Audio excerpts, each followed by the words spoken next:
The House will come to order. Members will be at their seats. The clerk has opened the roll and you may record your presence. Please rise and give your attention to our guest chaplain, Father Timothy Scope of St. Patrick Catholic Church, Kansas City, Kansas, guest and nephew of Representative Mosier, followed by the Pledge of Allegiance led by Representative Droege.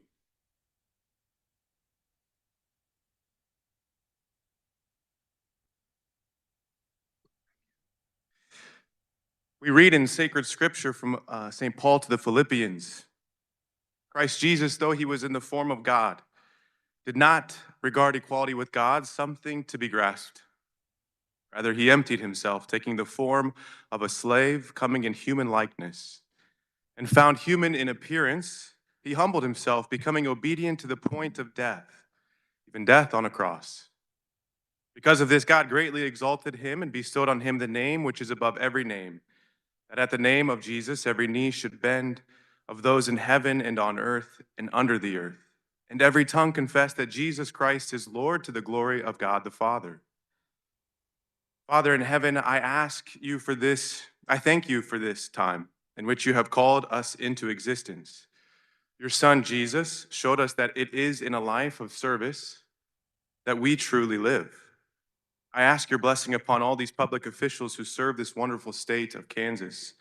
May their actions and decisions respect and honor everyone according to natural law. I thank you for the good work in which they have spent themselves throughout this session. And I ask that by the power of the Holy Spirit, you bring it to fruition. We pray as the Savior and Redeemer has taught us, as together we say, Our Father, who art in heaven, hallowed be thy name. Thy kingdom come, thy will be done, on earth as it is in heaven. Give us this day our daily bread, and forgive us our trespasses, as we forgive those who trespass against us. And lead us not into temptation, but deliver us from evil. Thine is the kingdom, the power, and the glory, forever and ever. Amen. In the name of the Father, and the Son, and the Holy Spirit.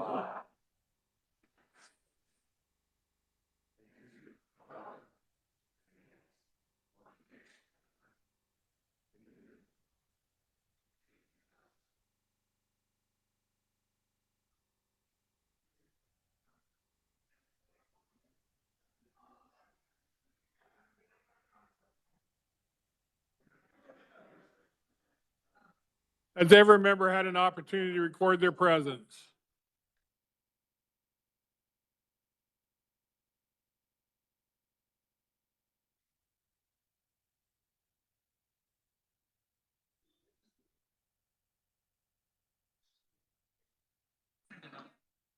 The clerk will close the roll and record the attendance.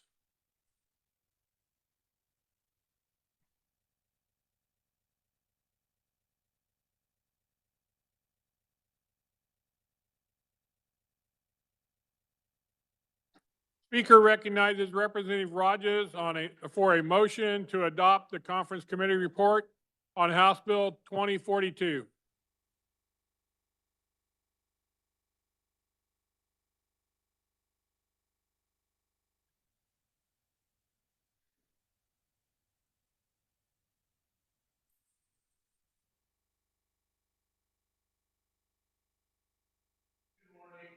Thank you, Mr. Speaker.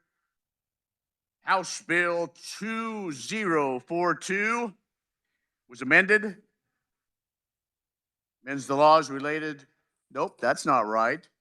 We were going to, and then we did a gut and go. What this is dealing with codifying regulations, some rules for hazardous waste disposal within the Kansas Department of Health and Environment. Their industry and KDHE came together. What we have found this year is many agencies over the years thought they were doing a solid by not raising fees, and some of them came with some pretty hefty situations. We tried to do our best to hold them back, but anyway, House Bill 2042 passed in the Senate. It was going to be on this floor, but it was above the line last Thursday. With that, I will take questions. Mr. Speaker, I move we adopt the committee report. Is there discussion? Speaker recognizes Representative Featherston. Thank you, Mr. Speaker. The chair did a good job explaining the bill and the necessity for it. I urge you to support it. Speaker recognizes Representative Wassinger.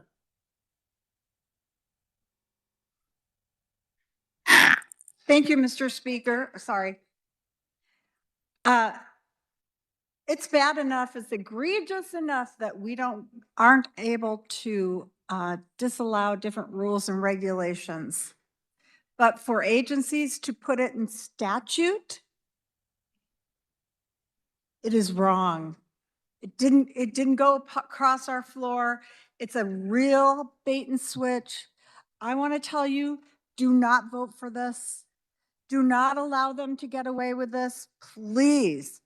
We need to have open and transparent times. They wouldn't be stopped if they did it in rules and regs. So why are they putting it in suddenly in statute and putting it in the last minute? Do not vote for this bill, please. Is there further discussion? Seeing none, Representative Rogers, you may close. Thank you, Mr. Speaker.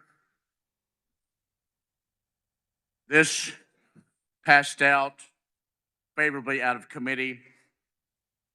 It was a victim of what happens late in the session.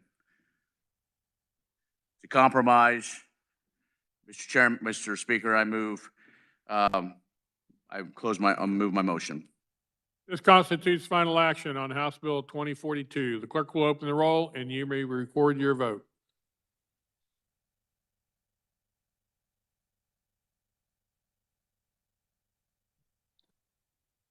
Has every member had an opportunity to record their vote?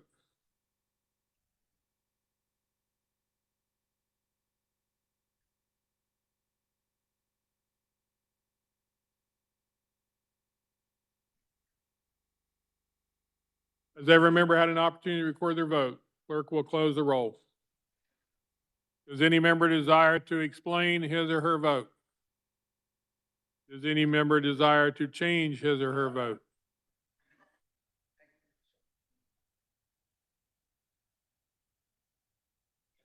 Need a call. Call the House. Seeing 10 hands, call of the House is in order. Doorman will close the door. Members will be in their seats and the clerk will call the roll. Alcala, Carlin, Corbett, Mosley, Potter Parshall, Roser, Sawyer, Schwartfeger, Adams Smith, Turner, and Wolf.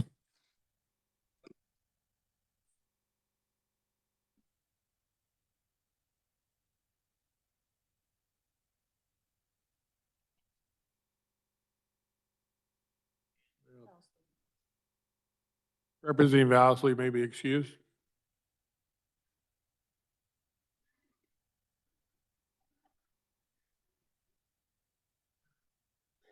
Representative Laura Williams votes no. Representative Humphreys votes no. Representative Essex votes no. Representative Chauncey votes no. Representative Hubert may be excused. Representative Martinez votes aye. Representative Melton votes aye. Representative Barrett votes no.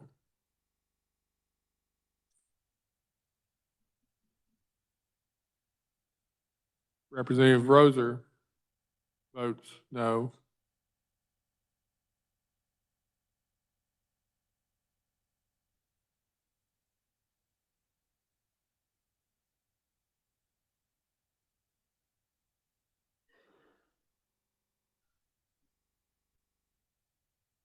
Representative Bergquist votes no.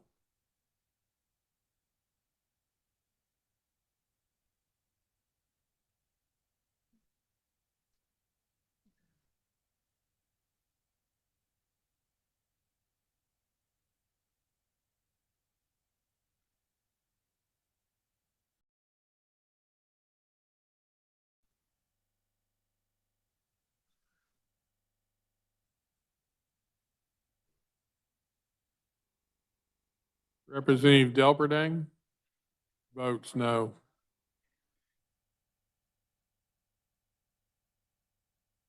Representative Schwertfigger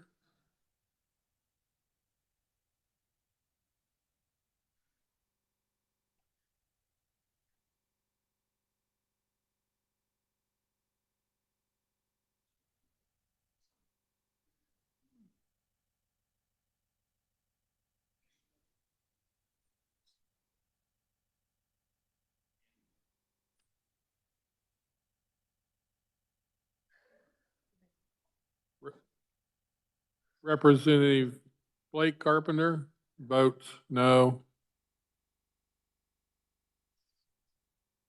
Representative Estes may be excused.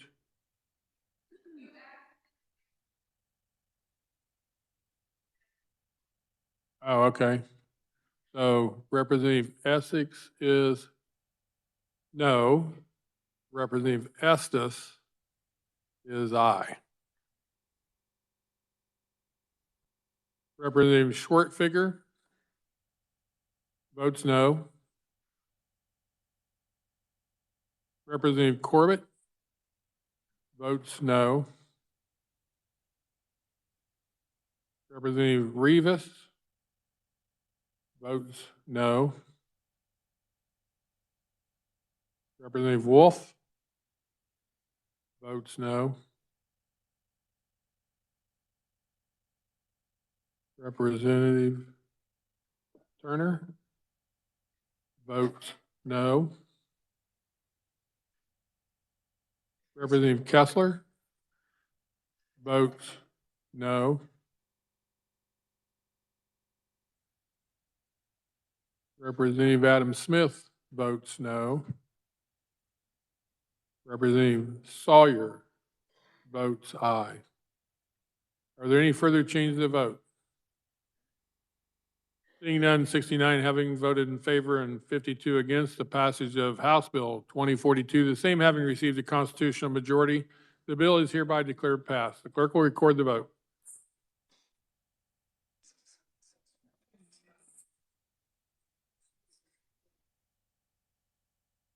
Speaker recognizes Representative Rogers for a motion to adopt the conference committee report on House Bill 2114. Thank you, Mr. Speaker. Well, that was a fun exercise. House Bill 2114. It's the darn damn bill. One last time. Before I talk about it, if things hold, this will be the last Agriculture and Natural Resources bill of this session. I'm available to carry any, no, I'm just kidding. I want to thank Representative Neely, Representative Featherston, Representative Mosier, Representative Carlin, those that have served either as vice chair or ranking over the last 6 years. Mr. Speaker, that you've allowed me to be the chair of the last 4. I think we've done a lot of good helping Kansas farmers and ranchers. We've still got a couple of them hanging out there. We hope that maybe later on today, you will get a chance to move Kansas forward. And that's what this one is. House Bill 2114, the dam bill, has been something that's been in the works for a couple of years. What it does, it clearly defines some of the situations with our watersheds, as well as those that are doing other dam building. The dams and the watersheds. To highlight what you need to know is that, as we talked about fees, with this one, we looked at them, we lowered them. We lowered the fees for those that are building dams, and we made sure that it was fair. on the size and scope of those dam facilities. And so with that, I'll take questions. Is there discussion? Speaker recognizes Representative Featherston. Thank you, Mr. Speaker. I would like to thank the chair for running a fair and honest committee these last few years. He did a damn fine job explaining this damn fine bill. And I would like to thank my caucus for being damn fine listeners and voting for good bills. This is a good bill that improves safety and was a good compromise, and I urge your support. Is there any further discussion? Seeing none, Representative, you may close. Thank you, Mr. Speaker. I move to adopt this conference committee report and on House Bill 2114. You've heard the motion, or this constitutes final action on House Bill 2114. The clerk will open the roll and you may record your vote.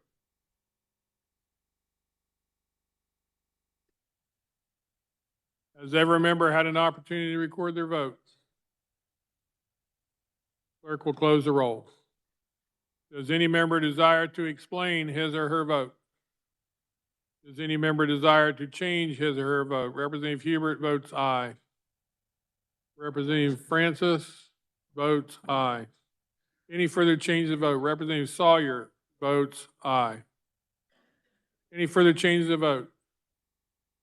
Seeing none, 110 having voted in favor and 11 against the passage of House Bill 2114, the same having received a constitutional majority, the bill is hereby declared passed. The clerk will record the vote. Speaker recognizes Representative Bergquist for a motion to adopt the conference committee report on House Bill 2116.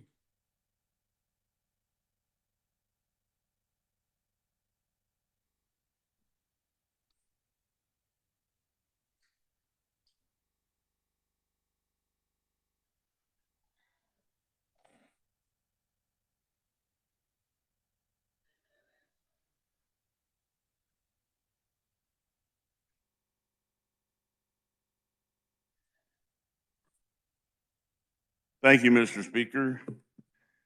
House Bill 2116 came through this body at a little over 100 votes. But now it simply stands on its own without any other encumbrances.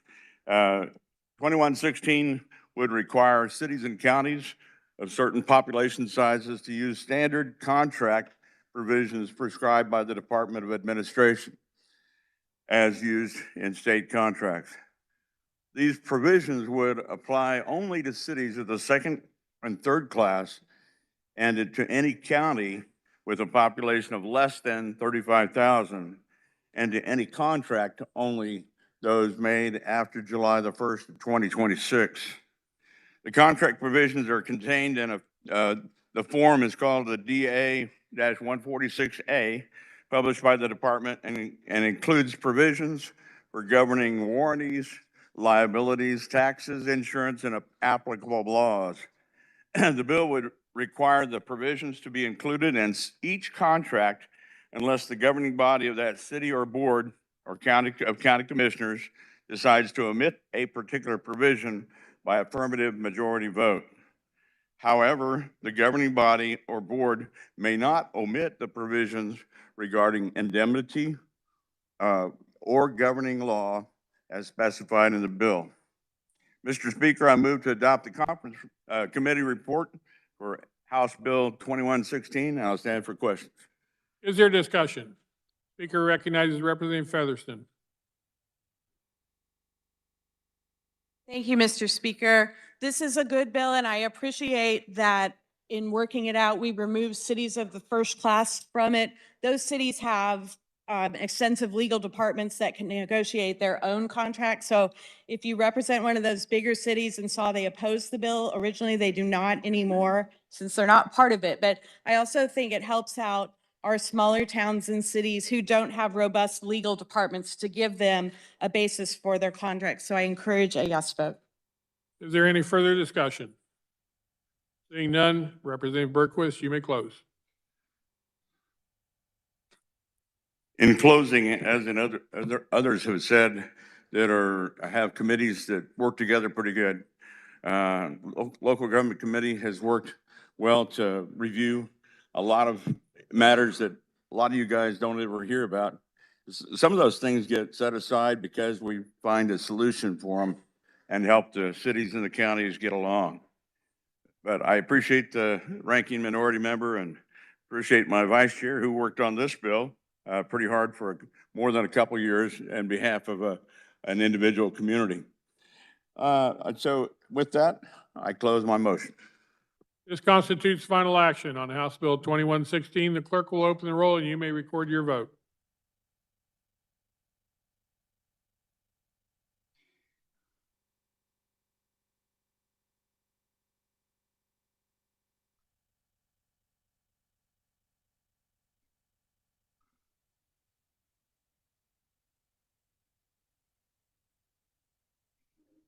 Has every member had an opportunity to record their vote?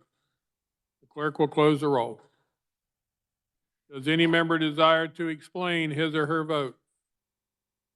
Does any member desire to change his or her vote? Representative Gardner votes aye. Any further changes of votes?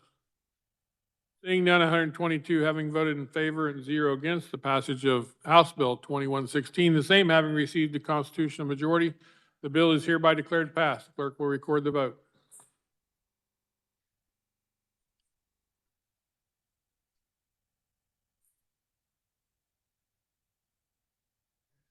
Representative Adams, Smith, Turner, and Sawyer are appointed to replace Representative Sutton, Bergkamp, and Neighbor as conferees on House Bill 2043.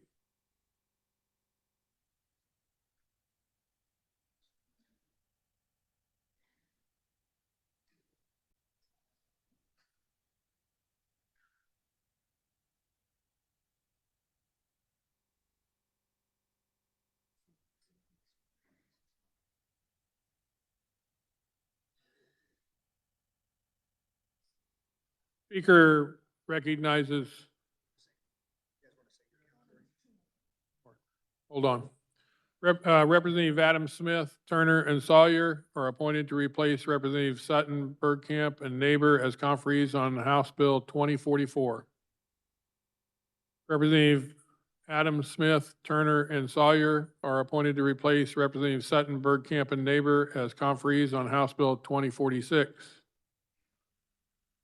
Now we have announcements. Are there announcements? Representative Stogsdill.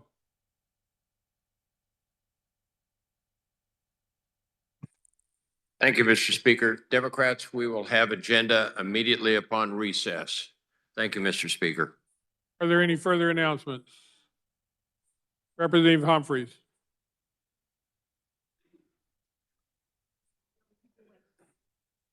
Okay, thank you. House Judiciary and Senate Commerce will have a very short meeting upon recess in room 582 North. Any further announcements? Seeing none, the speaker recognizes the majority leader. Thank you, Mr. Speaker. Two things. I was supposed to do this the other day.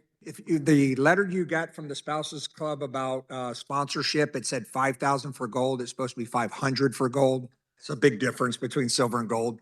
I failed to do that yesterday. I got counseled later, so I'm now doing it first thing. That being said, Republicans, we will calendar immediately upon recess in the old Supreme Court. Mr. Speaker, I move the House stand in recess until 10:50 a.m. 10:50. You've heard the motion. All those in favor signify by saying aye. Opposed, no. The ayes have it. We stand in recess.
The House will be in order.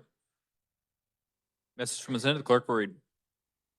Announcing the Senate herewith transmits the veto message from the governor together with the enrolled copy of Senate Bill 368, an act concerning income taxation relating to Kansas adjusted gross income, enacting the Health Care Sharing Ministries Tax Deduction Act, providing a subtraction modification for qualified health care sharing expenses paid by a qualified individual and certain qualified health care shares received by a qualified individual. Message from the governor regarding veto of Senate Bill 368. There's a reason that regulators across the country are taking action against these so-called healthcare ministries because too often, everyday people are left with huge medical bills. These healthcare ministries aren't regulated, which opens the door to all sorts of fraud and abuse. Let me be clear, this is not about limiting anyone's ability to practice their faith freely. It's entirely about ensuring that Kansans are in a healthcare system that's reliable and actually covers their medical expenses. Therefore, pursuant to Article 2, Section 14A of the Constitution of the State of Kansas, I hereby veto Senate Bill 368. A motion was made that Senate Bill 368 be passed, notwithstanding the governor's veto, by a vote of 30 yeas and 9 nays, the motion having received the required 2/3 constitutional majority of the members elected or appointed to the Senate voting in the affirmative. The bill passed.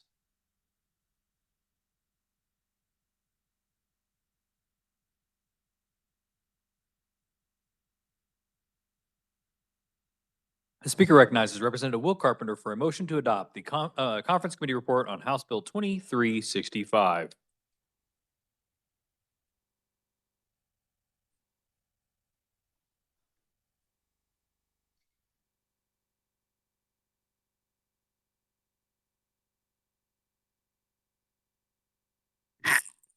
Thank you, Mr. Leader. 2365 is the Kratom bill, banning Kratom in the state of Kansas. Mr. Speaker, I move to adopt the Conference Committee report on House Bill 2365 and stand for questions. Representative Susan Ruiz.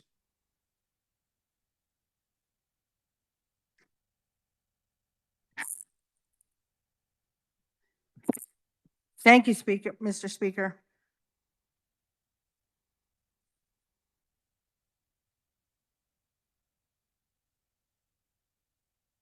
I will be voting no on HB 2365, and I'm going to urge everyone to do the same thing. The Health and Human Services Committee had a hearing, and we received not even a basic understanding of what Kratom actually is. We heard a lot about chemical terms and that there are many things associated with many deaths or overdoses actually associated with 7-OH, which is not Kratom.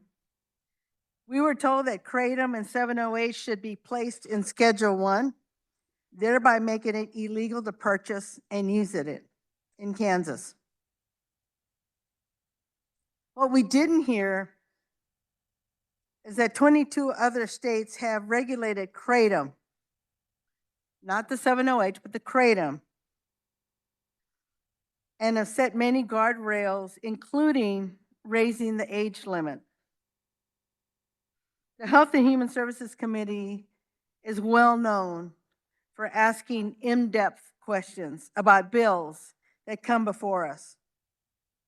And I don't believe that we knew and that we heard enough about Kratom to be able to get to those deeper questions. And I believe we left with a lot more questions than we had answers. We also didn't hear from or about how responsible people in Kansas, by the thousands, are using Kratom. And we didn't hear anything about how they use it and why they use it. In the bill, House Bill 2765, page 1, line 26, section C, it talks about individuals. It talks about, in respect to particular individual, each individual represents or intends the substance to have a stimulant, depressant, or hallucinogenic effect. So in other words, it is implying that people that use Kratom are using it to get high. And that is untrue. It is not, doesn't even have the hallucinogenic effect. 7-OH might, I don't know enough about 7-OH, but it might. And the overdoses that we have heard, especially in the news recently, has been associated with 7-OH and not with kratom. We didn't get to hear, and it wasn't anything to do with the bill itself as to why we didn't hear from the individuals who are actually using kratom. It just wasn't advertised that way. It just didn't make the news. I didn't know enough about it to even alert people about the bill so that they could come and present to us. And so we didn't get to hear from people who are using kratom. I have received a lot of emails, and I'm sure everyone else has, of people telling their stories. And this is how people are using kratom. They're using it to treat childhood sexual and physical abuse, PTSD. They're treating themselves to be using kratom to get off of drugs and alcohol. And many of the folks that have contacted me via email have talked about they were abusing drugs and alcohol since they were young children, since they were adolescents. And they were able to successfully get off of drugs and alcohol. Some people got off of heroin. Heroin is one of those opioids. It is a horrible thing. The withdrawal symptoms are horrific to try to get off of morphine. And the safest way to do that, heroin, is to get on morphine, which is another opioid. But many people are successfully coming off of heroin by using kratom without all of the side effects, without all of the addictive properties that you have with methadone. People with chronic depression, anxiety, people with chronic thoughts of suicide, people with chronic neurologic disorders, people with neuropathy on their feet. If you have neuropathy, a lot of people do, and you know how painful that is. And you would do anything to get rid of that pain. Being able to use, people are using kratom in order to treat that successfully. People with paralysis, people with Lyme disease. There was a person who had Lyme disease and suffered with Lyme disease and was taking a medication that was given to him to treat that Lyme disease. And it was destroying his liver. And it was suggested to him that he maybe could try kratom. And he's been using kratom for the past 10 years now, successfully. Oh, it's that sensor again, my diabetic sensor. It's probably dropping. So anyway, people with chronic back pain and people with opioid addictions. There was a woman who had severe facial nerve pain and was going to have to put an insert into her face in order to help with that nerve pain. And instead started using kratom, and she can function now. Some people have been able to use the kratom to treat all these disorders so that they can avoid invasive surgery. But here's the other piece about that we don't hear that about, because all we want to do is lump people as to being addicts. And they're killing themselves, and therefore we need to take this away from them. What you were not hearing is that when people can treat their chronic pains, they can treat these disorders, they go back to work. Every person that emailed me said that they were able to go back to work. They were able to parent their children. They were able to do all of the things that they enjoyed prior to having these diseases, these disorders. These are responsible people. They were not out looking for a quick high. They were using this medicine. It's an ancient medicine. Kratom actually comes from a tree. And people have been using this medicine for centuries to treat chronic pain.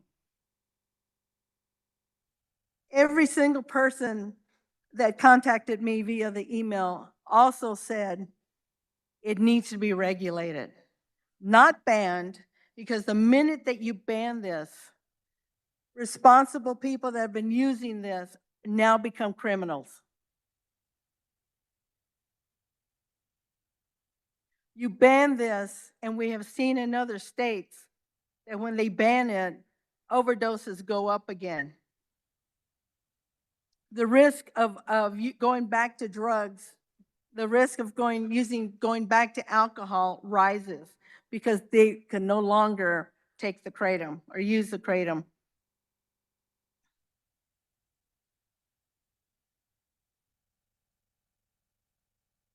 So again, every one of them said, please regulate kratom, 7-OH. Don't ban it. And I believe that when the committee met, we did not have a clear understanding of what kratom is. And all we heard was the negative side of this and didn't ever get to hear any of the positive side of people saying that they got their life back when they were able to use kratom.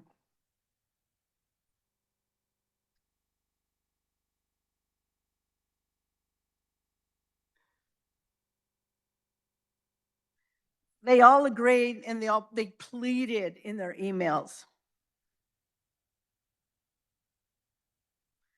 They all agree that the legislature should take the time to have an in-depth discussion, to take the time to truly understand what kratom is, and to hear from the people who have been able to use it successfully, to place regulations and to place the guardrails. You also need to know that KU Medical Center has been doing research. We don't have data yet from them, but they're doing research. They have 3 research components going on right now. If we ban this, that research stopped.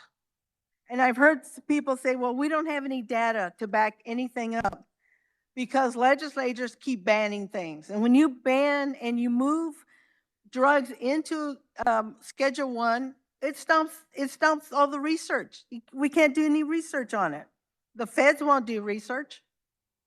It stops any kind of funding that might come from the feds. Sorry.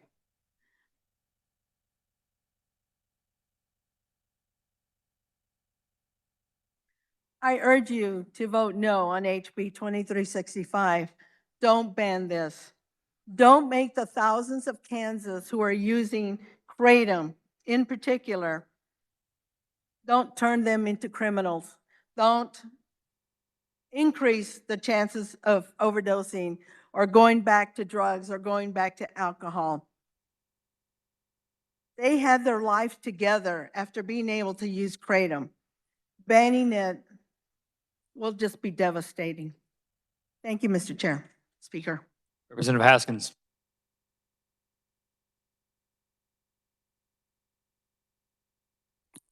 Thank you, Mr. Speaker. Colleagues, I stand up here and to ask you not to support this. And I do this selfishly for the simple fact that I was not aware of this issue. I didn't know anything about it. And that's the one thing nice about being a representative and why I like being an academic is every day I get to learn something. But what I learned is a story that was shared to me by a constituent. And this constituent shared the story in which he ran track. He didn't realize he didn't have cartilage in his legs. He abused his body. And even though he didn't really feel that that was the cause, eventually in his life, he could not walk. This man who's a father, who I met his wife, couldn't get out of bed, couldn't go to their children's games. He could not find a solution, and he tried.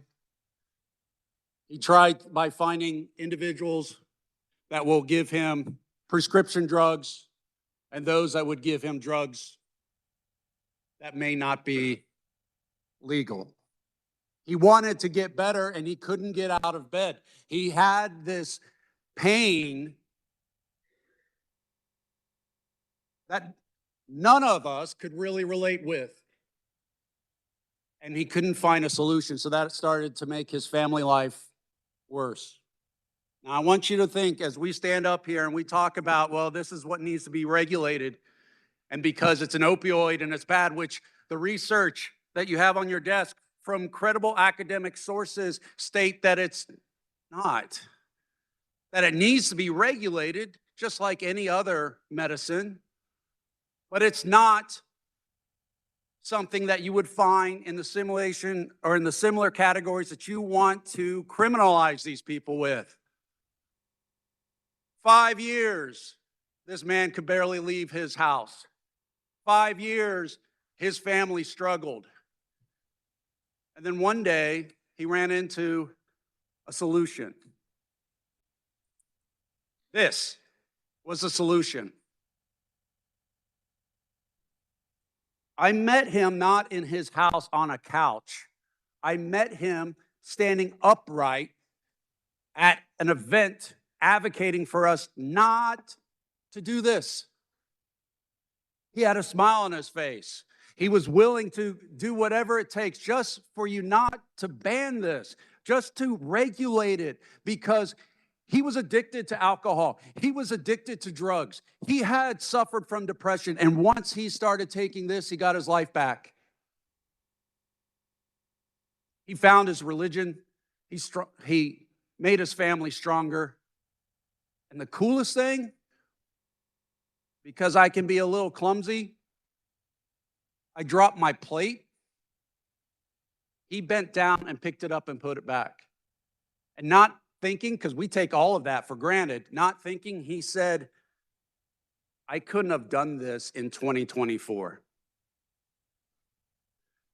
You don't know. You don't. You have not had the research, you have not had the testimonies, you have one-sided views, and you are trying to make something illegal that my constituent needs to survive to save the family. 2 years ago, we did sugaring, because one of a constituents in one person's district wanted to make money. And that should be legal, but yet we ignored everything, saying what the experts say. So I'm up here asking you to listen to me about one constituent that I met, whose family was ruined, who was struggling financially, who was giving up hope, and who was not even 40 years old. But now this 7-0H, has saved his life. If you make it illegal, he won't have a life. So please, listen to our ranking member. It needs to be regulated. Let's have an interim. Let's follow the process. Let's save Kansans' lives. Because you don't know. Please vote no. Representative Meyer.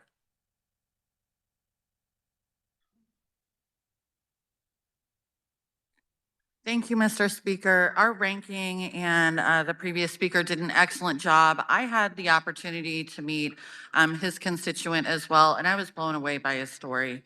But that's not what I'm here to talk about. I want you to think about all of you and how many of your lives are touched by individuals who struggle with substance use disorder. and opioid use disorder, which is so prevalent and on the rise. Not because people want to become addicted to opioids, but because they are struggling with it after they have surgery, after they have some sort of accident, and they are prescribed opioids to help them with their pain. Kratom and 7-OH do that, except for without all of the horrible side effects that come along with it, without destroying families, without encouraging people to move on to harder drugs. I'm someone who has experience in substance use recovery work, as well as experience with people who are very close to me in my lives who have struggled with opioid use disorder. Kratom has literally saved their lives and saved their families' lives. And if you talk to individuals who work in substance use recovery, mental health professionals like myself, they will tell you that this is a good solution to it. But banning it outright is not what we should be considering it. Rescheduling it to a Schedule I is absolutely ridiculous. If we want to reschedule it, sure, let's start at 4 or 3. Federally, cannabis has been rescheduled to 3. We didn't even do that here this year to line it up. Cannabis is still at Schedule 1. So we know that that's ridiculous. This is going to prove to be just as ridiculous. You're going to instantly create issues with people who have been using this to treat their issues that they have going on, their pain, to aid in their substance use recovery efforts. And we need regulations, yes. I know some of the arguments are that, oh, well, kids can get this over the counter. They can get this in a gas station. Well, yeah, you're right. They shouldn't be able to do that. But we can't prevent that from happening while also putting the lives of thousands of Kansans at risk at the same time. We really need to consider this. This is a very complex issue. We need actual experts in the room who have worked with individuals living with substance use disorder, living with opioid use disorder, and really get down to what we need to do to regulate this so that, yes, it is out of the hands of kids, but no, it is not banned for individuals who need this. Please listen to the experts. Please listen to people like myself who have worked in this field for a long time and vote no. Trust me, this is only going to hurt our communities and cause more people to turn back to hard drugs like fentanyl and heroin. Vote no. Thank you. Representative Droege.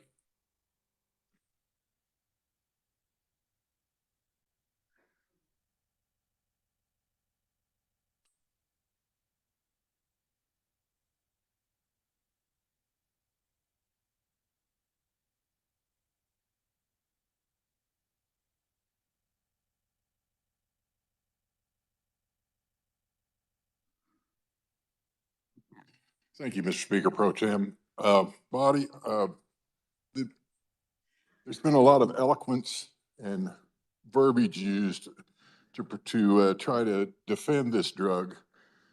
You know, most of this, it's all anecdotal because no research has been done on it. If we look back in history, look at laudanum, look at cocaine, look at the poppy and opium, look at back in the early 1900s, they were selling goat glands to implant in people, and anecdotally, they said that it made them so much healthier. Just because it's anecdotal, people also have the,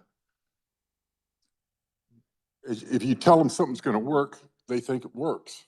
And what we need is a scientific look at this. We need to purify it. We need to evaluate the effects, develop the dosage, determine the safety, and make sure that it's utilized the way it should be instead of just turning it loose to let people use however they want to use it.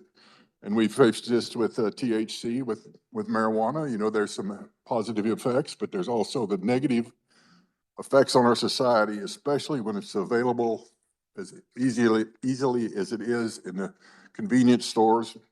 I think that it probably has some properties that are going to may be wonderful, but it needs to be regulated and not turned loose so that adolescents, teenagers can get it. Once they're over 18, I guess they get to make their own decision, but thank you, Body.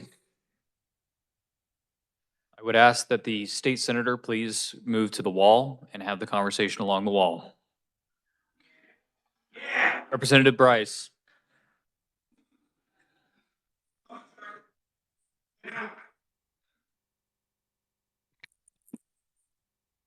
Thank you, Mr. Speaker. I rise in support of the bill. In personal experience in emergency departments, see especially the young people who have free access to kratom or kratom. And I see the psychiatric side effects and the psychosis and the sort of the dirty underside of this substance. And I know there are a lot of anecdotal stories of people who use it and they feel better or there's some symptom relief. But the fact is that the safety and efficacy profile of kratom makes it a very dangerous drug. There are other drugs that can very easily do the same thing without the dangerous side effects and dangerous safety profile. And so I stand in support of this bill, and I encourage you to vote yes. Thank you, Mr. Speaker. Seeing no further discussion, Representative, you may close.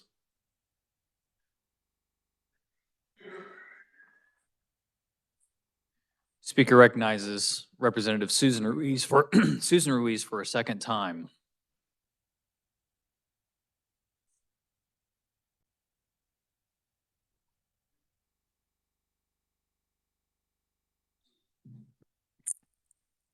Thank you, Mr. Speaker.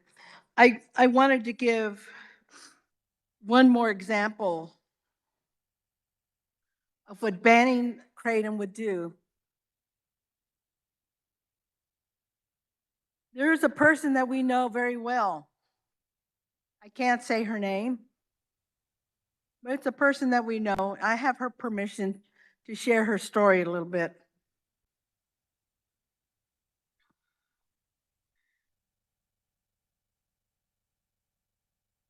This young woman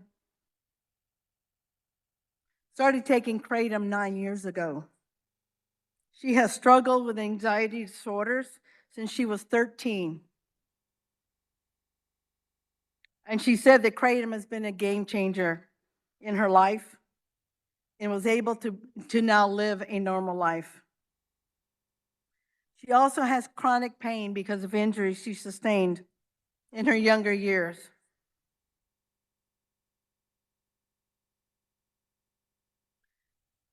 After she started taking the kratom 9 years ago, as a single mom, she was able to have a full-time career. She is successful, a very successful person. And it's probably a person that everyone here has spoken to at one time or another. She also has diabetes. And she now lives a full life, and she coaches her daughter's softball team. She would not have been able to have done any of this without the use of kratom.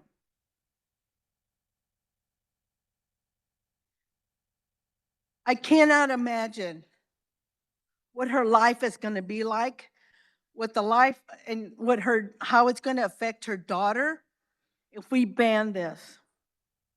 She'd probably have to go to another state to get it, as you can. It's been regulated in Nebraska. So she probably is going to have to go there, but she shouldn't have to.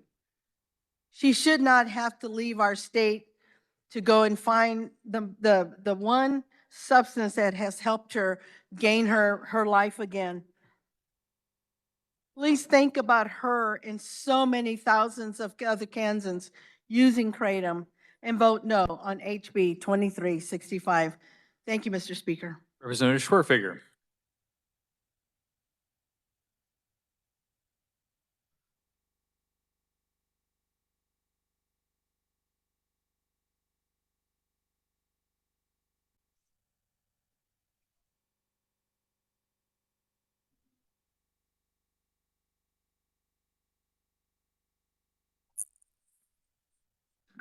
Thank you, Mr. Speaker Pro Tem. To just speak briefly on behalf of those people who use kratom for whatever disease or issues that they have, and having family members who suffer from maladies that and who do not take kratom. But if you do take kratom, I'd rather not take it away from those who need it and not have what seems to me is government overreach.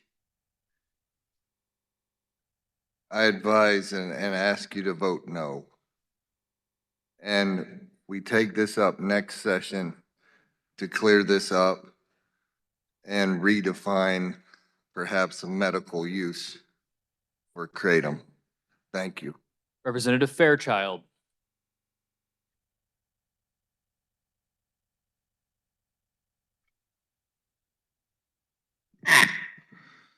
Thank you, Mr. Speaker. I just wanted to point out that it seems a little ironic to me that yesterday we passed legislation that allows for 23-hour alcohol sales at the World Cup, but yet today we're passing legislation to try to ban a product that is capable of helping people. And we've all received emails from people who have said that this product has helped them in different ways, that it helps them with pain management, but yet we continue to pass bill after bill here at the state level to expand alcohol sales, even though there's really no medical benefit at all to alcohol. But then we pass a bill like this to ban a product that really helps people, that can help people sleep and can really benefit people. And so that certainly seems inconsistent and hypocritical to me. And I think that I would urge you to vote against this legislation. Thank you. Representative Bloom.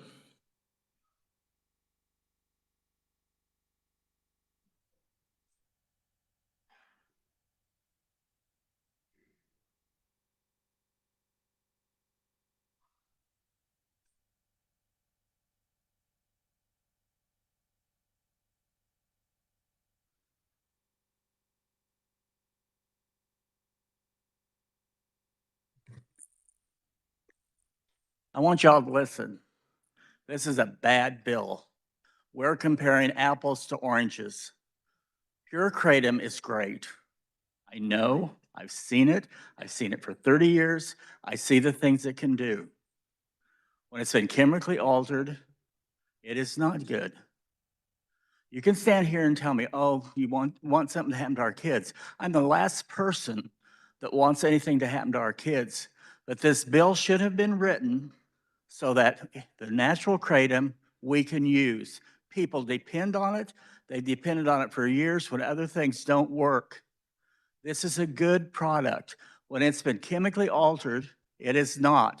This bill puts both of them together, and we should, I can't say the word, what we should do with it, but we should bring it up again next year, and then we can decide what we can do with it.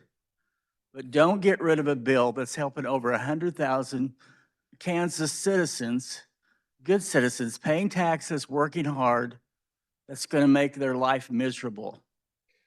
This drug does a lot of good, and we should keep it in its pure form. Thank you. Seeing no further discussion, Representative, you may close.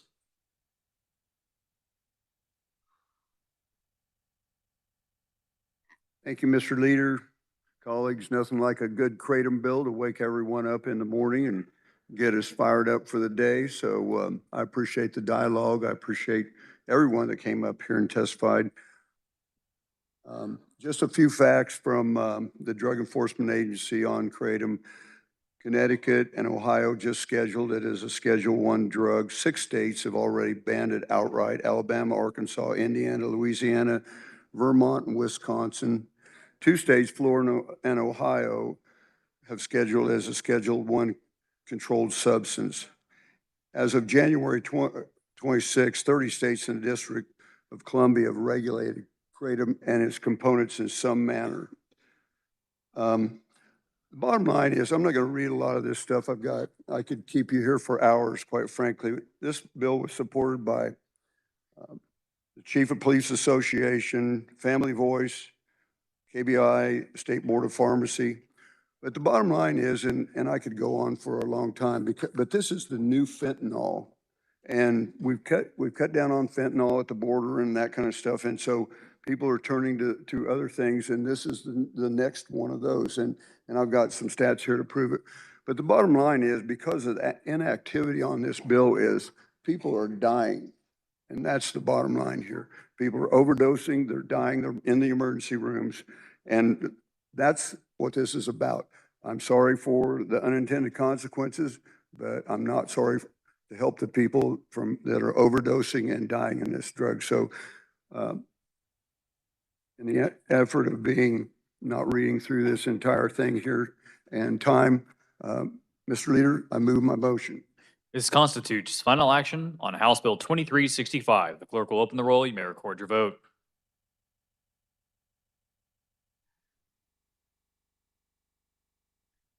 Has every member had the opportunity to record their vote? The clerk will close the roll. Does any member desire to explain his or her vote? Does any member desire to change his or her vote? Representative Humphreys votes aye. Any further changes? Representative Neely votes aye. Any further changes? Representative Howe votes aye. Howe.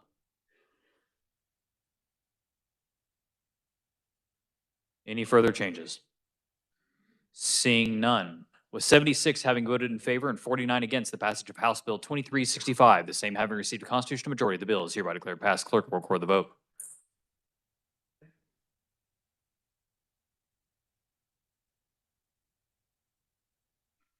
The Speaker recognizes Representative Will Carpenter for a motion to adopt the Conference Committee report on House Bill 2509.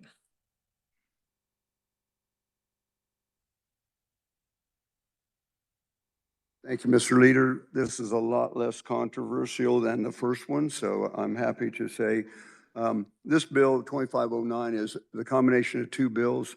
One is bringing the APRNs into the Healthcare Stabilization Fund. The agreement was the same agreement to bring them into the fund as the optometrists agreed to in their bill. So, and then it's also, if you remember the spirited debate we had on the finger pricking bill where I can't remember, that's not the right name for it.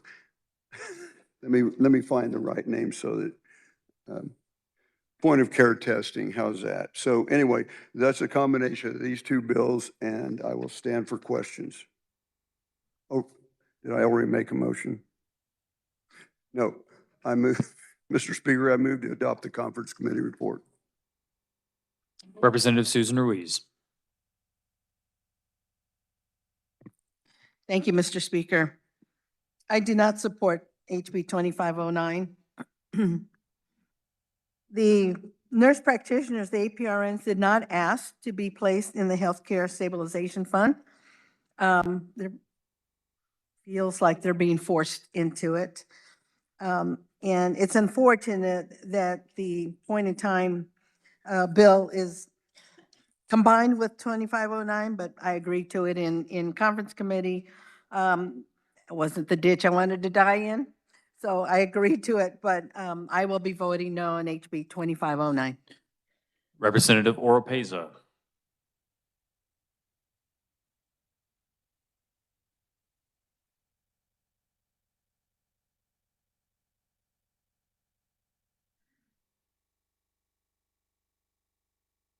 Thank you, Mr. Speaker. I do agree with the ranking, and nurse practitioners were not asked if they wanted to be added to the Healthcare Stabilization Fund. Some points of clarification I wanted to make on this is that even though the optometrists did ask for their, when they were put into additional things for their scope of practice, nurse practitioners are not reimbursed at 100% from insurances.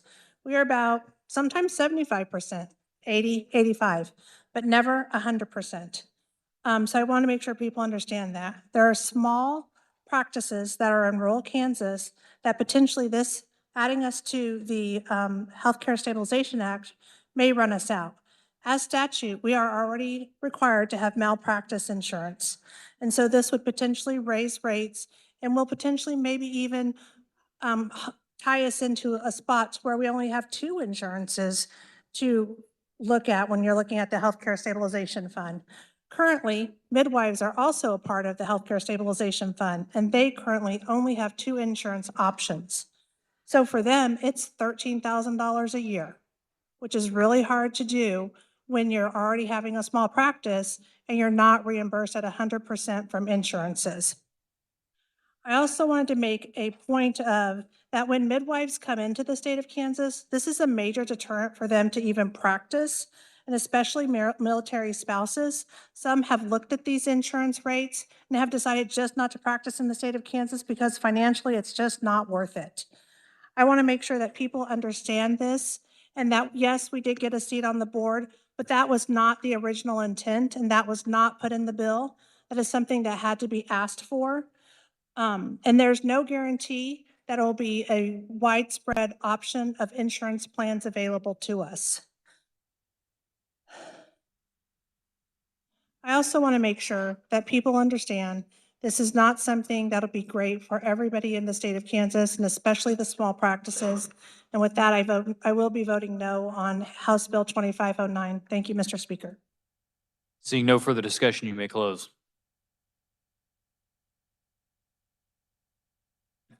Thank you, Mr. Leader, and this will be my last bill of the session. I want to thank the committee for all their hard work that they did this year. We were they were pretty much driven to get some stuff done. I want to thank the wonderful research staff that we have and also our revisors, and then I want to thank my assistant, Dave. So with that, Mr. Speaker, I move my motion. This constitutes final action on House Bill 2509. The clerk will open the roll. You may record your vote.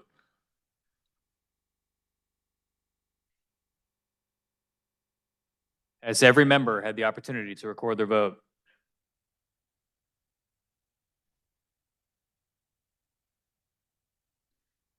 The clerk will close the roll. Does any member desire to explain his or her vote? Does any member desire to change his or her vote? Representative McDonald votes no. Representative Susan Ruiz votes no. Any further changes? Representative Storm votes aye. Any further changes? Representative Humphreys votes aye. All right, I think we got everybody. Seeing no further changes, with 92 having voted in favor and 33 against the passage of House Bill 2509, the same having received a constitutional majority, the bill is hereby declared passed. The clerk will record the vote.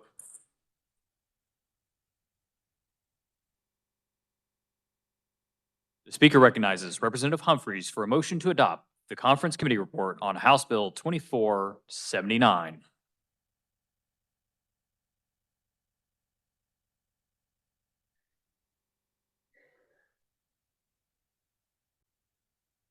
Thank you, Mr. Speaker. House Bill 2479 is what we have called our crime bundle. And so it is the underlying bill plus 4 other crimes. The base bill is 2479. It requires a judge to consider electronic monitoring if the victim, with the victim notification for certain crimes like domestic violence and domestic battery, stalking, and those kind of things.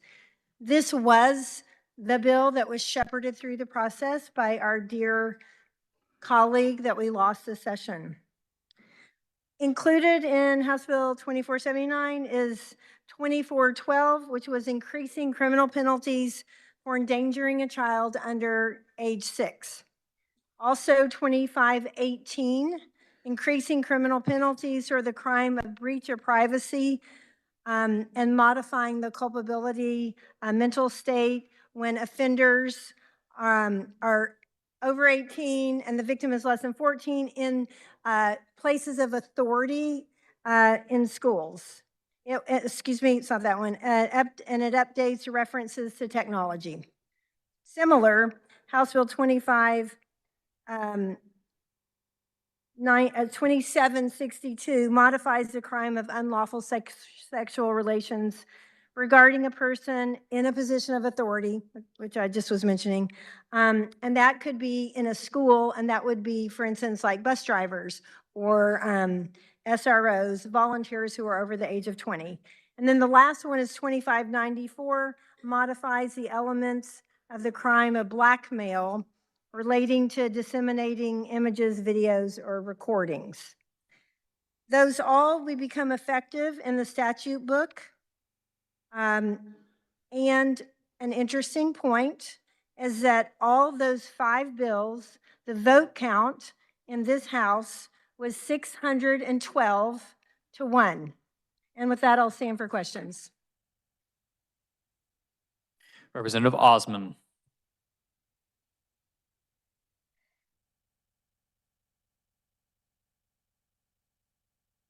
Thank you, Mr. Speaker. Man, I was gonna do the cumulative vote count too. Um, this is a good bill.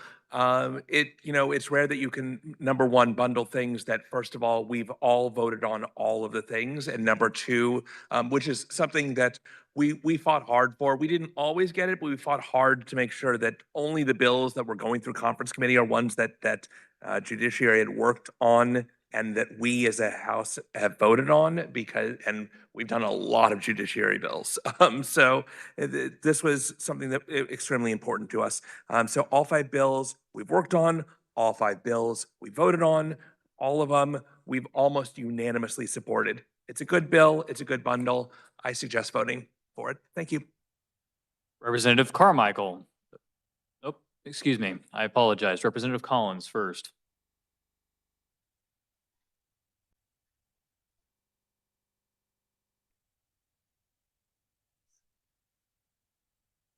Thank you, Mr. Speaker. I hope there was no resemblance between me and the other representative. I'd like to think I'm a little better looking, but anyway.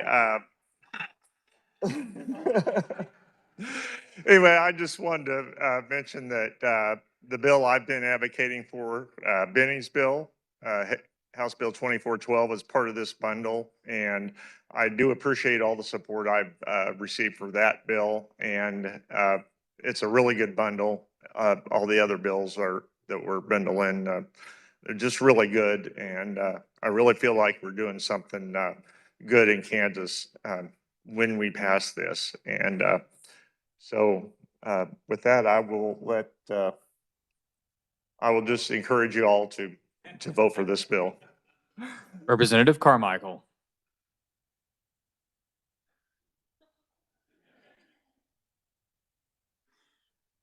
Thank you, Mr. Speaker. It's indeed a pleasure to be in the legislature with my friend. It really is.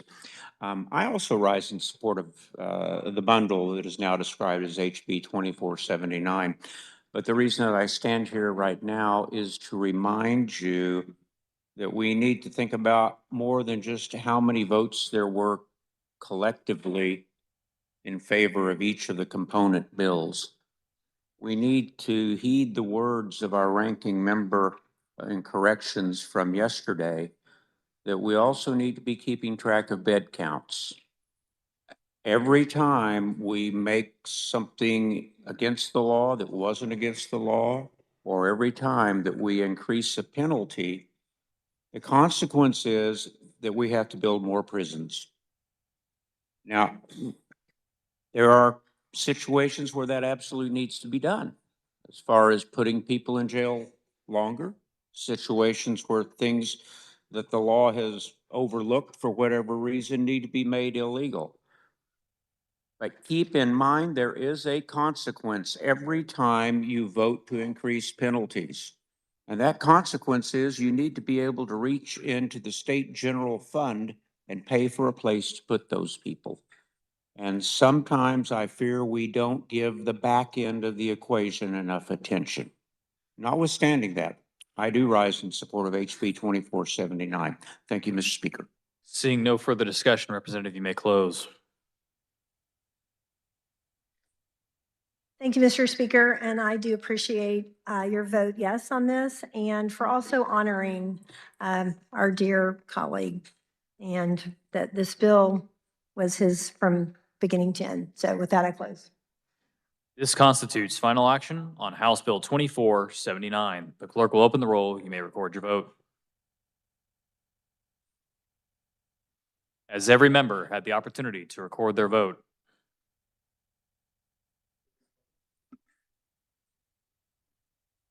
The clerk will close the roll. Does any member desire to explain his or her vote? Does any member desire to change his or her vote? Representative Droege votes aye. Representative Esau votes aye.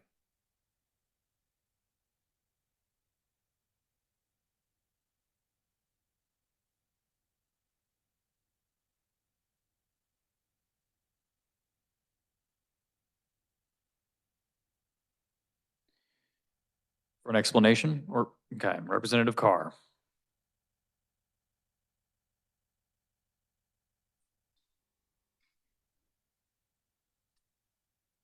Thank you, Mr. Speaker Pro Tem. Many of these I supported. There was one particular bill that I did not support. I'm reminded often about this process and how this process oftentimes isn't fair because we bundle things together. And it puts us in situations where we have to, for lack of a better term, take the least negative path. But begrudgingly, I am voting in the affirmative on this bill, even though I have an issue with one of the underlying bills. Thank you, Mr. Speaker. Representative Roth votes aye. Any further changes? Seeing none, with 124 having voted in favor and 0 against the passage of House Bill 2479, the same having received a constitutional majority, the bill is hereby declared passed. The clerk will record the vote.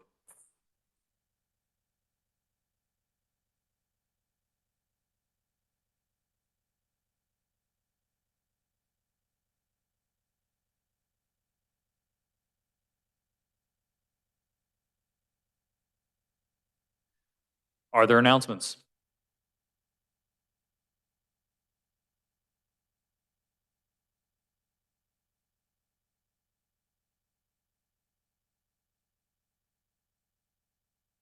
Belay my last, we're going to do change of conferees.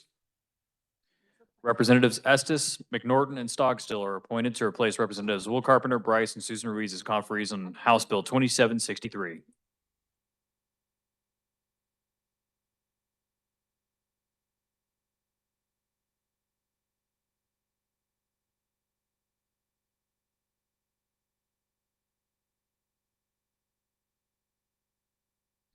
Messages from the Senate, the clerk will read. The Senate adopts the Conference Committee report, agree to disagree on Senate Bill 462 and has appointed Senators Warren, Titus, and Corson as second conferees on part of the Senate. The Senate adopts the Conference Committee report on Senate Bills 92, 232, 271, 321, 353, 374, 380, 403, 412, and 418. The Senate adopts the Conference Committee report on House Bills 2485, 2534, and 2731. The Senate concurs in House amendments to Senate Bill 487 and requests return of the bill. Announcements, Representative Berquist.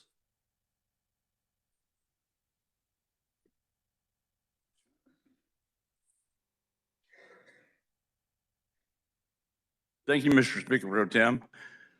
I didn't choose a point of personal privilege. I just wanted to spend a couple of minutes telling you that I'm grateful for my great-grandpa. Some of you may have known your great-grandpa. Mine was born 199 years ago today. In 1827 in Sweden, Jonas Peter Johnson was born. He married a girl in his community who was born in 1832. And those two had 4 children who were in their, from teens down to 4 years old. In 1879, including my grandma, who was born in 75, that when their mother died in Sweden, they came to America and settled just south and west of Salina. That moved by my great-grandpa, who was 48 when grandma was born. He took on, at 53 years old, he took on the task of raising those kids up on the prairie and settled in a homestead.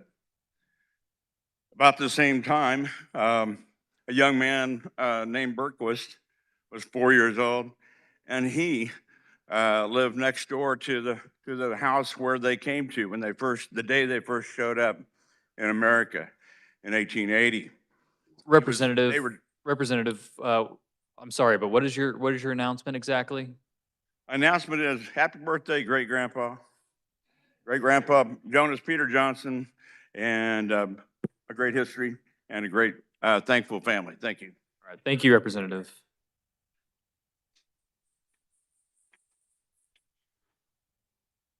Representative Estes. House and Senate Education Committees will conference into 12B North immediately upon, right now.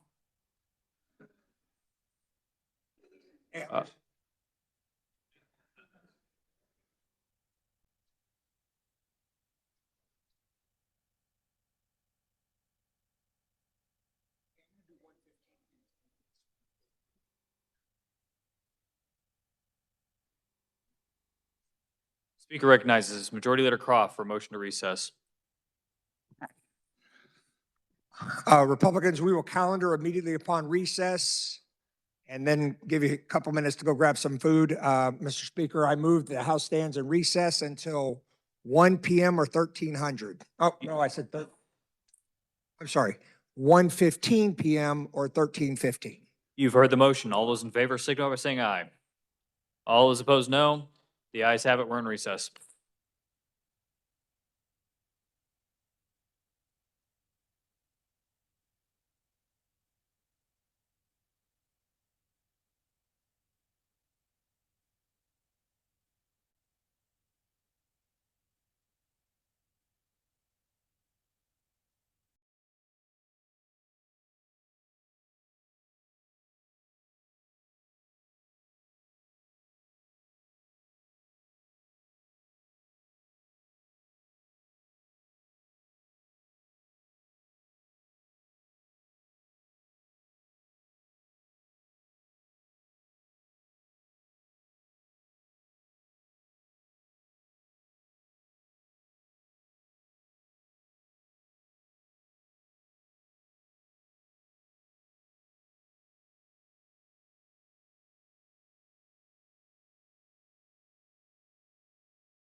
House will be in order.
The speaker recognizes Representative Humphreys for a motion to adopt the agree to disagree report on House Bill 2521.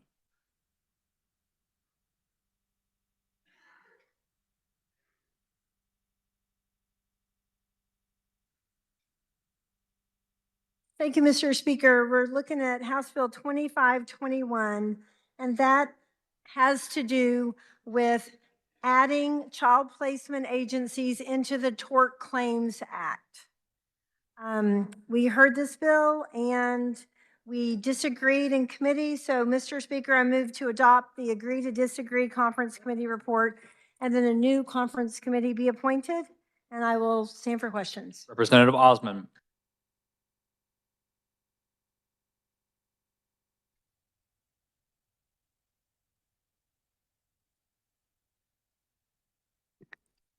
Thank you very much, Mr. Speaker. Yeah, I rise against this motion for an agree to disagree. Under the original bill, it passed 84 to 38, the Senate 31 to 9. And frankly, the only reason that the Senate even got to 31 to 9 is because they added an amendment to sunset it. Why? Many of the senators didn't even like the bill in the first place, and they wanted to get rid of it as quickly as possible. Originally, they went with a 1 year, 1.5 year sunset because they wanted this out. This is a problematic bill. And I'm saying to you, this is a problematic bill. We're talking about an issue where they're saying on one side, you get, yeah, my insurance rates are going up. On the other side, kids are dying. So which way should I go here? So no, I don't like this bill. I hope that you will support my motion to agree to disagree, and we can kick it back over to conference and maybe work on it some more. I'm happy. We've got the rest of the day. Thank you. See no further discussion, you may close.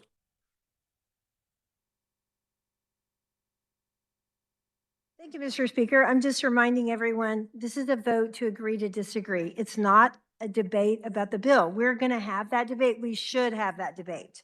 That's what this is about, is to let everyone be aware that there was some differences on the conference committee. And so with that, Mr. Speaker, I close. You've heard the motion. All those in favor, signify by saying aye. All opposed, no. Ayes appear to have it. The ayes do have it. The motion passes. The Speaker appoints Representatives Susan Humphreys, Laura Williams, and Osmond as conferees on part of the House.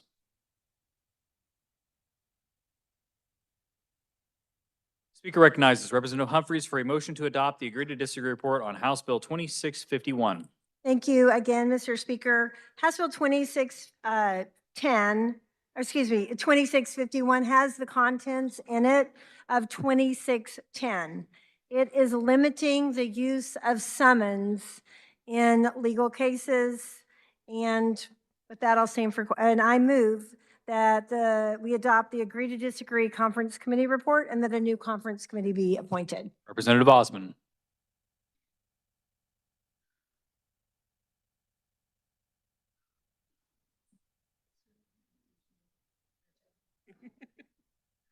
Thank you very much, Mr. Speaker. Yeah, I rise in opposition to this bill as well. And I was really hoping we wouldn't even see this bill come through. It was very likely that it wasn't going to be negotiated out, but last minute additions, and we found a shell. Thank you, Shell Factory, to throw it into, and now it's up in front of us. Please vote to not support the agree to disagree. Thank you. Representative, you may close.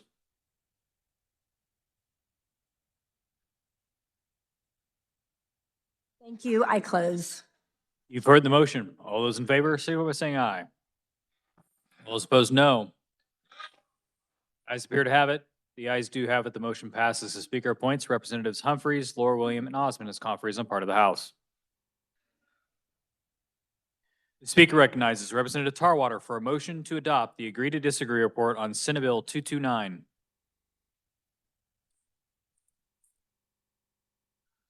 Thank you, Mr. Speaker. SB 229 is the unemployment bill, and we dumbed it all the way down to only forgiving or no longer forgiving negative debt. And there seems to be still a problem with that. So, Mr. Speaker, I move to adopt the agree to disagree conference committee report, and I'll stand for questions. Representative Sawyer Clayton. Thank you, Mr. Chair. Well, I am a problem. I do have a problem with it, and there is a good reason why I have a problem with it.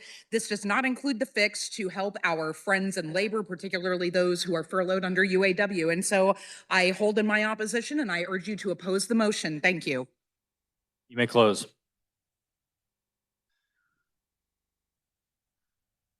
I close. You've heard the motion. All those in favor signify by saying aye. All those opposed, no. Ayes appear to have it. The ayes do have it. The motion passes. The Speaker appoints Representatives Tarwater, Ward, and Sawyer Clayton as conferees on part of the House.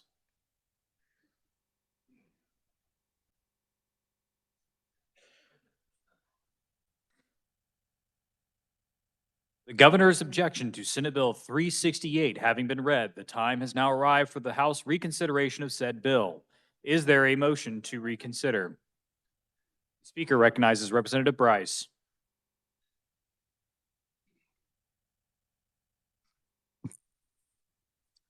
Thank you very much, Mr. Speaker. Mr. Speaker, I move that notwithstanding the governor's veto of SB 368, the bill be passed. SB 368 is called the Healthcare Sharing Ministries Tax Deduction Act. This bill is about basic tax fairness for Kansans who choose to meet their healthcare needs through ways that are alternatives to traditional insurance. Healthcare Sharing Ministries are faith-based, nonprofit communities where members voluntarily help pay one another's medical expenses. They are nonprofit organizations.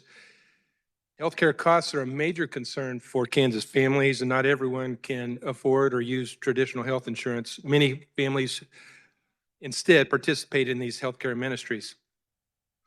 Like I said, this bill is about fairness in the tax code. Just think, if you have traditional health insurance, you pay a premium every month. If it's through your employer, it's a business expense, it's tax deductible. If you do it, you buy it yourself, you can deduct it from your federal income tax. If you use alternatives to insurance, that is not always tax deductible for the state, and so you pay income tax on that. But I think even more importantly, let's say you have a healthcare scare and you go to the hospital, you have a $100,000 healthcare bill at the hospital. In healthcare sharing ministries, the members pay that bill. The problem is, many times it's considered income. So all of a sudden you had your healthcare expenses paid, but you owe income tax to the state on $100,000 benefit. So this bill is about tax fairness. Other states have already addressed the issue, particularly Iowa, Indiana. With that, I would stand for questions, Mr. Speaker. Representative Sawyer.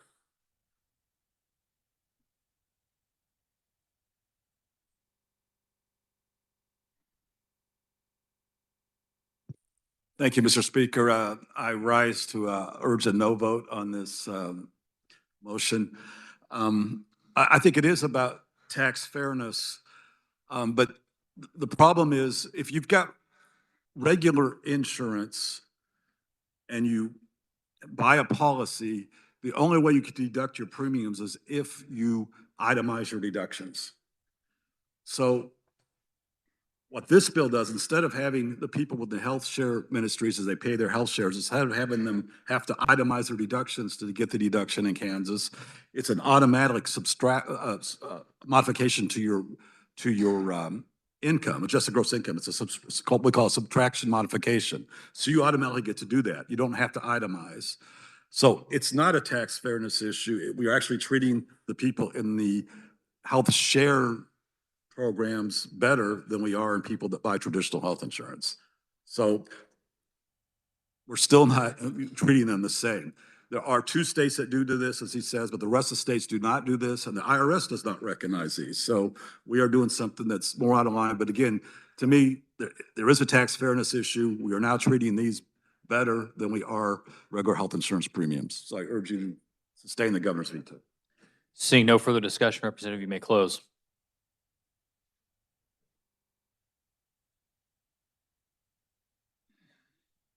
Thank you, Mr. Speaker.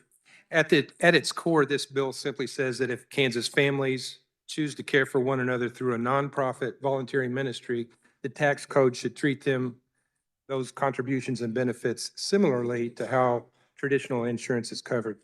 It respects religious liberty, personal responsibility, and fairness for the 11,000 Kansas families who participate in healthcare sharing ministries.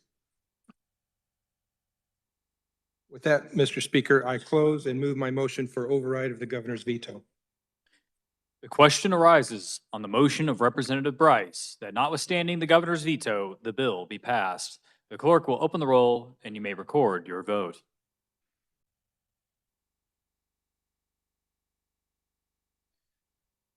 Has every member had the opportunity to record their vote?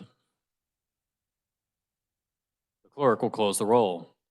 Does any member desire to explain his or her vote? Does any member desire to change his or her vote?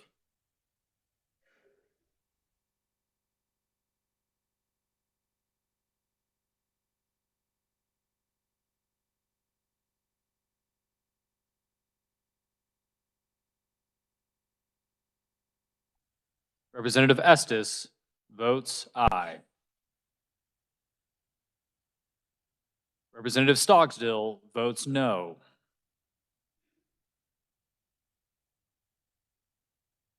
Representative McNorton votes aye. The body really likes candy. Any further changes of votes?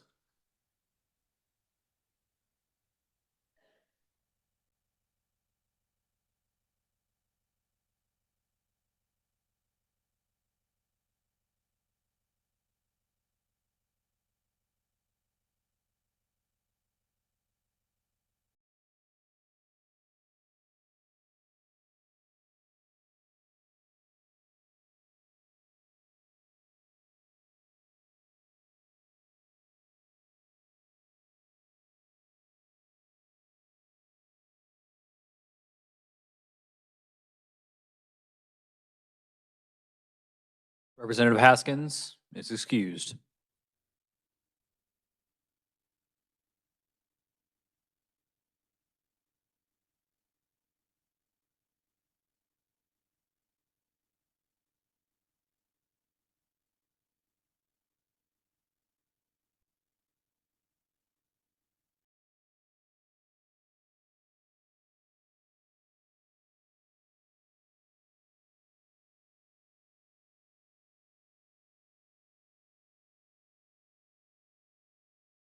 Representative Carlin votes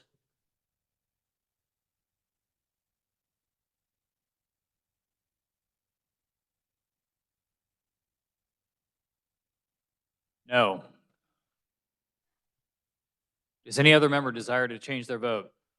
Seeing none, with 87 having voted in favor and 37 against, the passage of Senate Bill 368, the same having received the required 2/3 majority, is hereby declared passed. The clerk will record the vote.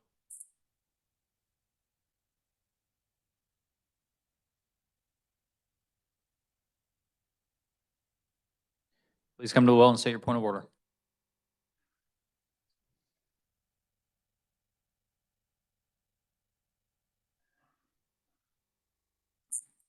Thank you, Mr. Speaker. Body, we have heard this before. I get it. I know that you guys love how difficult it is to override a veto, but ringing a bell, whether it is in the chamber or outside the chamber, is in violation of rules and decorum, especially because we can't even look like we might be impugning your motives or hurting your feelings. This is a problem. Where was it?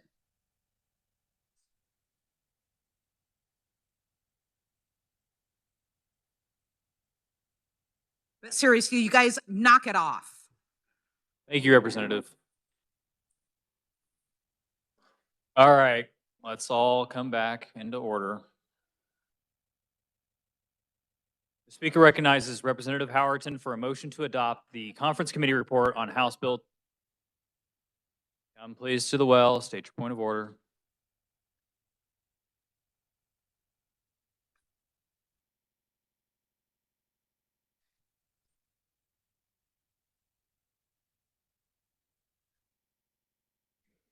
Mr. Speaker, I rise to a point of order. There have been repeated violations of this same nature, violations of decorum, and I ask that the Speaker post the Sergeant at Arms outside the door to keep watch. And if in the event the offenders can be identified, I ask that they be called to account. I want this stopped, Mr. Speaker. The body will stand by.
All right, the body will come back into order.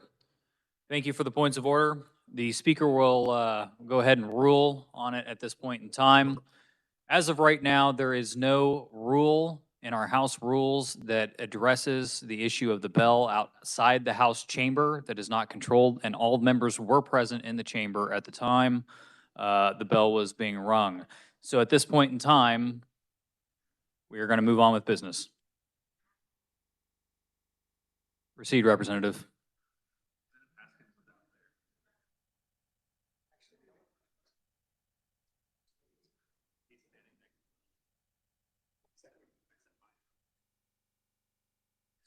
Mr. Speaker, I rise to a point of parliamentary inquiry based upon your previous ruling. Am I correct that there is no prohibition against members or others ringing the bell? Because if there's not, I intend to stand out there and ring the bell with great frequency, but I do not want to be in violation of the rules. Representative, there is no rule. Excellent, thank you. And Representative, I do know how you love trains as well, so. All right, the Speaker recognizes Representative Howerton for a motion to adopt the Conference Committee report on House Bill 2601.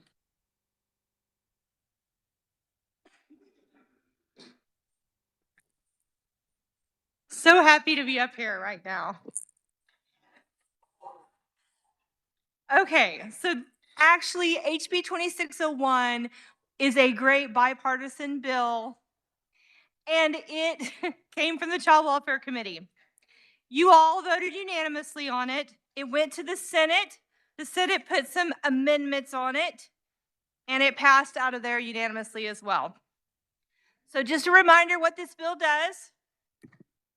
Can y'all hear me? Okay, just checking. Okay, so what this bill does, this is the Child Abuse and Neglect Registry. It is functioning out of rules and regulation right now. There is no due process for people that are substantiated of child abuse or neglect. This bill takes it, puts it in statute, gives statutory protection to those, and it creates a hearing process where people can defend themselves against the accusations ahead of them. In conference, we put in one minor change for DCF to collect data on anonymous calls so that we can find out exactly what is going on with the fraudulent calls that are there, because there are 70,000 plus calls every year. So with that, Mr. Speaker, I move the adoption of the Conference Committee report. Representative Owsley.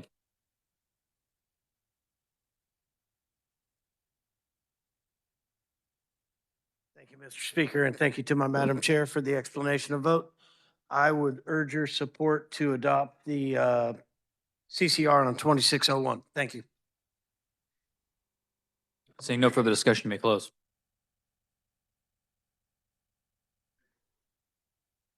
Thank you, Mr. Speaker. Just real quick, it's my last time to be up here as Chair of Child Welfare this biennium. It has been an honor and a privilege to serve in this capacity. I thank the Speaker for putting me in that position. I want to thank my Vice Chair, my ranking, my committee assistant, revisor, Natalie, and research, the tech team, and all of my committee members.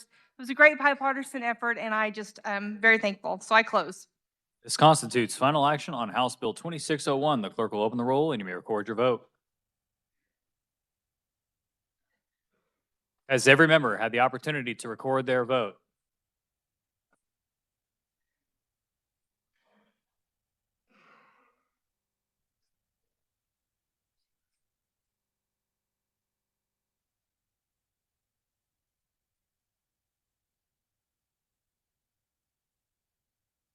The clerk will the clerk will close the roll. Does any member desire to explain his or her vote? Does any member desire to change his or her vote? With 124 having voted in favor and 0 against the passage of House Bill 2601, the same having received a constitutional majority, the bill is hereby declared passed. Clerk will record the vote.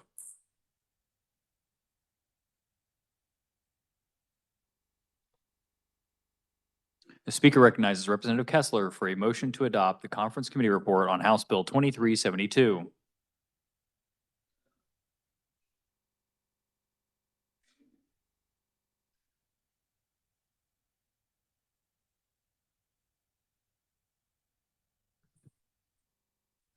Thank you, Mr. Speaker.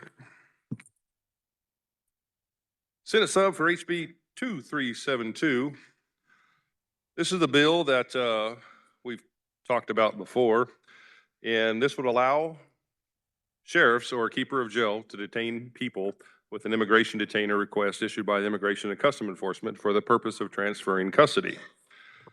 It also includes municipal insurance pools coverage for law enforcement operation authorized by the for operations that are normally authorized to be covered by the agency when enforcing federal law. The bill also amends the Interlocal Cooperation Act to allow sheriffs to enter into 287G agreements without the authorization of county boards.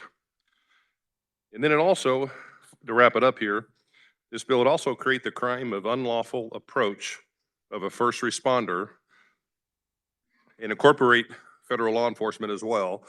When a first responder signals not to approach or to remain 25 feet away because of a reasonable belief that separation is necessary for the safety of any person or property. But on that, I want to emphasize, and we emphasize this greatly in committee, the bill only allows enforcement of that barrier by a state or local law enforcement officer. Can't be any more clear about that. We put that in every section of the bill, just so you can be very, very clear about that. With that, Mr. Speaker, I move to adopt the conference committee report. Representative Fairchild.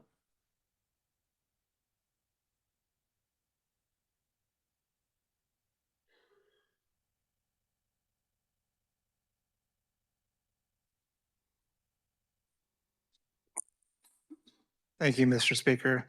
One of the bills in this conference committee report was HB 2771, and that was legislation that was introduced in the House Fed and State Affairs Committee several weeks ago.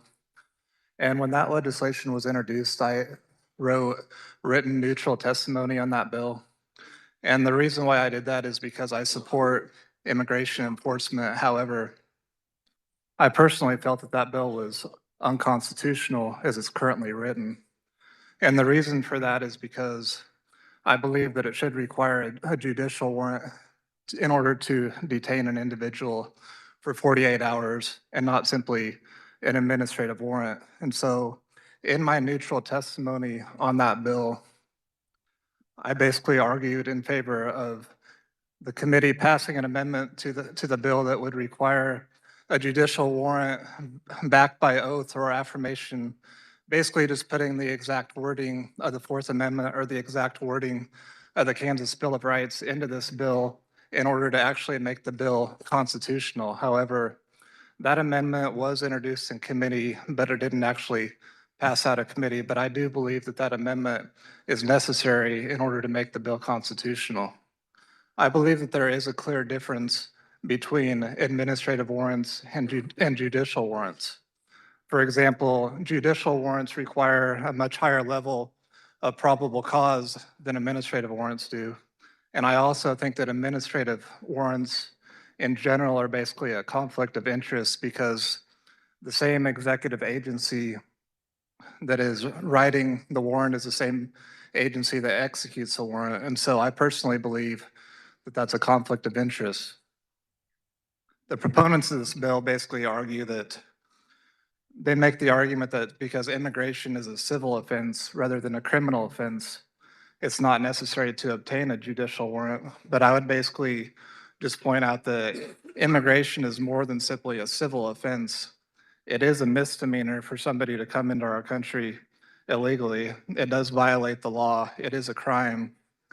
And then also in addition to that, I just don't see any particular exceptions in the Fourth Amendment for immigration or for anything else. I think that we need to enforce the Fourth Amendment according to the views of our founders when they wrote it.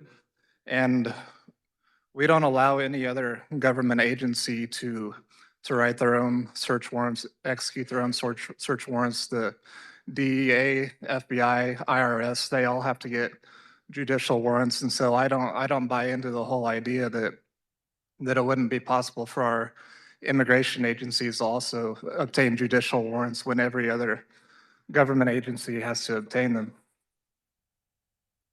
In addition, the research that I've done shows that our founding fathers were also generally against administrative warrants. In February of 1761, James Otis Jr. was a lawyer in colonial Massachusetts. John Adams, our second president, was a young lawyer sitting in the back of the room taking notes.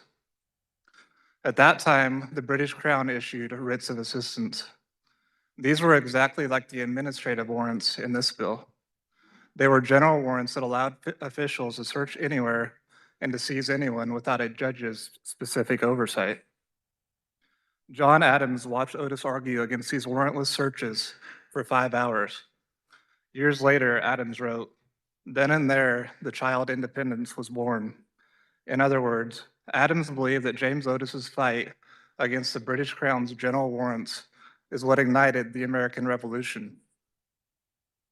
The British called them writs of assistance. Today, we call them administrative detainers. Although the name has changed, the violation remains the same.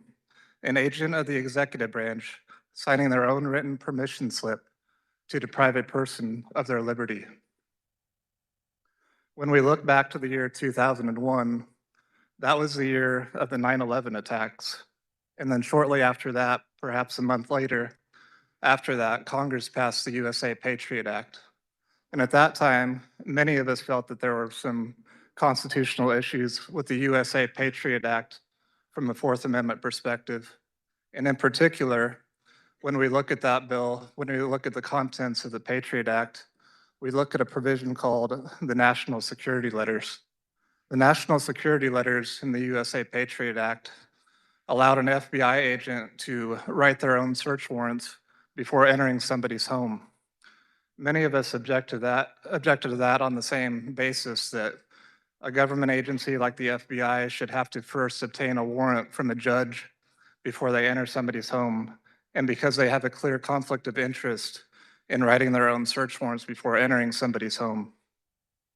And so from my perspective, when I look at this bill and I look at the language of this bill, the way that this bill is written, when it relies entirely on administrative warrants rather than judicial warrants, I think there's a common theme when you can compare this bill to the USA Patriot Act, that both bills relied heavily on administrative warrants rather than actually following the Fourth Amendment and obtaining judicial warrants.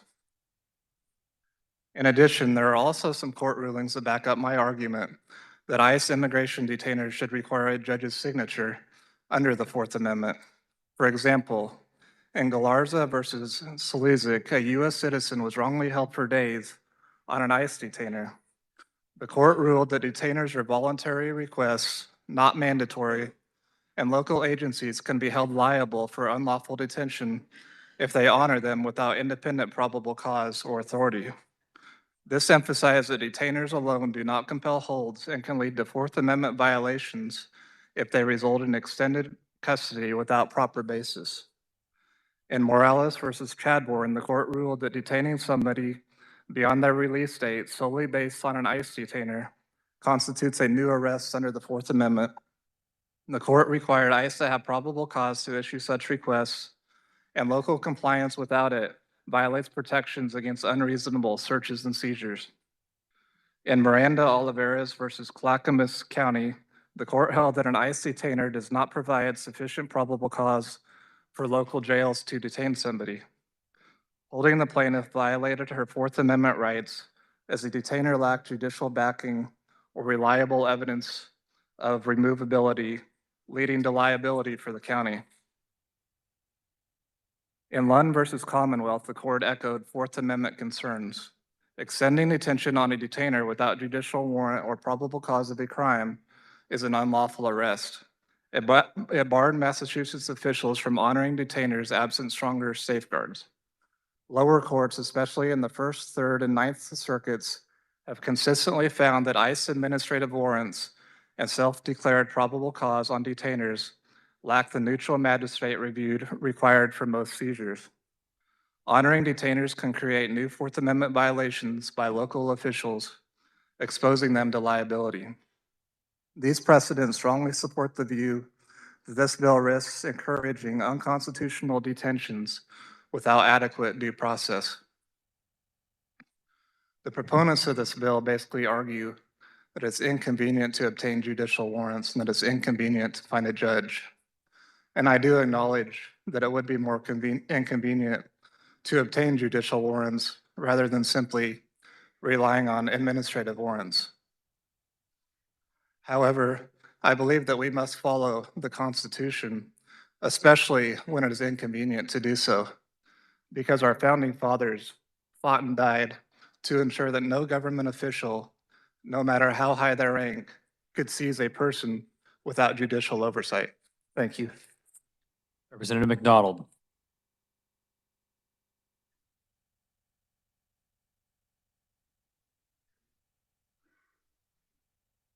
I apologize, actually. Sorry, Representative Meyer.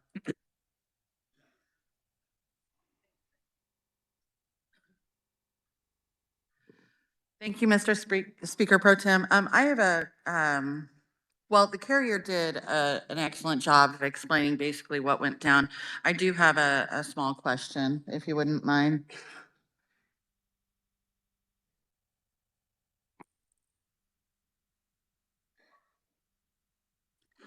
Thank you. So I just wanted to clarify for the body, first responders, that does include EMS and fire, right? That is correct. Okay. And did we receive any testimony from EMS or fire personnel? I don't believe so. I don't believe we did in the House.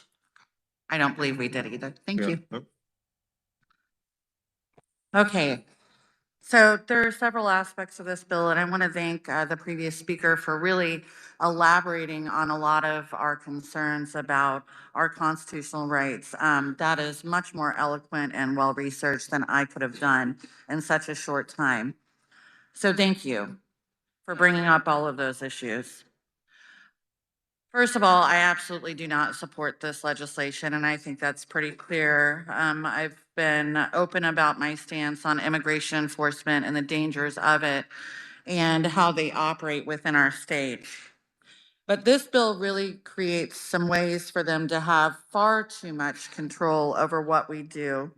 First, by ensuring that they are not required to get permission in order to enter into agreements with sheriff's departments.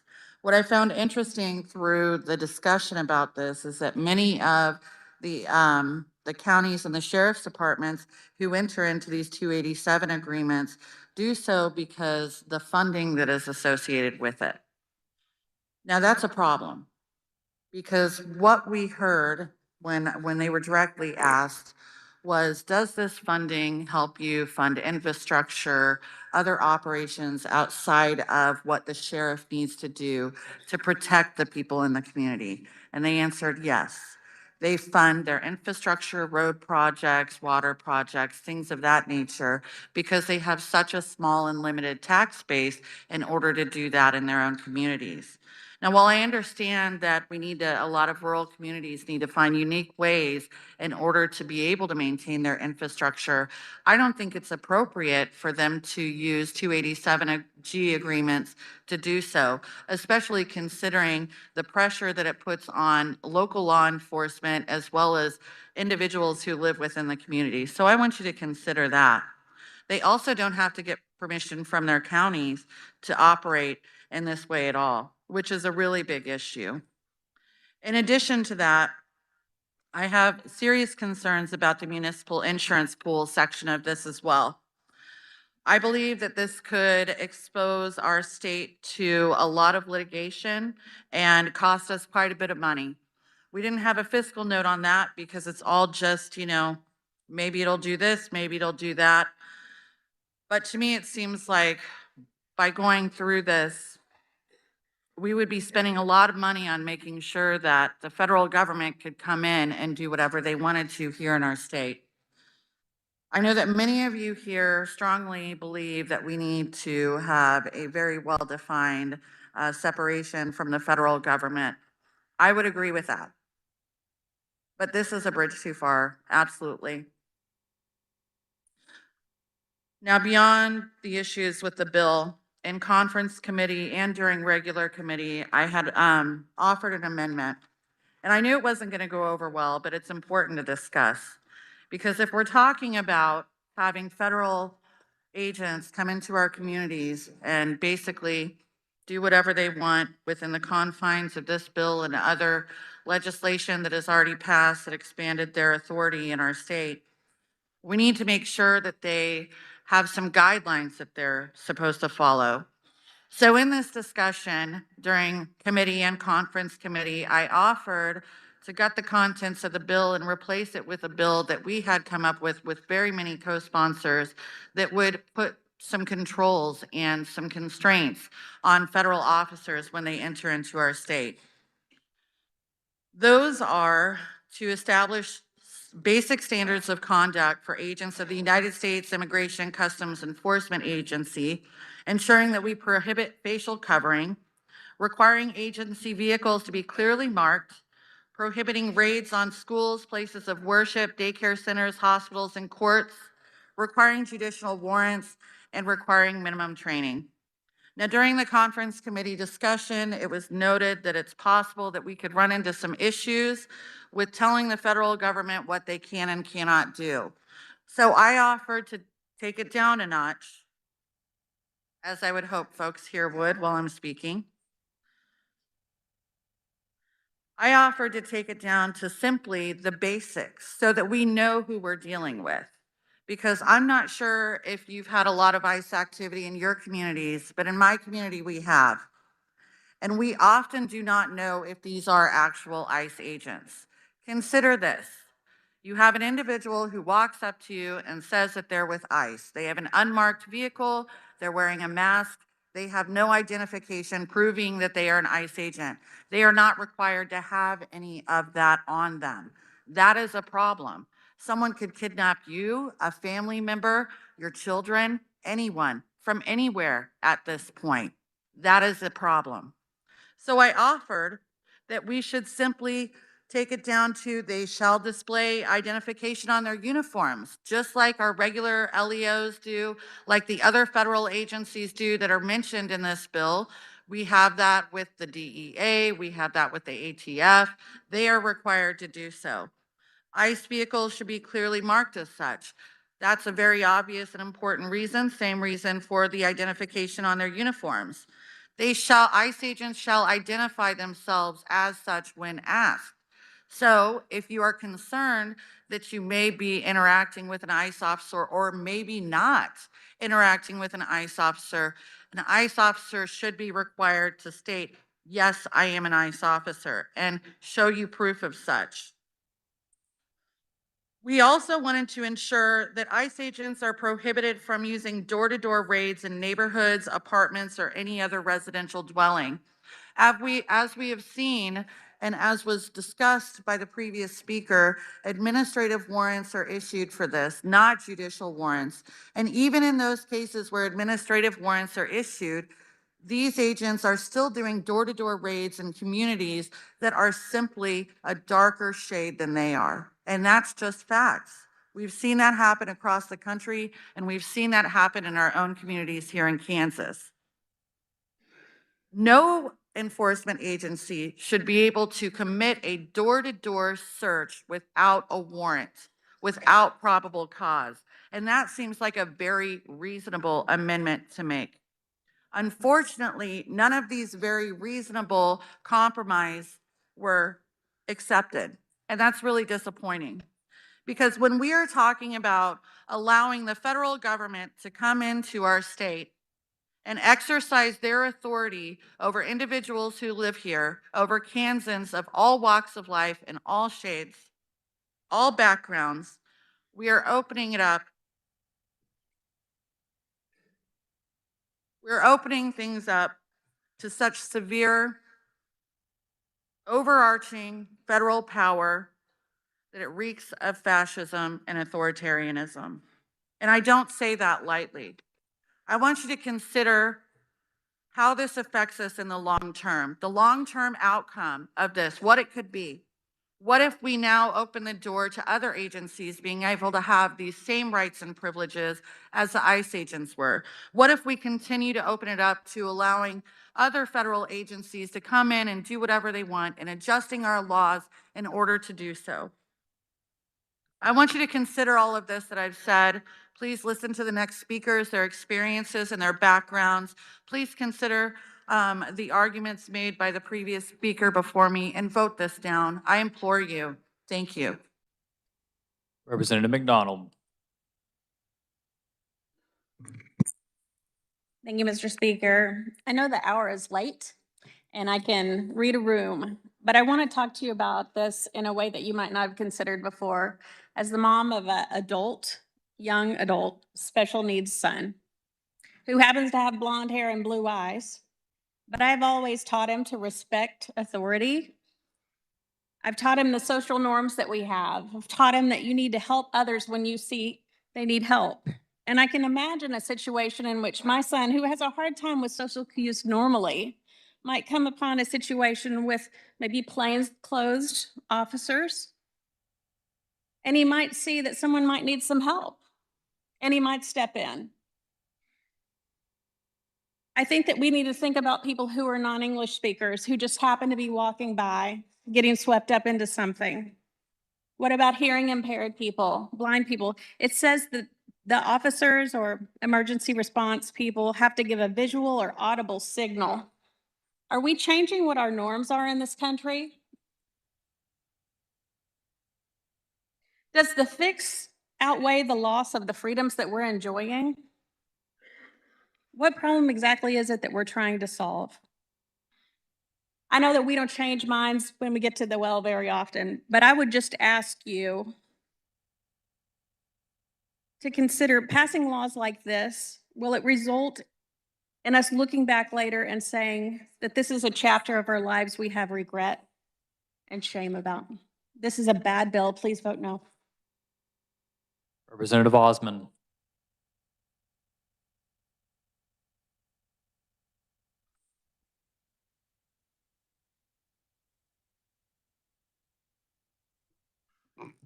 Thank you very much, Mr. Speaker.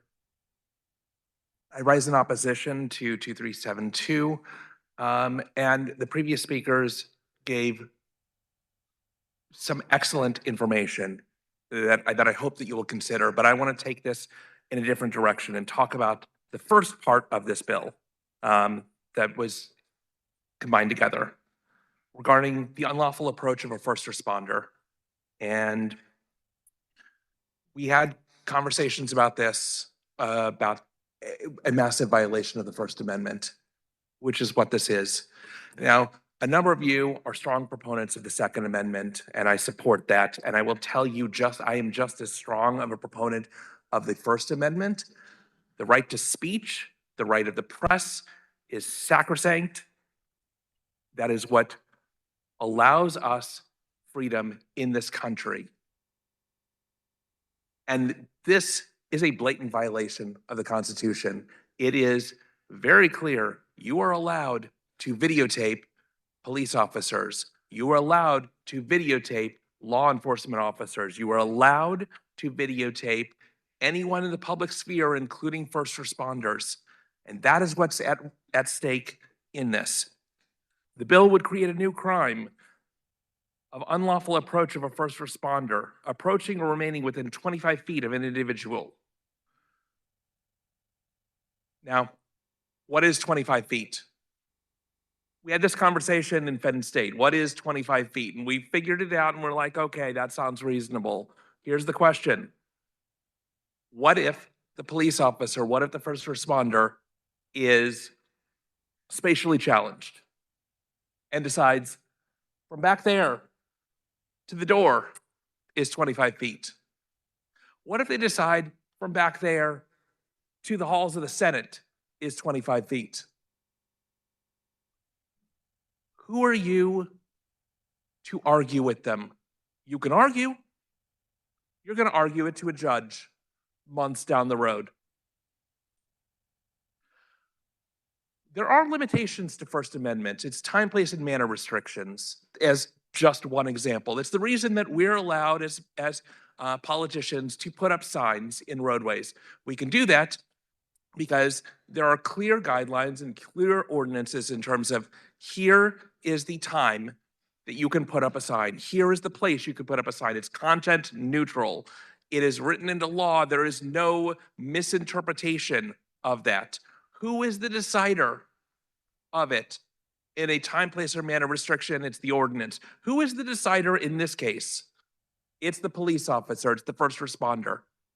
They are the ones making the determination if it's 25 feet. They are the ones making the determination if they are distracted from their duties. They are the ones that make the determination if there is an increased level of concern of physical harm to any person or damage to property. They make the determination, and you don't get to argue with that. And if you argue with it, it's a violation of Class B misdemeanor, up to $1,000 and a jail term of up to 6 months for expressing your right to free speech or having the press express their right under the First Amendment to do their job. This is a violation of the Constitution. This is going to be caught up in litigation for an unbelievable number of reasons, as you've listened to from some of the opponent testimony. But again, I feel that the First Amendment is sacrosanct, and this bill, if it were to go into law, would be unbelievably unconstitutional, and we're going to see it back in court. Please vote no. Thank you. Representative Oropeza.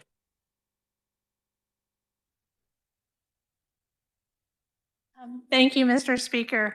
All the previous representatives have made great points, especially from District 113. But as the carrier of the bill, or CCR, House Bill 2372 stated that our local law enforcement would be the ones to enforce the 25 feet area for the ICE agents that potentially may come in. Unfortunately, we've heard reports over and over again about how law enforcement, local law enforcement, is not always brought in, nor are they always alerted as to when ICE raids, evaluations, warrant serves, et cetera, when those things do happen within our state. So I would really question, even though that's in there so many times, is it actually going to be used? Is that anything that's actually going to protect our citizens? I also want to make sure that people understand not only are there immigrants that are having legal status or going through the process or being brought in by these ICE personnel, but also there are citizens who are being gathered up in these instances and thrown into detention centers, as well as with the removal of the 48 hours. I think that's unprecedented. There should be an end to that. We should make sure that everybody has their due process and work through the system, especially if there happens to be an individual with citizenship or working through their asylum papers that is not, needs to make sure that is worked through in a properly and timely manner. I hope you also vote no for House Bill 2372. Representative Lewis Ruiz.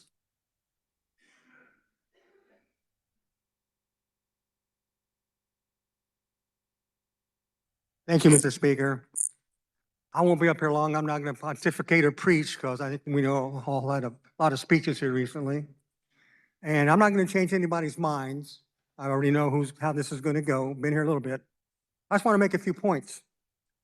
When this bill was brought to us in Fed and State, there were two proponents. One of them was Ed Klump. The other one was the mini Trump, who's the bell ringer across the aisle over here, the president of the Senate. They swayed a lot of votes that we didn't have any debate for because the people already made up their minds on who brought the votes. One of the questions that I have, and Mr. Chairman, if you would stand for a question, please.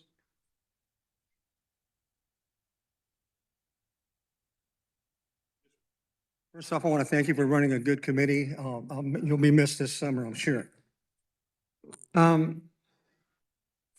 Approval immigration detainer operated conducted by a law enforcement agency require the state to pay for certain federal civil judgment costs. And I'm Rand Inquirer, Attorney General to represent the law. What random costs are those? Can you elaborate on that? Sorry now.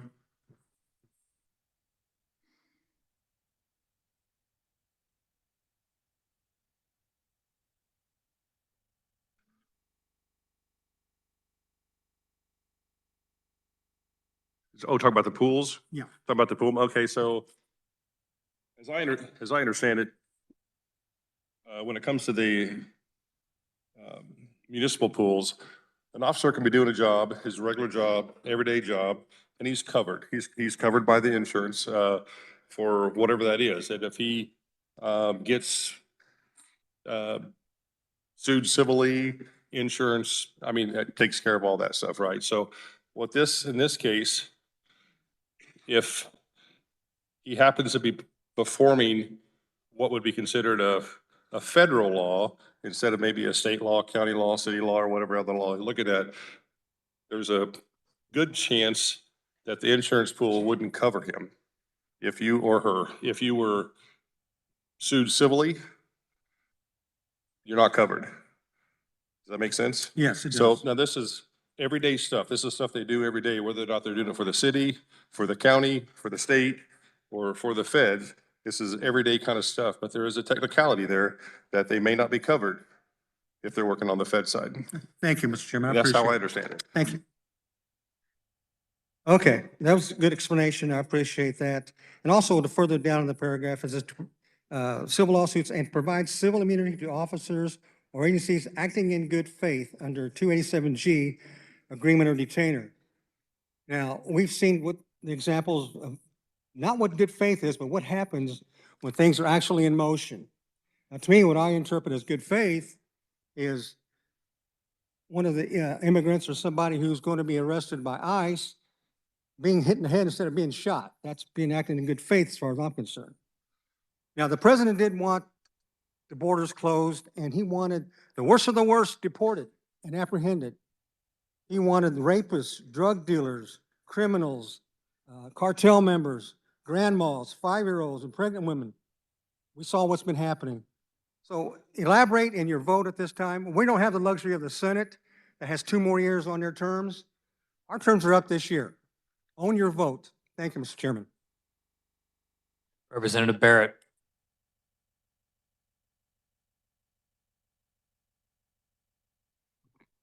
Thank you, Mr. Speaker. Just quickly on the HALO law, that's the 25-foot barrier around law enforcement. Other states have passed this now, but I kind of want to talk about why this is so important for law enforcement. So imagine, if you will, let's talk about, for example, a rural law enforcement case that happens quite often. You get behind a vehicle, try to stop it. The vehicle continues to go. For this example, maybe because they're DUI or maybe they have a suspended license, they know their car is going to get towed. So they continue to go and they drive several more blocks and they pull into their house. The officer gets out. It's a deputy by himself. Closest response is, for a backup unit is 30 minutes away. That deputy's dealing with that individual. Now his entire family wants to come out and have roadside court. So now they have a person that's potentially not wanting to get arrested because of a warrant, suspended driver's license, whatever it could be, and they're arguing with this person while at the same time someone's right behind the officer and the officer's not sure what this person's intent is. Does this person have a weapon? Is this person going to attack me? So now their attention is diverted to 2 different people at the same time. This is a huge officer safety risk, but it's also a safety risk for the other involved individuals because that officer is making multiple decisions at the same time, looking around, trying to make a decision, trying to keep the scene safe. That person 100% has the right to record 25 foot away. 25 foot is not that far of a distance. Additionally, when it comes to proving that 25 foot, first of all, the officer would need probable cause to make the arrest to prove that he knew that was 25 foot. But in addition to that, in the court of law, they have to prove beyond a reasonable doubt. How would that be done? Well, for example, as a law enforcement officer, I have a body cam that has pretty much 4K imagery on it. You could see, okay, well, they were at the tailgate of this vehicle. The officer was here. How close is that? But in most cases, it's going to be obvious. If the person's within that range and you can't prove it, you can't prove it. The main deal with this HALO law is to keep the officer safe and to keep the civilians safe who are involved in that encounter. You can record from 25 foot away. My desk is at the back of this chamber, so I can easily record who's up here with no issue. When it comes to immigration, talking about whether you need a judicial warrant or the administrative warrant, I can completely understand that argument, but that's a federal argument. They're dealing with that now. If the courts dictate that it needs to be a judicial warrant on the federal level, okay. But right now, we are saying that the law enforcement, if they are doing in good faith, having these individuals in their facility, after they arrested them for a crime, that their insurance is not, they don't have to worry about their insurance not covering them. So again, this is just talking about our local law enforcement, making sure they can do their job and keeping them safe. Thank you. Representative Lewis.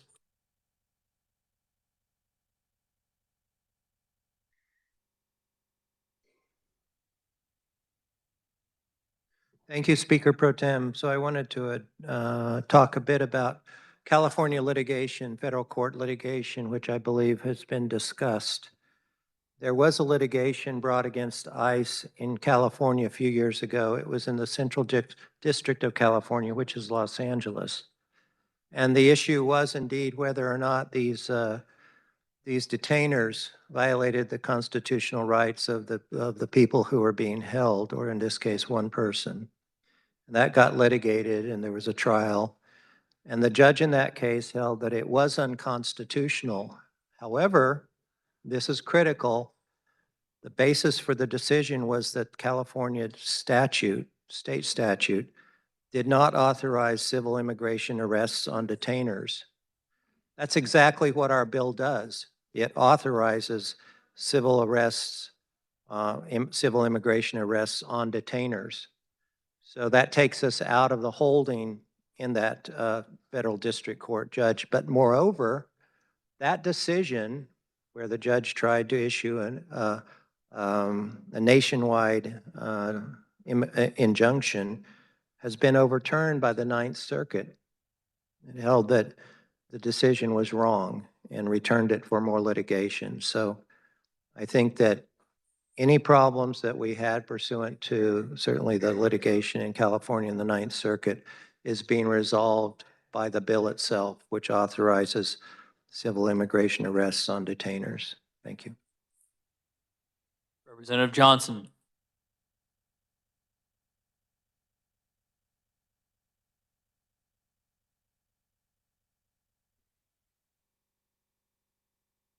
Thank you, Mr. Speaker Pro Tem.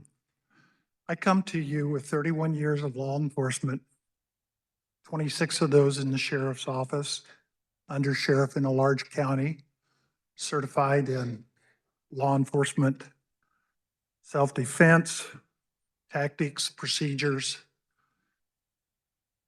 This bill that was presented was designed to protect a wide variety of public safety responders.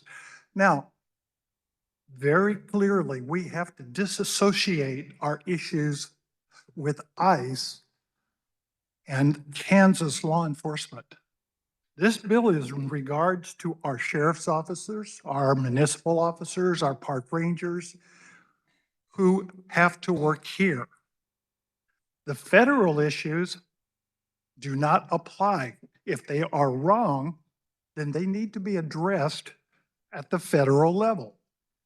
I can appreciate all of the statements that I heard from several of the individuals over here regarding ICE. But that's not what this bill is. The chair and the members of the committee deliberately put in language that it is not about them. It is about a law enforcement safety issue. Safety issues. 25 feet is very simple. So in training, which we spend quite a bit of time in the academy and which is in our procedural and they are tested on, we come up with little clues to help design. What is 25 feet? What is the distance of a car? We use that as a measurement for how many lengths should you be back when you're on the highway. Length of a car, width of a room. The ability to cover a short distance very quickly with a weapon is astounding. And so by allowing public safety people that ability to have that distance can be a lifesaver. Now, after every critical event, we will study tapes and evaluate it. And if you look at those tapes, much as the earlier speaker said, we can count the amount of time. Now, we have two people on this side of the aisle that I have great respect for their self-defense prowess. They have incredibly quick hands and tactics. They know how quickly it is. The ability to come out with an edged weapon is done so quickly you will not see it. One of the first training things I do, I'm not allowed to do props, Hand is quicker than the eye. And the distance of 10 feet will allow any person to assault me and get the first blow. Ask my boxing friend over here. It's not always the hardest hitter, it's the one that recognizes that a blow is coming and he sidesteps it and diffuses it. 10 feet, I can't stop it. When you walk down the hall, especially you ladies, and you see a stranger walking in that spot, there is a point in which your eyes will turn to them and they become in your zone. And if they don't turn around or if they look too, you'll do something physically to let them know you're in their zone. Well, that's what we're doing for law enforcement. The 25 feet allows us to get those other people that are around us away. Now, what if they don't do that? We're going to let them keep doing it? At what point do we provide for safety? Now, I would like to address the issue of first responders. Ambulance, EMS are lifesavers. And I have absolutely seen many situations in which those lifesavers are being bothered or hampered in their duties. They can't get in to do it. The same thing for firefighters. I've seen firefighters at a scene in which people are coming up and interfering with them. These are life and death time periods. An EMS person trying to respond at a critical incident scene has the golden moments, 3 to 4 minutes to maybe save a life. And if there is interference with that, they could lose that person. So this bill is designed to protect all of those, every one of them. Does it happen that there might be some abuses? There well could be, but I will tell you that in my experience with federal officers, the DEA, federal marshals, on, it has been marvelous. And we need their help. If you're from Wyandotte County, we should just point out the top federal law enforcement officer is a former Kansas City, Kansas police chief, Chief of Topeka, now serves as our federal marshal for this district, has served different presidents on both sides. Federal marshals are out every day working with local law enforcement, and they go with us. Please, let's take away ICE and look at the underlying bill. What this does is protect our sheriffs, and they are all for it. I am still a member of the Kansas Sheriff's Association, and I will be until they put me in the nursing home. I have their support on this bill. That's what they want. Their insurance is important to them. Running the sheriff's office is critical. You take a lot of the heat. A sheriff's office has the greatest law enforcement power in any county, period, exclamation point. And they're called on to do a lot of the hard duties. And one of those is holding prisoners. It's statutorily required. And then to assist anyone who calls on them. And that's what they do. But especially in our rural areas, there's not a lot of people out there. So we need to be able to give them the supports they need. I appreciate the amount of time that was put in this. I really do. I will just cite one incident. About 2 years ago, city of Shawnee, just right on the border with Lenexa. My youngest son, a policeman with the Lenexa PD, was called on to assist another law enforcement officer from another agency to apprehend a fugitive. In the period of about 20 seconds, it turned into 90 seconds of pure, absolute terror. And as a father, I ended up having to watch the video. and how an individual who broke the law used his vehicle to avoid capture and nearly killed my son. I remember having to go to the hospital. He broke the law. All my son did was go to help another officer. By the way, he was going in to get a cup of coffee. That's all he was doing, in uniform. He got caught up. We have to protect all of our public safety people. So please consider that. I will respect your issues that you have with ICE. I do understand those questions. I do. But let's give my Kansas law enforcement people the tools and the protections they need. Thank you so much. Seeing no further discussion, Representative, you may close.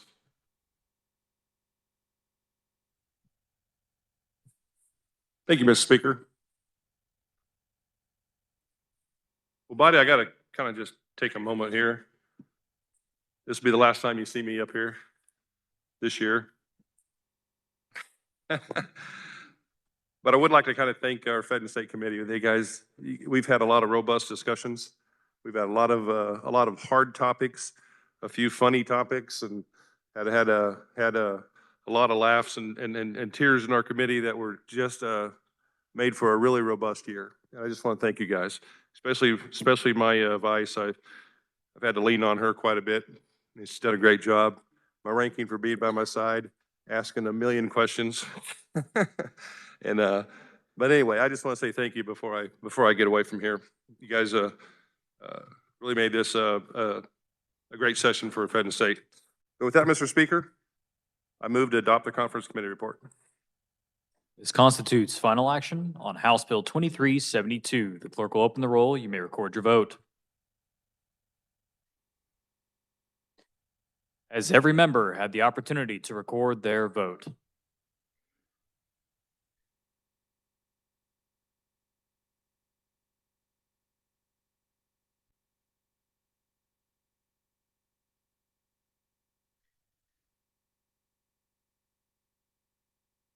The clerk will close the roll. The speaker votes aye. Does any member desire to explain his or her vote?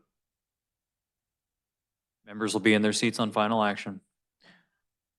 That was not for you, by the way. That was for somebody else. Does any other member desire to change his or her vote? For an explanation, Representative Boatman.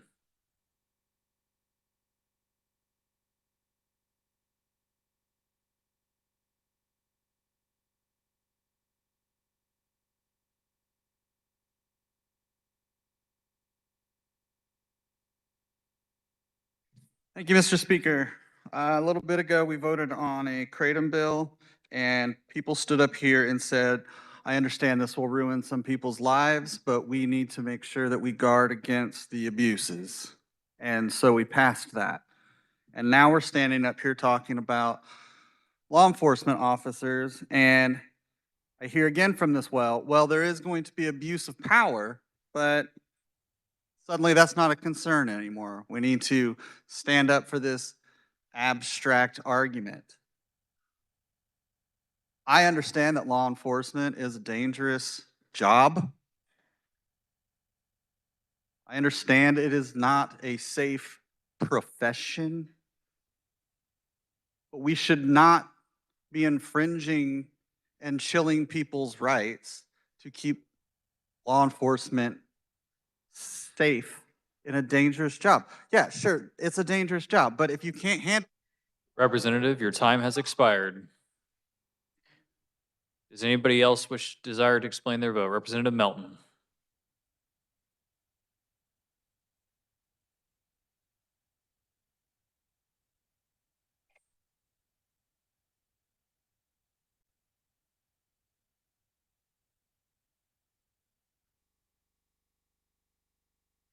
Thank you, Mr. Speaker.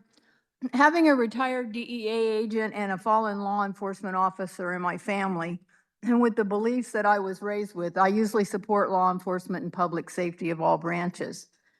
However, my feelings of HB 2372 and from talking with representatives from public safety. I cannot support this bill. They each pointed out that currently there are procedures in place that work.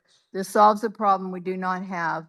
And often was pointed out, I think it's, I'll quote, I think it is unnecessary and will be abused, leading to litigation and other issues, probably borderline unconstitutional.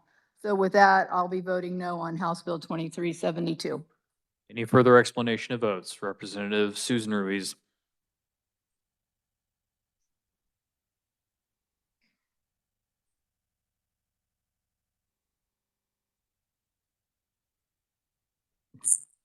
Thank you, Mr. Speaker. Make no doubt about this. This is about immigration, because this bill would not be coming to us if it wasn't for the Trump administration and his little army going all over the U.S. and in Kansas for immigration and trying to do all kinds of deportations. We wouldn't have this bill because of that. If we did, if the other issues had been an issue, then how come we haven't heard those bills before? Because it really is about this immigration process. Those counties that had those 287G contracts are now are being told that if there's a lawsuit, they're going to have to pay out. The government it's not going to cover them anymore. They're circumventing all the commission for their budget, for their funding. And so now who's going to have to pay out the budget? I know you guys are just hilarious right there. Who's going to have to pay out now? The state, our taxes. Vote no on House Bill 2372. Any further explanation of votes? Representative Mosley.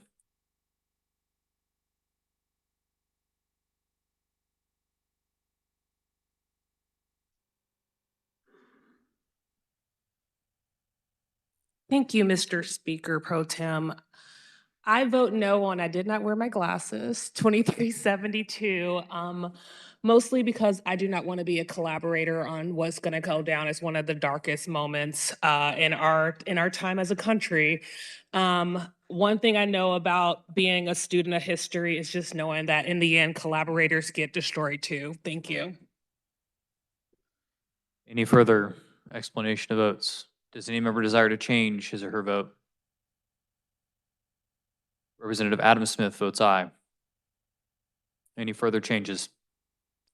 Seeing none, with 85 having voted in favor and 39 against the passage of House Bill 2372, the same having received a constitutional majority, the bill is hereby declared passed. The clerk will record the vote.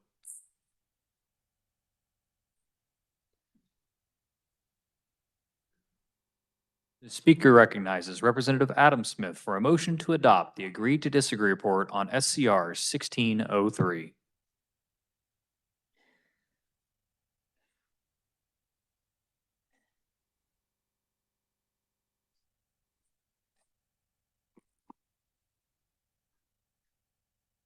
Thank you, Mr. Speaker. SCR 1603 is the current resolution that's in conference dealing with the constitutional amendment to limit valuation caps. As you might recall, it came out of the House as a rolling average with several different parameters. The Senate's position is different. We have worked all week on this, and we've kind of come to a point in our negotiations where we're ready to move forward. Unfortunately, that was not agreed to by all members of the conference committee. So, Mr. Speaker, I move to adopt the agree to disagree conference committee report and that a new conference committee be appointed. Real quick, the Speaker recognizes Representative Humphries for an announcement.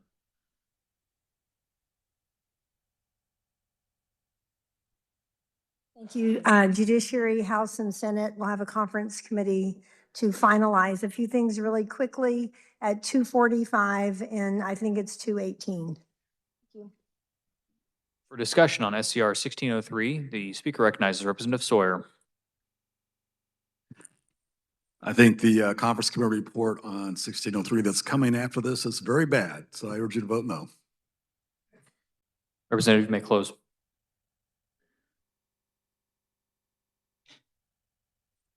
Thank you, Mr. Speaker. I close and move my motion. You've heard the motion. All those in favor signify by saying aye. Opposed, no. Ayes appear to have it. The ayes do have it. The motion passes. The Speaker appoints Representatives Adam Smith, Turner, and Sawyer as conferees on part of the House. The Speaker recognizes Representative Minix for a motion to adopt the Conference Committee report on House Bill 2462.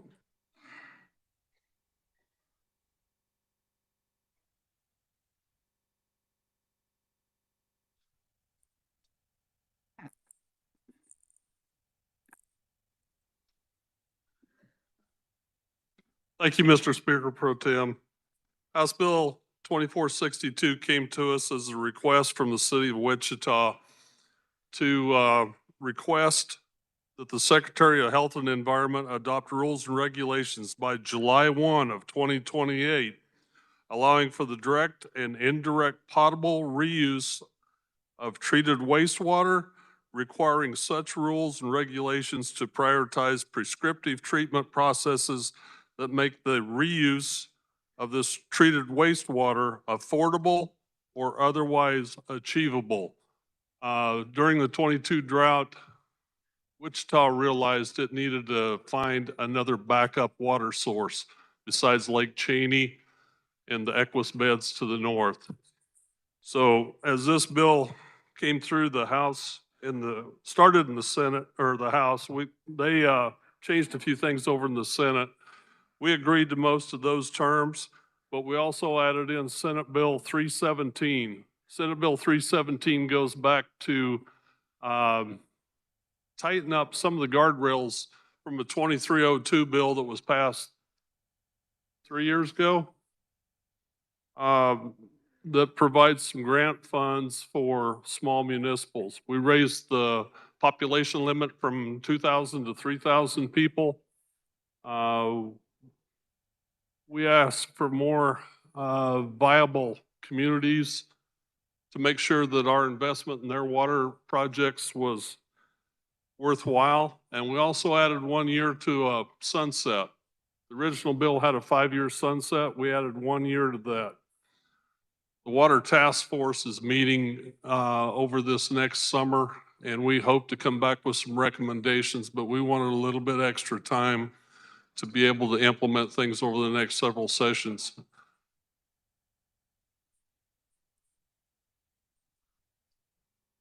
Mr. Speaker, I move to adopt the conference committee report, and I'll stand for questions. Representative Vaughn.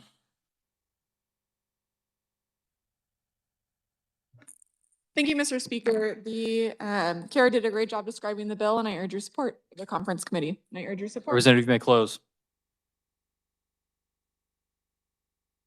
I close. This constitutes final action on House Bill 2462. The clerk will open the roll and you may record your vote. As every member had the opportunity to record their vote.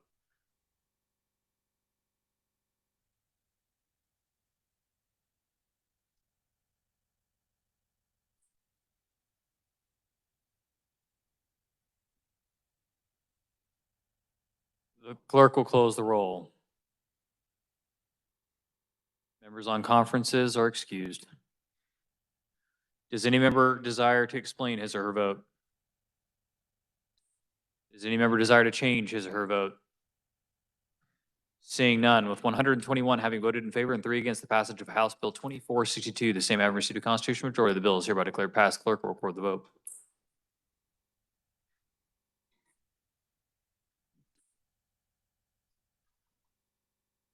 The Speaker recognizes Representative Estes for a motion to adopt the Conference Committee report on Senate Bill 361.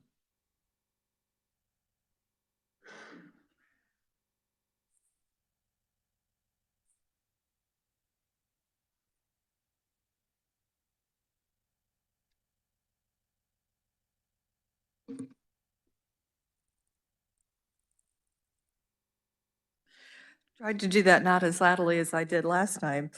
Thank you, Mr. Speaker.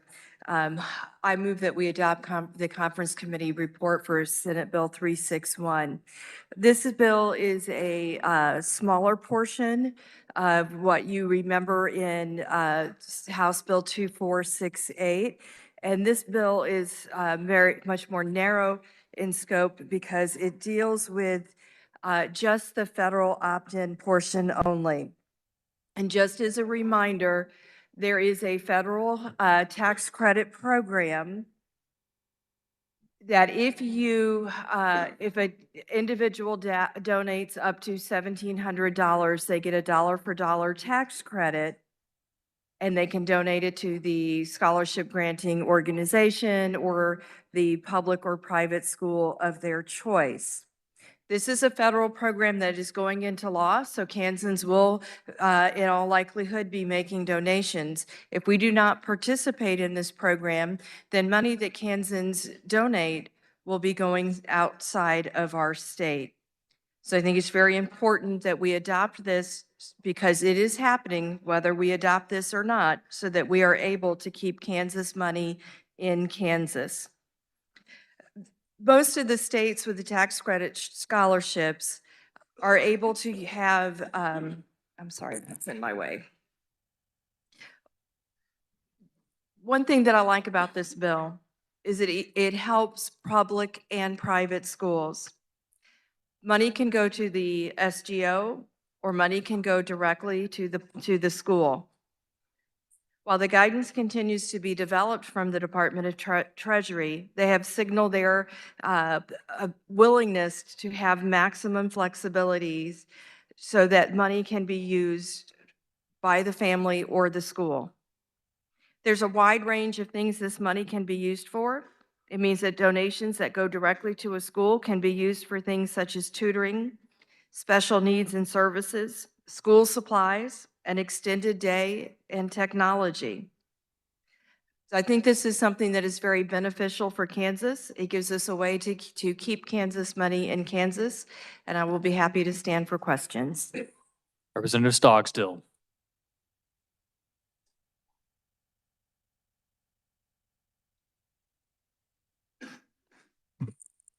Thank you, Mr. Speaker. The chair did a good job of explaining this bill. Unfortunately, this is just another voucher bill. And it's just really interesting to me how we keep coming up with all these voucher ideas when 61 of our counties in Kansas have no private schools. And I guess as someone from Johnson County, if you want to have money taken away from your public schools and sent to private schools in Johnson County, I guess I ought to be good with that. But I think that our public schools deserve public tax money and not tax breaks. Under this bill, I believe someone making $300,000 a year in Johnson County could take advantage of this bill. This is, I don't know how many times we have to talk about this. Our public schools deserve public tax money, period. There's other ways for private schools to get their money and so on like that. And there's plenty of ways if you want to donate to private schools, there's ways to do that too. But if you like vouchers and you don't care if some of these, this money, public money doesn't go to those 61 counties without public schools, this is your bill. But if you think that public money ought to go to public schools, vote no on this, please. Thank you, Mr. Speaker. Representative McNorton. Thank you, Mr. Chair. I voted against this bill the first time it came out because I had both the sections, the federal section and then our state section. I'd have to disagree with the ranking member. This is a federal program, won't cost the state any money. So if somebody in Johnson County wants to donate, take a federal tax credit, their local school can set up a scholarship granting organization and be able to get that money back to that school. If we don't opt into this federal program, like the chair said, if I want to take that tax deduction on my federal tax credit, that money is going to be distributed to some other state, some other school, someplace else that we don't get the benefit from in the schools in Kansas. That is, public schools and private schools can both use this federal program. So because of that we split this off from the first section that was a federal program. The second section of the original bill was a state program that was going to take $10 to $20 million of SGF over time out of our budget. I didn't like that part.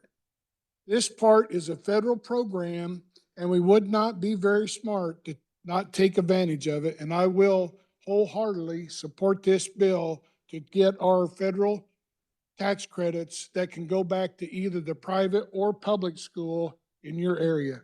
Thank you, Mr. Speaker. Representative Featherston.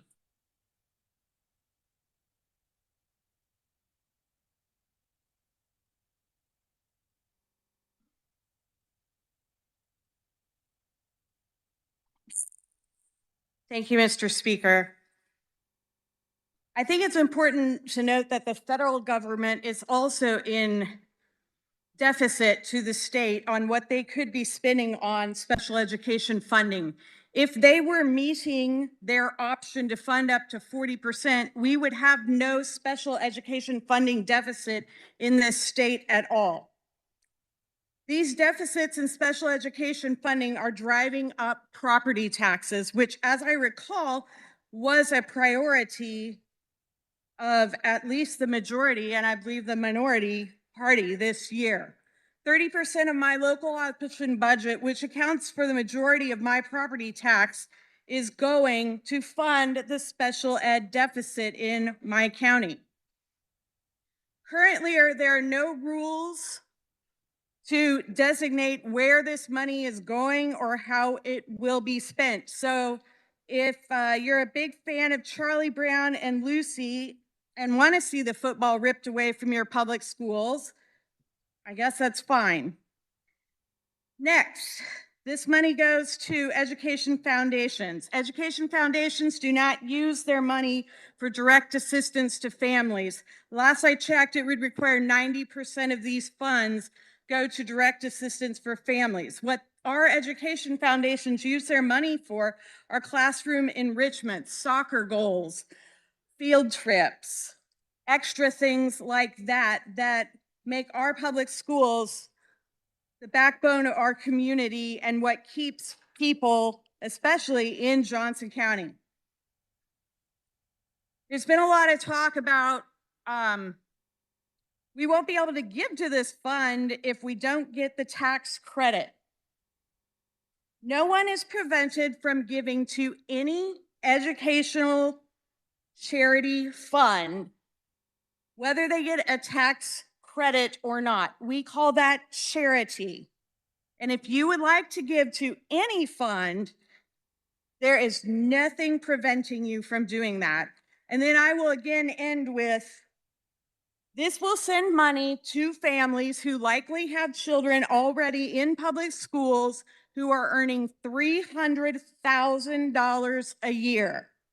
That's hard for me to justify in my district, which has a pretty diverse economic structure. And I would think it would be extremely difficult to justify that in districts that have a lower socioeconomic status than mine. I urge a no vote on this bill. Representative Brantley.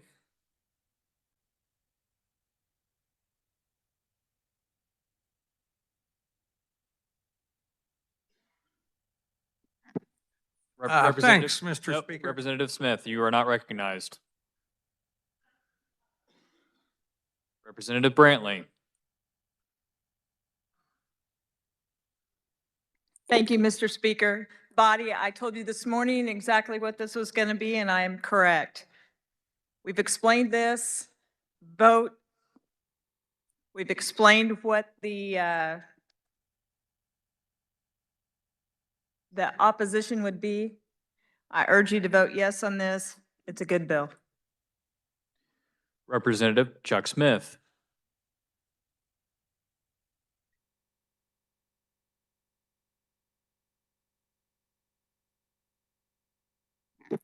Thanks, Mr. Speaker. You know, when we were voting on the telephones in school, my friend from Prairie Village said, kids are kids. You know, there's 30,000 Catholic school K-12 kids in Kansas, 30,000. That's $600 million the state of Kansas saves. $600 million. Would you trade $600 million for a $15 million tax credit? Oh my heavens, I would hope all of you would do that. It's easy. This money is going to go to disadvantaged kids. You know, we're not looking for football players. My friends in Wichita, my brother-in-law was the priest at Holy Savior in Wichita. It's an all-black school, or 90% black. It takes a great sacrifice to keep that school open. And I appreciate the church doing that. Like I say, this is a federal program. If you look at the kids, I spent a big part of my life. I'm a graduate of a public high school. I went to a public high school. I've taught in a public high school, but I've also taught in the Catholic high school. And our kids are on a normal curve. We got rich kids, we have poor kids. We have smart kids and we have not so smart kids. Please vote for this, and it's a positive thing. Thank you very much. Representative Helgerson.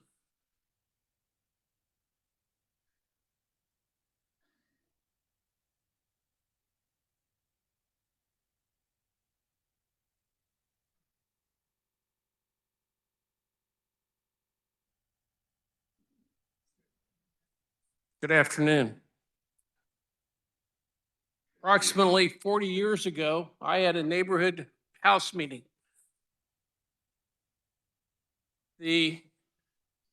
No, not yet. I appreciate it. I don't know how you are in your neighborhood meetings, but I'd invite them into my house. It may not be the thing to do now, but you know, so I'd get neighbors from, which was the College Hill area in Wichita. And College Hill area has generally an affluent area, and it's a little bit more Catholic dominated. One of the first questions I had was from some of the parents that live near me, and they said, how come I have to send my kids to Catholic school? I send my kids to Catholic schools, but I don't get any benefit, and say, even though I'm saving the state money. That was a question posed to me 40 years ago. And 40 years, I've been asking and that same question of myself and others. And at the same time, I have been a loyal, strong advocate for the public education system. In fact, I've carried more amendments for public education than anybody in this body, I'll bet. Tom, I'm sorry. The representative from Sedgwick County could probably agree to that, because I would carry amendments to raise the school finance formula, to put more money into special ed, etc. But 40 years ago, I saw the question coming, and that is, you can't separate the support for public education and private education. We as a body have to support all education and figure out how to do that. Now that's a real tough thing, because I know the hearts of many of you, and that is, they have the choice. We don't want to fund it. They have their own perspective on a religious education or on a private education, or they're wealthy and they have those choices, all of those questions.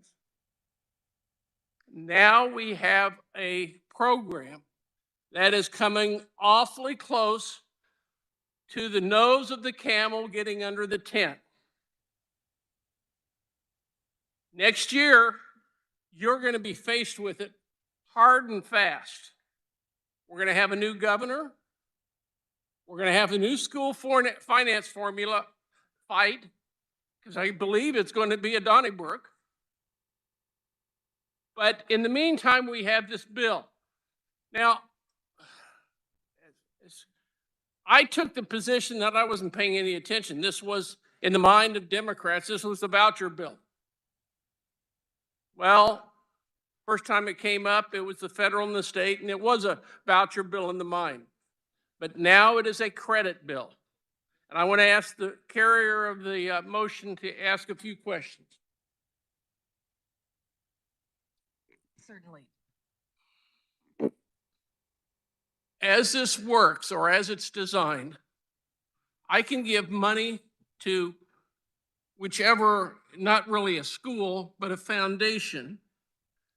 The scholarship granting organization. Scholarship granting organization. Okay. That scholar, what are the rules or restrictions on a scholarship granting organization? The money has to go directly for student use and benefit. And if memory serves, they also, 90% of what is donated needs to go to students. Could it go to special ed? Yes. So I could donate, was it $1,750 to this organization? And could it have it in its guidelines that it goes to public education, special ed? You can, and as well, you can direct it directly to a school. So you could go have a conversation with a school that says, I am going to donate this money, and you can work out your own donor agreement with them of where you would like that to go. That would be between you and the school. Does it have to be an individual? It could be a group. I'll phrase this. The legislature and states play with federal money and way to get additional federal money. Could I get a group of 125 individuals and have us donate our salary or our $1,750 and for special ed, and have it all go to special ed and have the credits come to all of us, and the federal government put that money in for special ed? You have a couple of options available to you if you'd like to do that. Number one, you could form your own scholarship granting organization. And I believe that many schools already have a Friends of foundations that support what's going on. And I think they would be a natural fit, or they could create an SGO from scratch. Or you and a group of people could go directly to that school and work out a donor agreement. The $300,000 that I heard referenced, couldn't anybody donate whatever for a credit and it becomes the same amount as a 1-for-1 credit? It's not a deduction, it is a actual credit. So it would take the form of a 1-for-1 match. So everybody would benefit. The recipients of the money need to meet income qualifications. And to put it, it is 300% of your median regional income. To put that in a point of reference, if you think about the federal poverty level, starts off, that dollar amount is very low, but each person you add to your household increases that amount.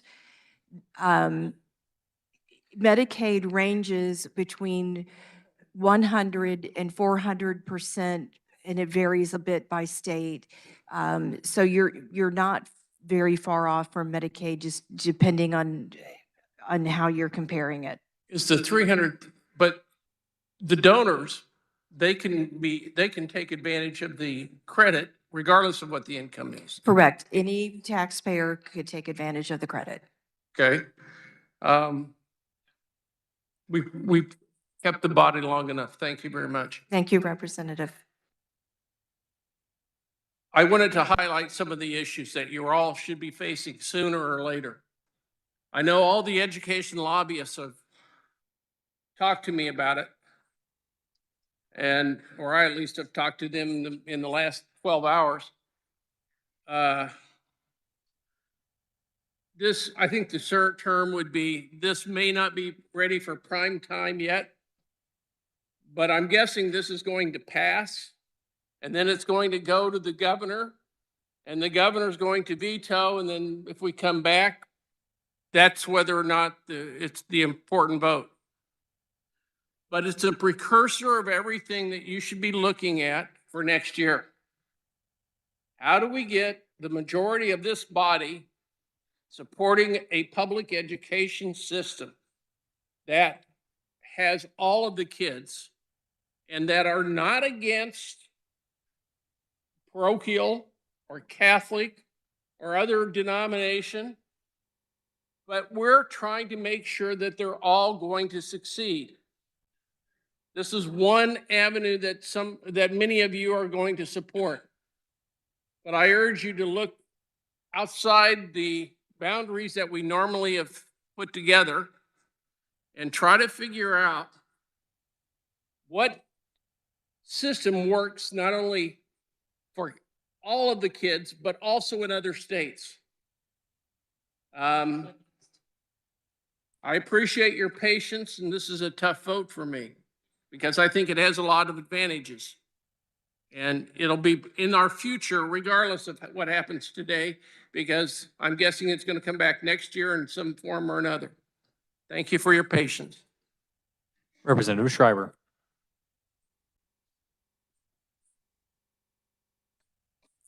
Thank you, Mr. Speaker. The discussion earlier was good. The question was asked about whether money from the SGOs could be used for special education, and I would invite to carry the bill to maybe counter me on this. But when I was doing the research on it, I believe I read in the IRS rules that if a student had an IEP or a 504 plan, that the SGO could not give money to those efforts, to those services.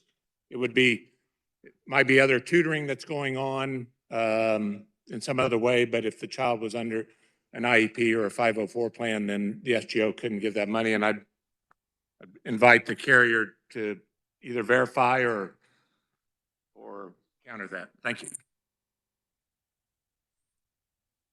Thank you for the question, Representative. My understanding is that absolutely this does cover special needs services from my research, and also special equipment. It even covers room and board and tuition and transportation. And I particularly, in my mind, immediately thought of our students who live away from home at the School for the Blind and Visually Impaired and for the School for the Deaf, that could be very meaningful for them. It's also my understanding that it includes specialized equipment as well. And there's a lot of adaptive needs that I think this could work well for. So I'm sorry if our research is different, but I do believe. Okay. Thank you. Thank you, Mr. Speaker.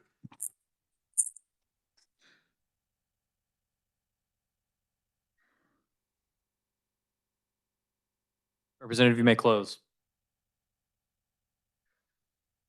I want to thank everybody for the discussion. I think it's been a very good discussion. And I appreciate that we're asking questions. And when I look at this in its bottom line, this is a federal program that exists. Kansans can choose to make donations.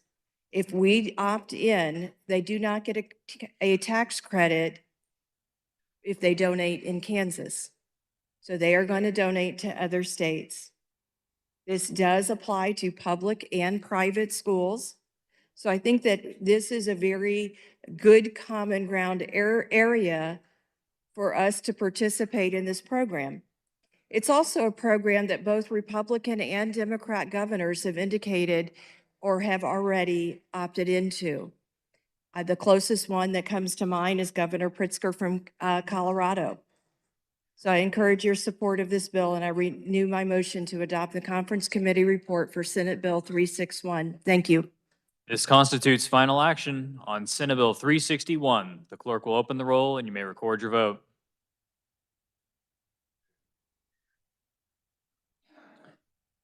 Has every member had the opportunity to record their vote?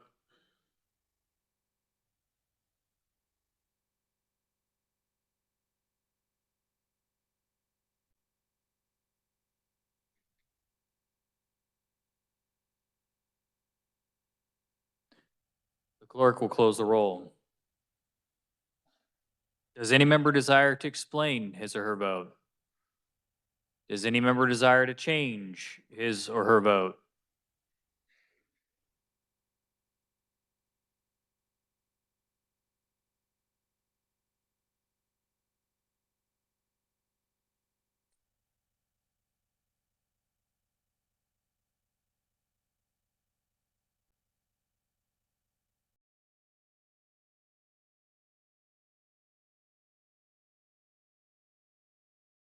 Representative Steens votes aye.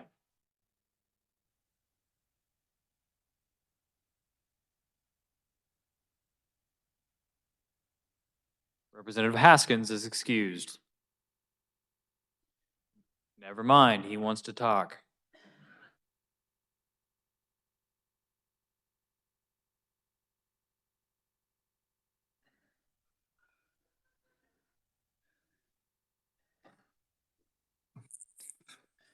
I'm trying to be serious. Thank you, Mr. Speaker. I just want to circle back. I voted no on this because I believe there's still more questions, and I would ask that those that are in the accounting field to follow up. According to IRS points, private foundations are prohibited from making grants to individuals or expenses to cover special education or self-dealing education issues. So it's very important to hear this, that when stated, can this private foundationer give money to help cover public special education, it does not look like that's eligible under self-dealing requirements. Thank you, Mr. Speaker. Any further explanations? For changes the votes, the Speaker changes the votes. Representative Howerton votes aye. Any further changes? Seeing none, with 87 having voted in favor and 37 against the passage of Senate Bill 361, the same having received a constitutional majority, the bill is hereby declared passed. Clerk will record the vote.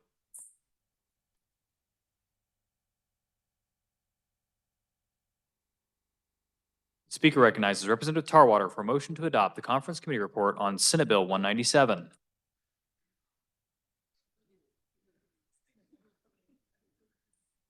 Thank you, Mr. Speaker. So, Senate Bill 197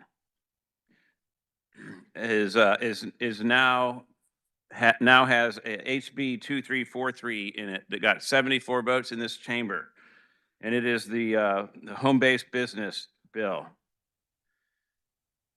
It protects Kansans who run low-impact home-based businesses by simply stopping unnecessary red tape. The bill makes clear that businesses operating indoors without added traffic, parking, or neighborhood disruption they are now a permitted residential use and cannot be forced to seek special permits, licenses, or fees.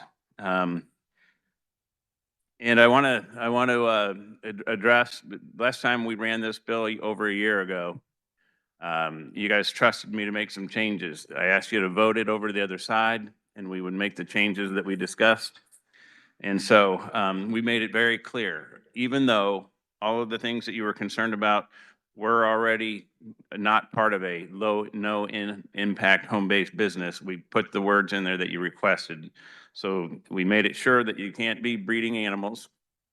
And we also made it sure that this does not apply to Airbnbs. Local authorities still have the right to regulate those. Also addressed homes associations, that they have authority. So this bill is now what we thought it, what I told you it would be when you voted for it, 74 votes. And so for now, I will stand for questions. But, Mr. Speaker, I move to adopt the Conference Committee report, and I'll stand for questions. For discussion, the speaker recognizes Representative Sawyer Clayton. Thank you, Mr. Pro Tem. I want to remind you all that red tape exists for a reason, and that is because our local governments have constitutional home rule authority by the people that they were duly elected by to put in place these restrictions. You may vote yes on this thinking that you are making a pro-business move, but you also have to keep in mind that your constituents at home want quiet and peaceful and safe neighborhoods, and that is why they elect the people at the local level that they do. So I will remind you all that only 74 of you voted yes on this, and 49 voted no. We did have some absences as well. So I would urge you to continue with that continuity and vote no, but make sure that you are voting your municipalities and your district. Thank you. Representative Collins.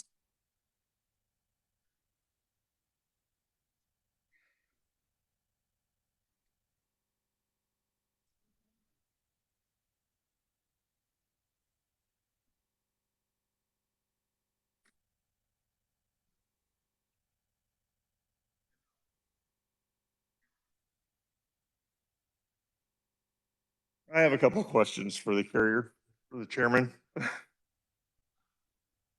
sir. Okay, so by this bill, if a business is operated in a home, no sign out front, no visual indication that there's a business inside, they would not need a local city permit, for instance. Is that correct?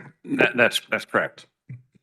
Well, I can understand that for like Amway or Mary Kay, but what if, I have a little experience in the fireworks business. What if I wanted to have a fireworks stand in my living room and didn't get any local permit? The local fire department have no idea what I have operating there. Would that be a good idea? Okay, so this wouldn't apply to that because that would increase traffic and you'd have on-street parking and all that, so. Well, depends on how successful I am with the business, I guess. Right. But what about, say, someone wanted to have a massage business in their house, which most massage businesses are legitimate, but they are known for having some human trafficking. Then the local, law enforcement would not know about that, would not have any way, the local city would not have any way of monitoring that. Is that correct? So illegal activities are still illegal. This doesn't make anything that you do in your house legal. You still have to follow all laws and rules and regulations. Yeah, I understand that, but like the local, my point is, local authorities it might be a good idea for them to know what's going on. Like I said, the fireworks business may or may not increase traffic substantially, but if they had a city permit, then at least the fire department would know what's going on. If a fire happened, they'd know, hey, there's some explosives in here. I can't answer your question on that. I'm sorry. Oh, okay, well, Yeah, thank so, you. yeah. Yeah, I just, from my local government experience, which goes back a long ways, off and on, I just think there's some holes in this bill. Some, unanswered questions or some things that need to be thought about. With that, thank you very much. And thank you, Mr. Speaker. Representative Melton.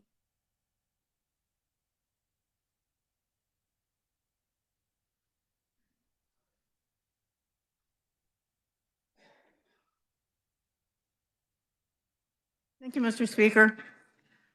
This bill was heard in local government on February 6th of 2024. And again, in Commerce, as House Bill 2343 on March 20th of 2025. During the February 2024 hearing in local government, it was presented as a bill to help such small businesses as Mary Kay. However, at the 23.51 mark of the testimony, the carrier of the bill stated the bill is about our right to make money. The bill is a safety thing. A gentleman wants to become an FFL, legally buy and sell guns and shotguns. That's quote. This must be done from the home. Protects mothers, households, and people, and ensures the right to make a living. That was exactly what was said at that mark. February 2025, it came to Commerce as a bill to help Mary Kay type businesses, as I said. Letters of opposition in February of 2025 were the City of Topeka, City of Shawnee, Kansas Association of Counties, City of Overland Park, City of Liberal. And I think the League of Municipalities said it best when they said, Kansas home rule has meaning value to our cities and to the state.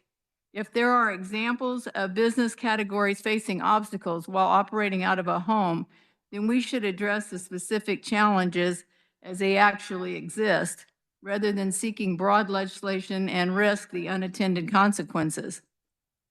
I also think it puts public safety at risk. As the former speaker said, when they go into a home or into a structure, they have no idea what's in there, what kind of chemicals, or what's stored there or anything of that nature. So with all of that, I would like to ask that you oppose House Bill 2343.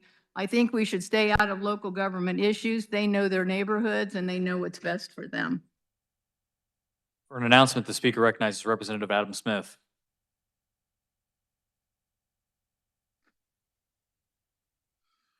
Thank you, Mr. Speaker. Tax conference will continue at 3:30 and 112 North. Thank you.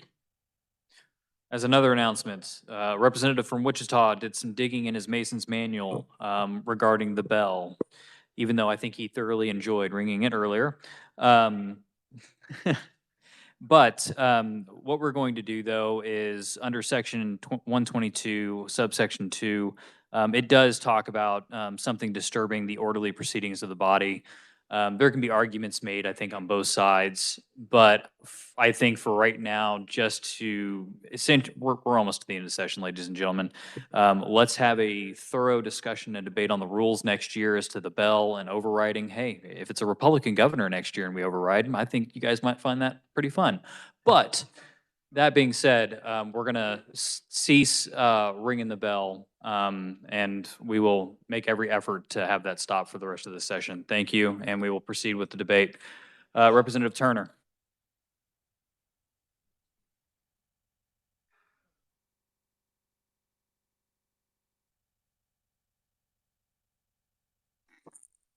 Thank you, Mr. Chair. This bill is ripe for unintended consequences. I hear that, people can't sell eBay out of their house without getting regulations. Okay, but it's not fashion to go after those kinds of things. It has a very, very low bar. So all it has to do is not generate additional on-street parking or substantial increase, which substantial is not defined. It has to occur inside the dwelling or within the private premises, which private premises isn't defined, but I think it's reasonable to assume that is your house and your yard that's not visible from the street. So if you want to drag a bunch of mowers back there and start a lawnmower repair business, you can do that. But, as far as the neighbors and their satisfaction with this, of course, that's up to them. But I can see in my neighbors' backyards, and I'm not going to be real wild about what he decides is a no impact business, because it does impact folks. So anyway, I think it's important to preserve property values, and I don't see that the state needs to go in with a carpet bombing bill to deal with some small problems. So I vote no on this. Thank you. Representative Featherston.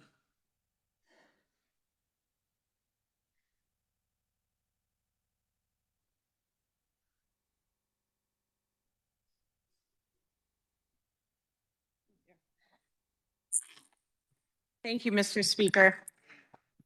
I agree with my very tall colleague in so many ways, and I thank him for his comments. Where to start? This bill is actually anti-business. As I like to tell you on many, many occasions, I am a piano teacher, which is the best job in the entire world. And as I look through the regulations lined out in this bill, I see several problems. I'm on page 2B. Do not generate on-street parking or substantial increase in traffic. Well, there's a piano teacher living next to me right now. And so there are times between she, me, and my daughter who teaches in my studio that we have traffic coming like every 10 minutes because we teach on different schedules. And parents often do park out front. My husband prefers my students park in the street because he works rotating shifts in the emergency room, and we never quite work that out to know that like today he's leaving at 4 and tomorrow he's leaving at 6. So that is already a problem for my and many other teachers' business. It also says must occur inside a residential dwelling, that's fine, and are not visible from the street. My studio is on the front of the house because again, my husband didn't necessarily want 30 kids tracking through the house all week.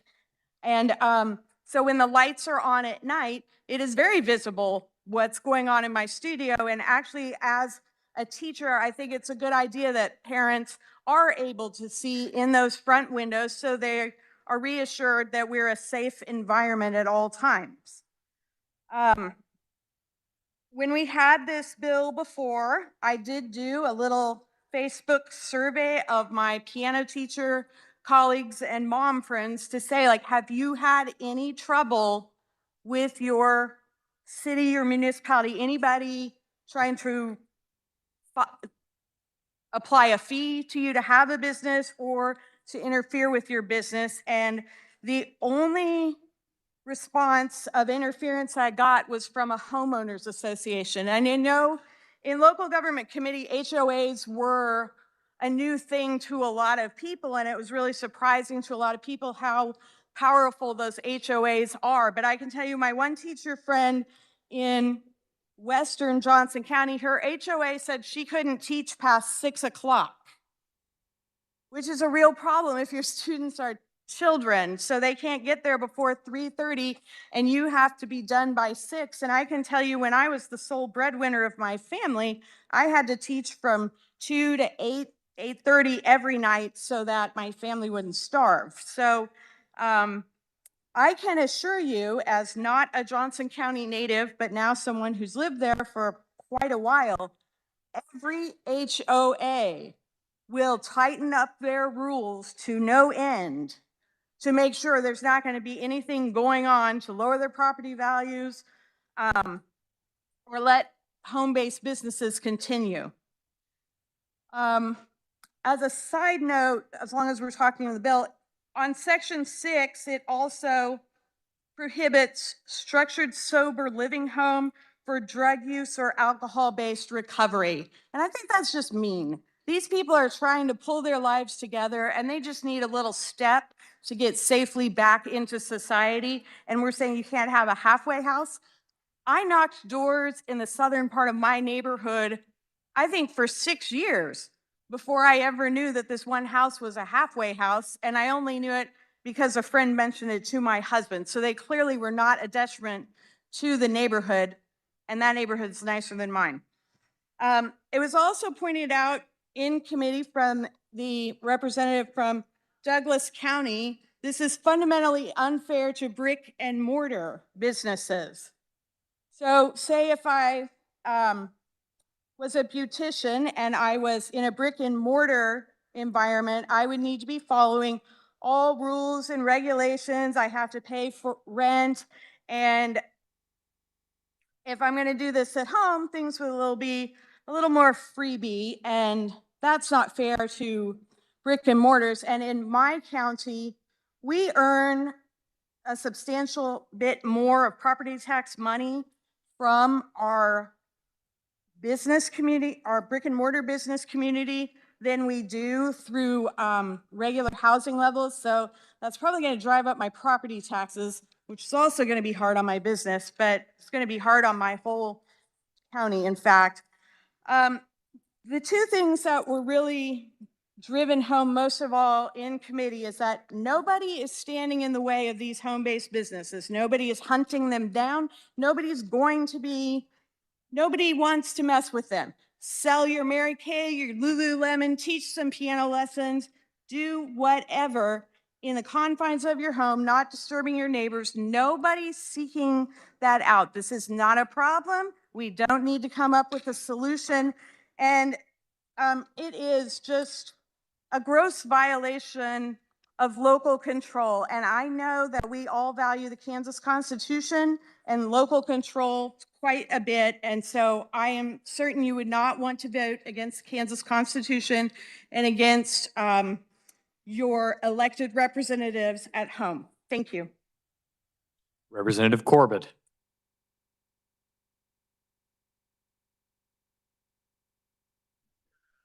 Thank you, colleagues. If you'll just read the bill, it's pretty simple if you just follow it. We're just trying to give people who may want to get in business to get a taste of it, try to make a few bucks. With a little bit of luck, they'll grow and be a storefront and make something even better for Kansas. So give them a chance. It's a good bill and it doesn't hurt anybody. Thank you. Representative Helgerson.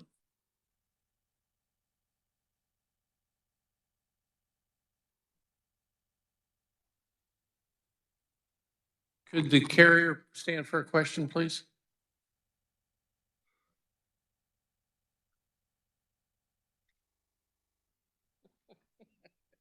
I could not find, and I asked on our side, what about group homes?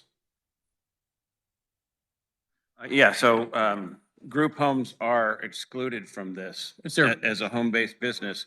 But it's important to note that the previous speaker seemed to think that we are making those illegal. We are excluding them as a no impact home-based business. Therefore, the local authority would be able to regulate them.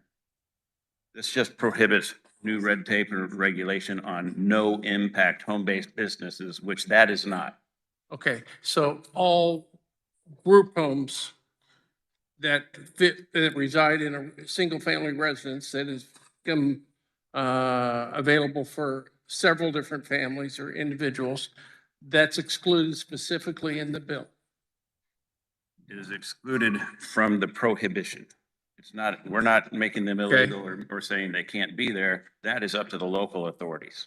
Okay, all right, thank you very much.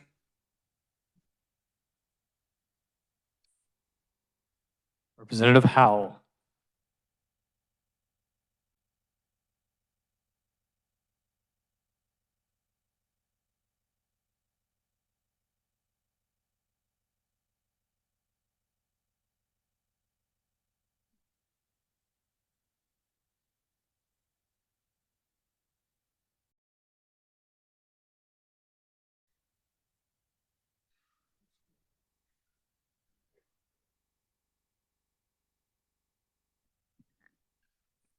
Thank you, Speaker. I'm just going to read a little bit from a letter from my county that was given to the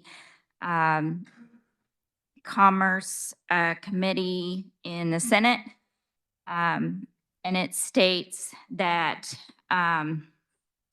it says, and it is important to note that HB 2343 would allow much more than just no impact home-based businesses. Absent any restrictive covenants that may be typical within homeowners associations, HB 2343 would allow homeowners in the unincorporated areas to run any business by right without any zoning change except for a business that would sell liquor, operate as a sober living house or sexually oriented business unless the property would have homeowners association covenants on the property. All other businesses would be permitted, including, for example, industrial uses of all types, data centers, and event centers that may have hundreds of attendees. And then further down, it says, unfortunately, House Bill 2343 proposes to take local elected officials out of planning and zoning, It goes down and says, it also proposes to utilize a one-size-fits-all approach. And it says, for example, within Sedgwick County, residential communities that may exist outside of city limits within Sedgwick County residential developments in improvement districts such as Crestview Country Club, Improvement District, and Oak Lawn Improvement District, as well as other residential developments just outside of city limits contain houses and properties that mirror development that can be found within cities. However, HB 2343 fails to recognize this distinction and would treat such properties precisely the same as unzoned land in the most sparsely populated counties in Kansas, where houses may be miles apart. As such, HB 2343 is out of step with the local factors that municipalities have developed within their own zoning codes. So I just thought I would bring that to the body's attention. Thank you. Thank you, Speaker. Seeing no further discussion, you may close.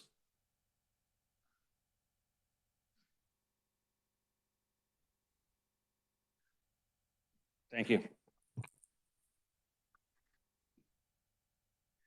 Okay, so a couple of things, I guess, before I wrap it up. This bill was really intended and is defined narrowly for no impact home-based businesses. If the local authorities are reading it wrong, they're reading it wrong. Whether they're doing it on purpose or spinning it because they feel like they're losing some local control, it's kind of the reason we're doing this. And it was mentioned on the, eBay. This city right here, you have to pay for a permit in order to sell something on eBay.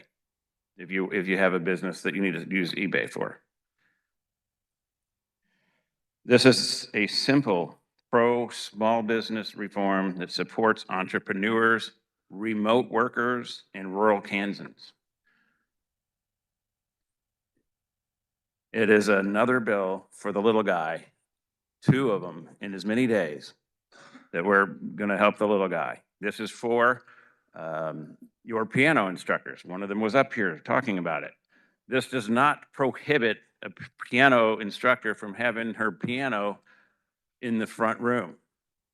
But if you have the piano in the front room and it can be seen from the street, it is not included in this bill. And the city can then regulate that business, because if your neighbors complain, then they saw it, and this bill doesn't apply to that. But it is for your piano instructors. It's for your teachers that want to tutor. That was another example that was used by the same person. This bill would protect that. They could teach later than 6 p.m. This is for the Mary Kays. This is for your local hairdresser if they want to do some hairdressing in their home. Have a client come over. It's really as simple as that. It's about time that we step out of the way and remember that Microsoft was started in the garage, and Garmin, one of Kansas' largest employers and biggest investors, was started in the home. We just need more of that. Let's water our own. This is our opportunity, rather than to use big incentives and bring big companies to town. We can water our own roots here. Let's step out of the way and allow these small little businesses, no impact businesses, to proceed. I close. This constitutes final action on Senate Bill 197. The clerk will open the roll and you may record your vote.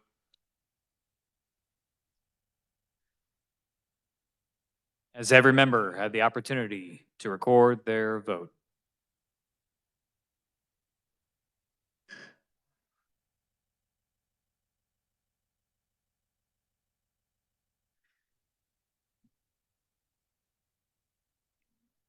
The clerk will close the roll. Does any member desire to explain his or her vote? Does any member desire to change his or her vote? Representative Goddard votes.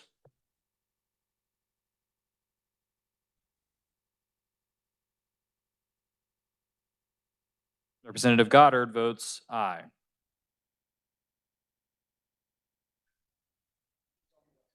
For an explanation, the speaker recognizes Representative Melton.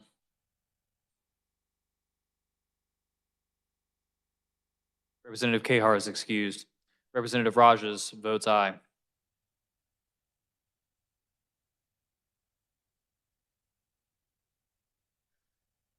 Thank you, Mr. Speaker.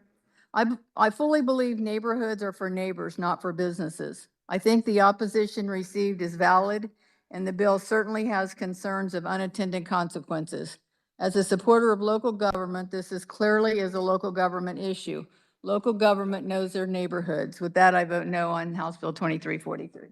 Any further explanations? Does any other member desire to change his or her vote? Seeing none.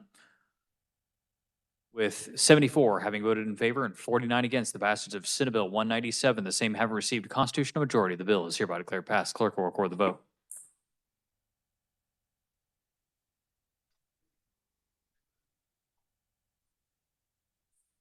Speaker recognizes Representative Lewis for a motion to concur in conference on House Bill 2653.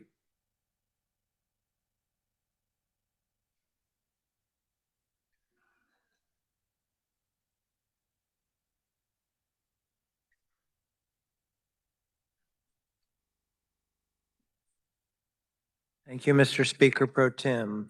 House Bill 2653 is a short bill. It's only one page long. It's a simple bill. It simply says that the Secretary of Corrections should make efforts to provide employment documents and identification documents to inmates as they're being released, which will help them get on with their lives. It was brought to us at the request of KDOC, the Corrections Department. It passed here with unanimous support, as it did in the Senate. They changed the date of effectiveness from publication in the statute book to publication in the Kansas Register. I stand for questions. Representative Schlingensieben. Carrier of the bill did a good job explaining it. There were no changes. And as you just heard, both houses voted on it unanimously, but it's been a really short night. So you might want to check and see how you voted on it. I urge your support. Thank you. Is there any further discussion? Seeing none, Representative, you may close. Thank you, Mr. Speaker. Before I close, I just want to thank my committee, Corrections, for all the work that we've done. We had a lot of things that we talked about. We agreed on most things, not on everything, but I think everybody could say that we were civil in our discussions, and all of us learned a lot from those discussions. Also want to thank the committee revisors, the research group, my OA, Ms. Lister. Everybody worked hard, and I think we did accomplish something for the state of Kansas. And so with that, I will move, Mr. Speaker, that the House concur in Senate amendments to House Bill 2653, which is in conference. This constitutes final action on House Bill 2653. The clerk will open the roll and you may record your vote. Has every member had an opportunity to record their vote?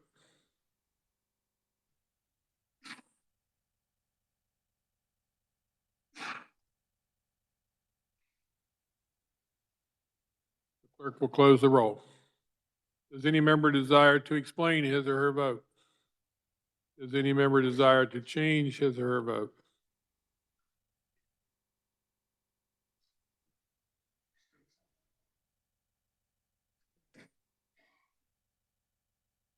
Speaker Pro Tem may be excused. Representative Rogers may be excused.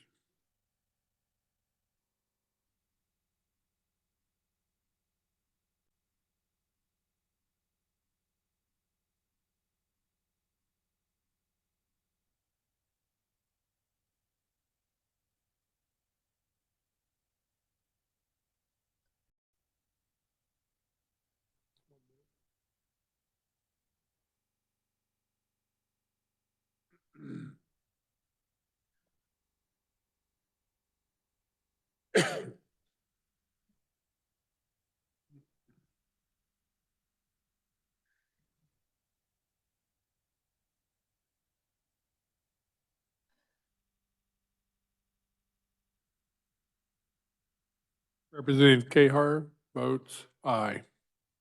Are there any further changes of votes? Seeing none, 123 voting in favor and 0 against the passage of House Bill 2653, the same having received a constitutional majority, the bill is hereby declared passed. The clerk will record the vote.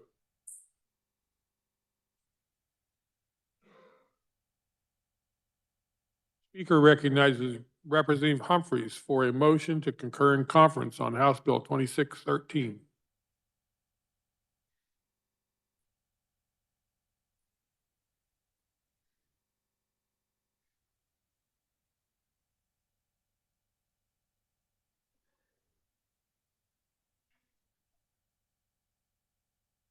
Okay, House Bill 2613 is a bill that we had, and it has to do with the fee that sexual assault victims must pay when they have an examination. And instead of the county paying the fee, now the Crime Victims Compensation Board will take over all those fees. They have plenty of money in that fund, and it just seemed like a better way to take care of that. The Senate added House Bill 2614, and that had to do with the Crime Victims Compensation Board records could be disclosed if it had to do with child abuse or if there was some false or fraudulent information. So those two bills together, in the House, we passed 112 to 4. The Senate, and 116 to 0, those two bills, 2513 and 2514. And then as a package, the Senate passed it 40 to nothing. And I'll stand for questions. Is there discussions? Speaker recognizes Representative Osman.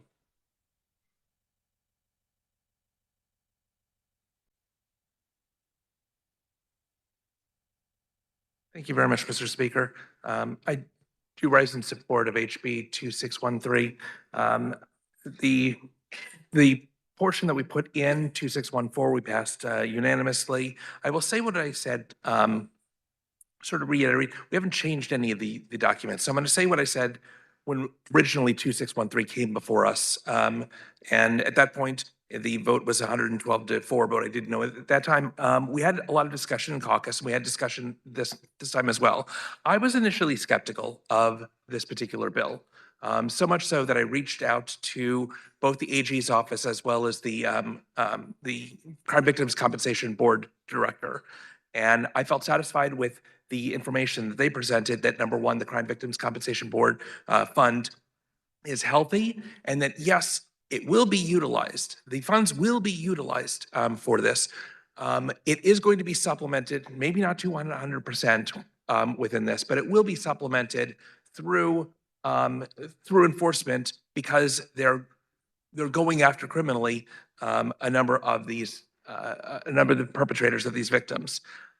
I do feel confident with regards to this, but I'm not going to tell my caucus how to vote on this particular issue. So I'll just say that I am in support. So thank you very much. Representative Carmichael.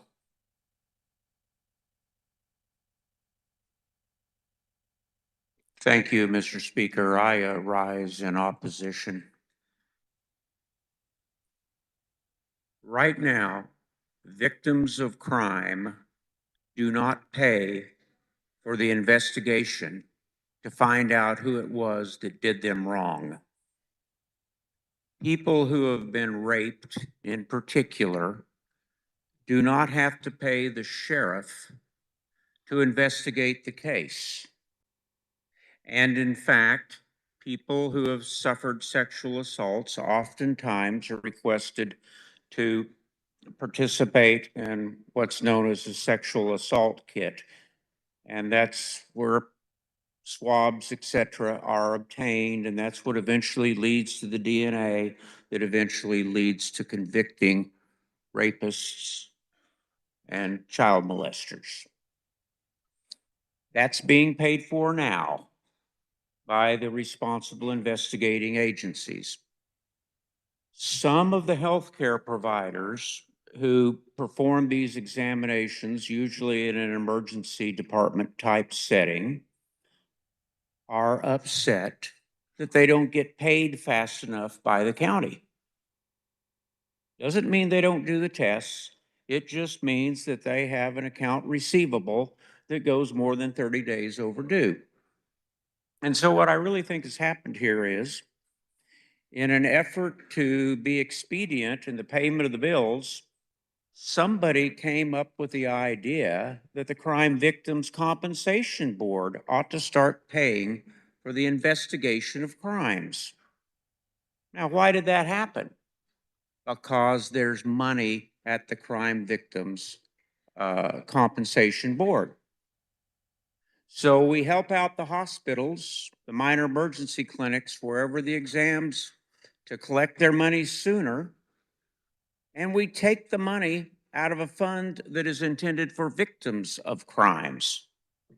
Oh, and by the way, saves the county money and the sheriff's office money. They don't even have to pay for these tests anymore. We'll put the burden on the victims of crime. Now, I don't know of any other circumstance where we make victims pay for the investigation of the crime. That's something we pay for in our taxes. That's why we fund the sheriff's office and the KBI out of tax dollars. Some might say, but there's money at the Crime Victims Compensation Board. Why shouldn't we spend it? Well, the first reason is it's not money intended for sheriff's offices. It's money that's intended for victims of crime, not money that's intended for hospitals and emergency departments. It's intended for the victims of crime. Now, if it's a problem that there's too much money at the Crime Victims Reparation Board, then the legislation we need to be looking at is increasing the amount of the reimbursement or the eligibility for crime victims for compensation out of this board. There have been some attempts, and I think there have been some efforts to increase the amount of the payouts from the board. And if we've got too much money in the bank, then let's pay more of that money out to the victims, but let's don't send it to the sheriff's office to investigate crime.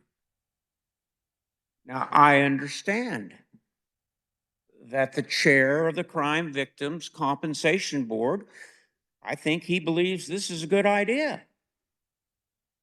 It's not the first time I've disagreed with that particular lawyer about matters of public policy, and it likely won't be the last.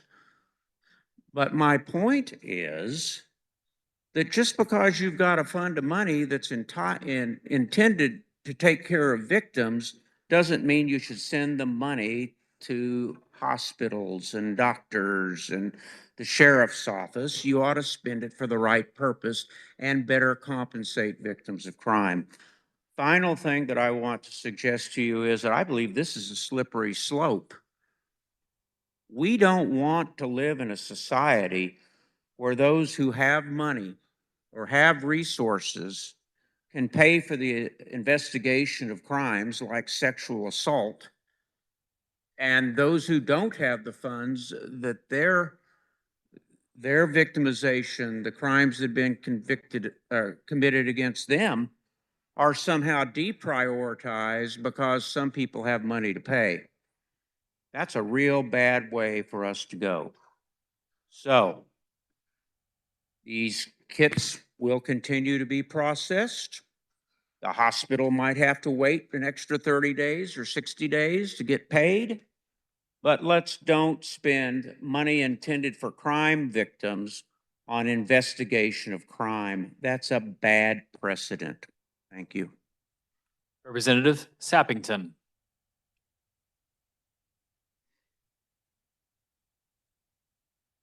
Thank you, Mr. Speaker. I just wanted to clarify that when a woman comes in, man or woman, when a victim comes in to receive services and to have this kit administered, oftentimes there are additional maybe services rendered by the hospital.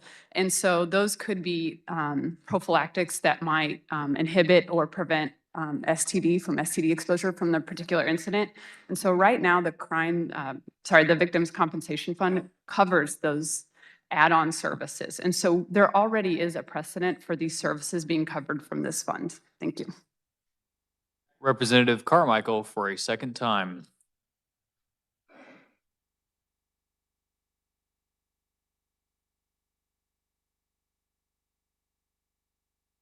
Thank you, thank you, Mr. Speaker. I apologize. Thank you, Mr. Speaker. Representative's absolutely correct. And that's a good use for funds from the Crime Victims Compensation Board to pay for medical treatment of the victims of sexual assault. And that includes STD treatment, etc. And that's entirely appropriate, and that's paid for now. But that's not what we're talking about here. We're talking about forensic test kits that are used for evidence gathering, not for treatment of people who are the victims of a sexual assault. So it's a good idea for the board to pay for treatment. But as far as the criminal investigation and gathering the evidence, that's the responsibility of the sheriff and all of us collectively as taxpayers. Thank you. Seeing no further discussion, you may close. Thank you, Mr. Speaker. Yeah, I do think there's a bit of confusion here.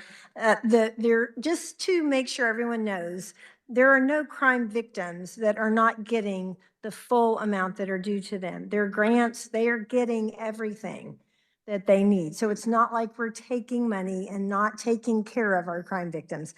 Just wanted to make that very clear. And with that, I move that the House concurs. No, I've done that. Okay, I close.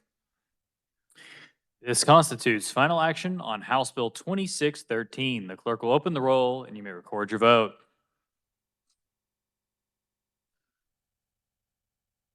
We are on final action. If you are not a member of the House, you must be off the floor.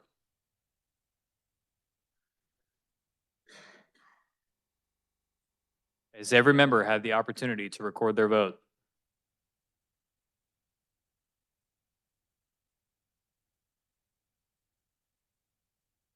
The clerk will close the roll. Does any member desire to explain his or her vote? Does any member desire to change his or her vote? Representative Susan Ruiz votes no.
Representative Ballard votes aye. Any further changes? Seeing none, with 96 having voted in favor and 27 against the passage of House Bill 2613, the same having received a constitutional majority, the bill, the bill is hereby declared passed. The clerk will record the vote.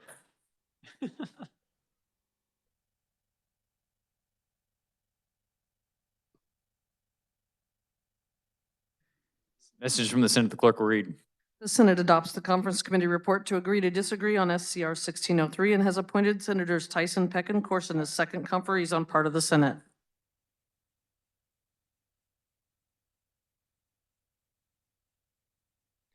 Are there announcements? Representative Minix.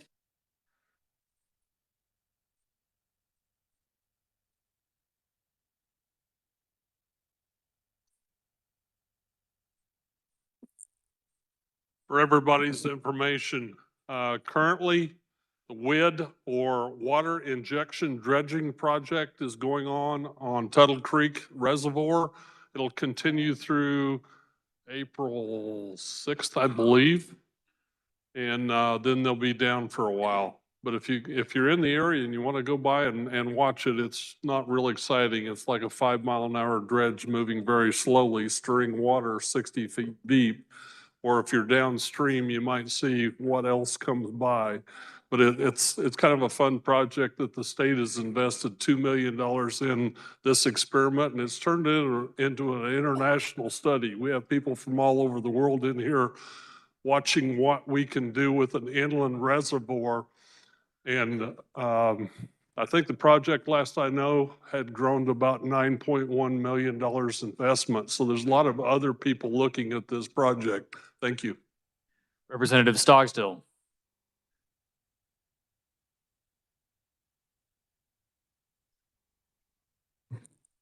Thank you, Mr. Speaker. Democrats, we will have agenda immediately upon recess. Thank you, Mr. Speaker. Representative Will Carpenter.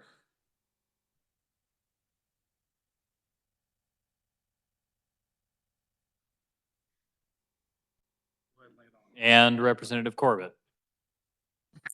Thank you, Mr. Leader. Just want to remind you folks, there was another email sent out today to sign up for the sporting clay events that we're going to have on the 8th. And Ken, do you remember when that started? Representative Corbett? I believe it starts around noon, but kind of sign up if you're coming. We got to get food planned, and he's doing a great job and whatever. So help him out a little bit and get signed up. You'll have a blast. It'll be fun. Thank you. Thanks, sir. Seeing no further announcements, the Speaker recognizes the Majority Leader for a motion to recess.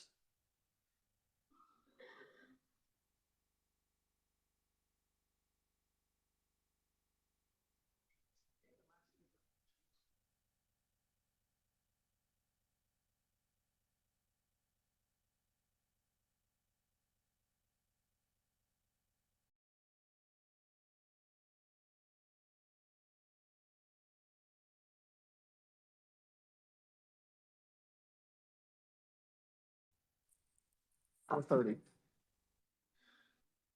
Go ahead and go. All right, Republicans, we're going to calendar immediately upon recess. Mr. Speaker, I move the House stand in recess until 4:30 p.m. or 16:30. You've heard the motion. All in favor, signify by saying aye. All in favor, signify by saying aye. All those opposed, no. The ayes have it. We are in recess.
The House will be in order. Messages from the governor. The clerk will read. Message from the governor regarding veto of House Bill 2635.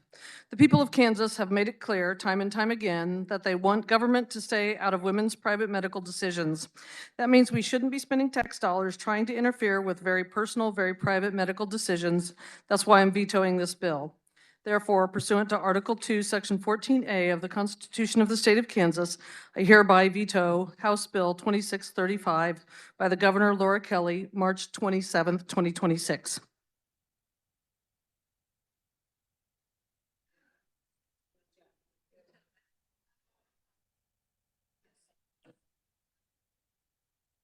The speaker recognizes Representative Estes for a motion to adopt the conference committee report on House Bill 2485.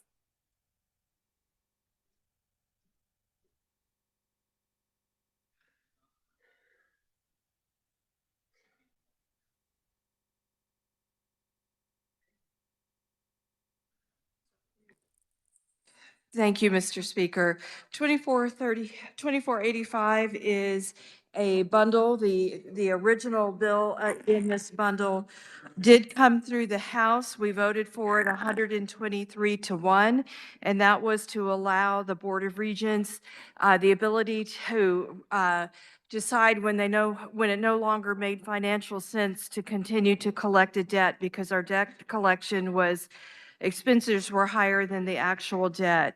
The Senate did take that bill and they did add some other language from another bill that basically clarifies between the community and tech schools and the high schools in CTE courses, who pays for what, and that will help us to save money. After that was amended, that passed the Senate 25 to 15. The next bill that was added to this was Senate Bill 340, and that was to not pay for co-requisite courses for the Promise Scholarship. That passed the Senate 40 to 0. And then the next bill that was added to it was Senate Bill 406, which deals with Pell Grants. There was a change made to Pell Grants, and you can now do a short-term Pell Grant if you wanted to do something like a CDL license. So that directs the governor to make provisions directing how that will be managed. And that passed the Senate 40 to 0. Let's go ahead and turn down the volume a little bit. You may proceed, Representative. Thank you. The next bill that was added to that is Senate Bill 517, and that's the policy behind the blueprint for literacy, and it did pass the Senate 39 to 1. And that is a bill that's been negotiated over the last year and a result of the original blueprint for literacy language that redesigned how we teach education teachers to teach reading based on phonetics, this structured literacy. And it's a really important bill because it really has everybody who's involved in educating Kansas children working together to find the best resources. It also has ways that we're holding each other accountable because we've had literacy reform in past years. But what we've done now is we've also included ways that we will be doing coaching and monitoring and measuring and making sure that we're really doing what we've spent time and money training teachers to do. One of the other things that I think is very important in the policy that was adopted is and it's something that the other states who are making significant progress in literacy improvement, and that is having a universal screener. That the regents will make some recommendations and the Department of Education will make that selection. With that, I move that we adopt the conference committee report for HB 2485, and I'll be happy to stand for questions. Representative Stogstill.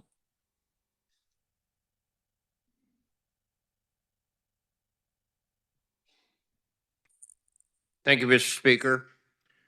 Well, this is a wonderful time to be here. The carrier of the bill did an outstanding job of putting all this together and explaining it, did a terrific job of that. I checked everything closely because I couldn't believe it because we have one House bill and 4 Senate bills. They're all terrific. I urge your support for every last one of it. Vote, please vote yes on this. Representative Thank you, McDonald. Mr. Speaker.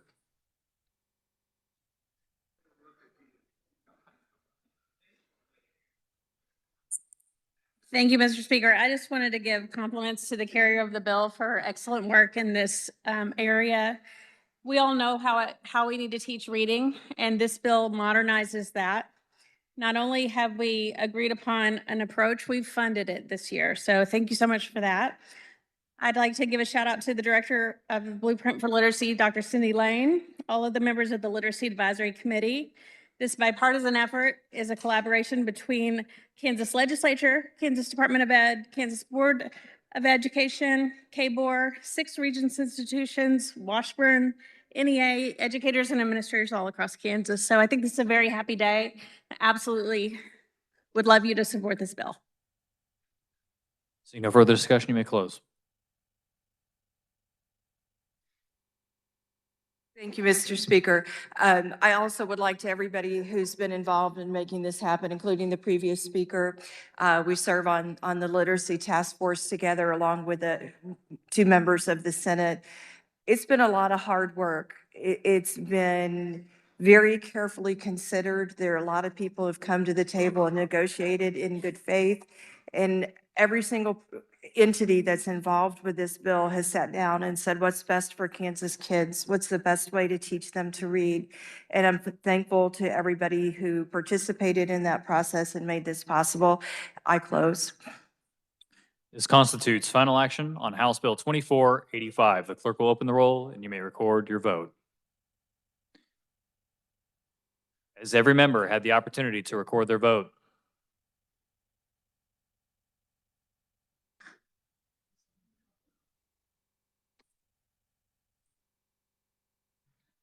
The clerk will close the roll.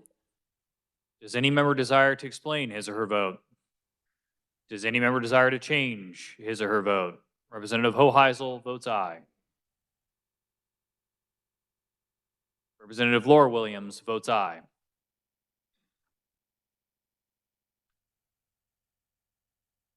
Representative Francis votes aye.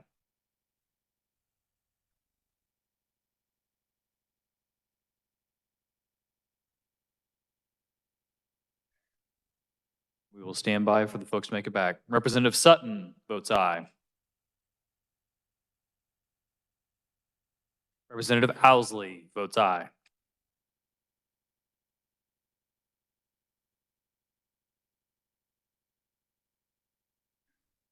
We will wait for the tax conference committee to make it back into the chamber.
No, it's easy. You want to know how to do it? No. Even easier.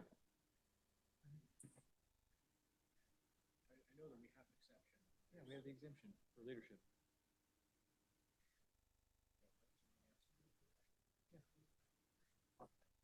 Representative Sawyer votes aye.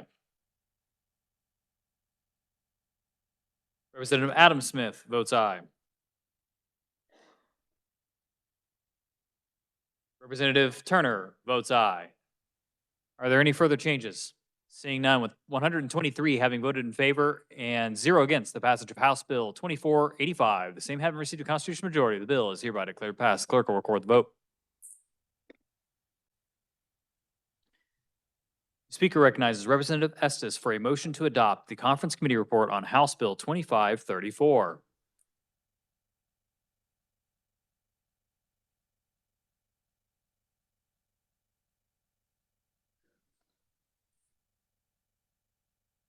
Thank you, Mr. Speaker, and thank you, body. 2534 really was a shell, but what we have in here are 3 different bills. 2 of them are House bills, and I'll start with those first. The first bill was 2489, and it passed the House 123-1, and that was the bill that has fentanyl education and naloxone that we get from a fund within the Attorney General's office. The other bill in this bundle is 2663. It passed the House 124-0, and that was making permanent and enacting the at-risk plan bill that passed us 124-0. It's an important bill. It helps us to look at what we're doing, and it really goes, in my mind, hand in hand with the blueprint and the philosophy of the blueprint, where we begin to really be intentional and measure what we're doing, and that we also make sure that we're following our money, that we know how it's spending, that we can tell our taxpayers we made the right decision with this money, or maybe we made the wrong decision, but here's what we learned, and here's how that lesson is going to benefit Kansas kids. The other bill that's in this bundle is Senate Bill 263, and that passed the Senate 38-1 with crisis drills and some of you know this bill by this as the Sandy Hook Promise Bill. We did make significant changes from what the Senate took over. They did not have elementary students be part of the drills, and I want to be very clear that a drill is not the same as a simulation, and we are doing drills. We're making sure they're age appropriate, that they're evidence-based, and that parents have a 24-hour notice, and they can opt their children out, and their children will not be subject to any kind of backlash for not participating. We do also allow simulations, but those would be after hours and under the control of first responders, the fire department. And this one, before the Senate had prohibited teachers from being a part of that, we felt it was important to allow them participate if they so desired. Certainly not to force them, but if they felt like they wanted to be a part of it and go through the simulation, then they should have that ability. And so I move adoption of the Conference Committee report for 2534, and will happily stand for questions. Representative Stockstill.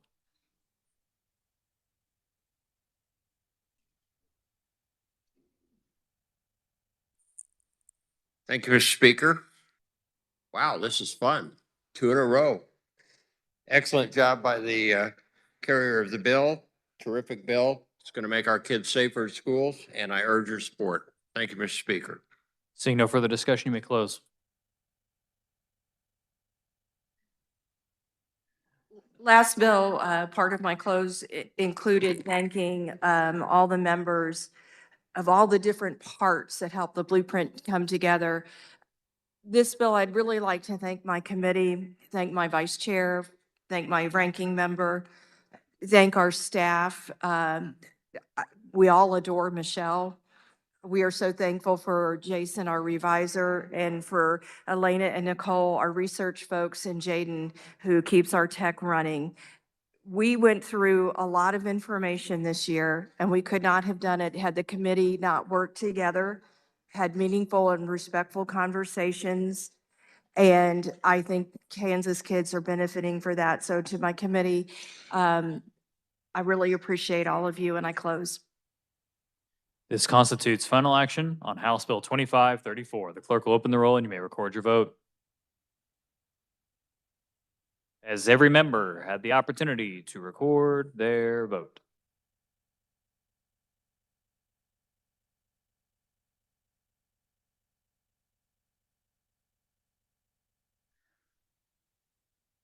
The clerk will close the roll. Does any member desire to explain his or her vote?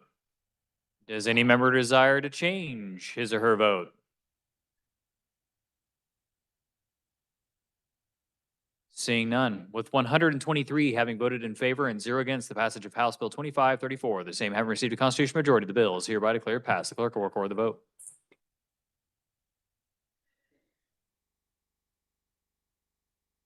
Speaker recognizes Representative Awerkamp for a motion to adopt the Conference Committee report on House Bill 2731. Thank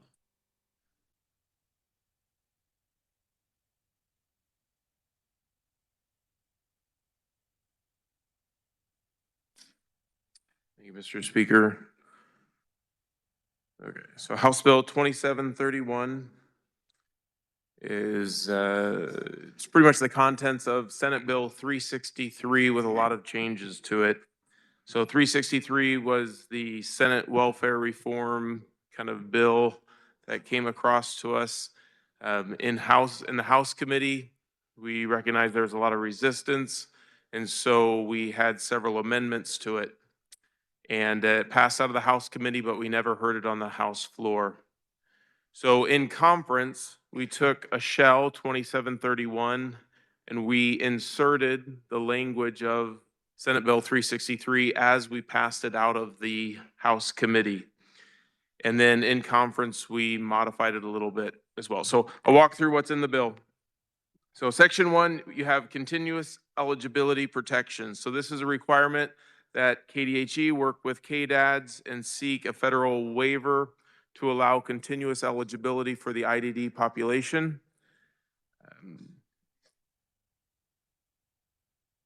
I think you all understand the benefits of doing that. It'll help a lot of people who struggle with the redetermination to make sure they have continuous eligibility and they don't lose it because of a clerical error. There's also several eligibility verifications that we put into statute. A lot of these the agencies are already doing, but on a monthly basis, checking the death records, incarceration status, lottery winnings, change in residencies, and on a quarterly basis, checking with the employment and wages with the Department of Labor. They actually do that more frequently, but we're just putting that in statute. There's also eligibility requirements, and what this does is it prohibits DCF and KDHE from accepting self-attestation. So they actually have to double check it. They got to verify the income, the residency, age, household composition, caretaker relative status, and then the receipt of other coverage. It also adds in some elements into our statute that are in the One Big Beautiful Bill with regards to able-bodied adults. The age increased it up to 64 years old. There's a couple other elements as far as the age of a dependent, reduces it from, I think, 18, it reduces it down to 14. It also changes the retroactive eligibility in assistance programs to 2 months. It was 3 months. And then it also changes, and this was in the One Big Beautiful Bill, we just aligned our state statute with it, as far as the time limit exemptions. And currently, a person can apply for SNAP, and if they are accepted, they can get it for 3 months. And if they're an able-bodied adult without dependents, after 3 months, they have to work with various rules in order to continue getting those SNAP benefits. And those rules are they have to have certain hours of employment or do some sort of community service, or they have to participate in an employment and training program. It's a very good program.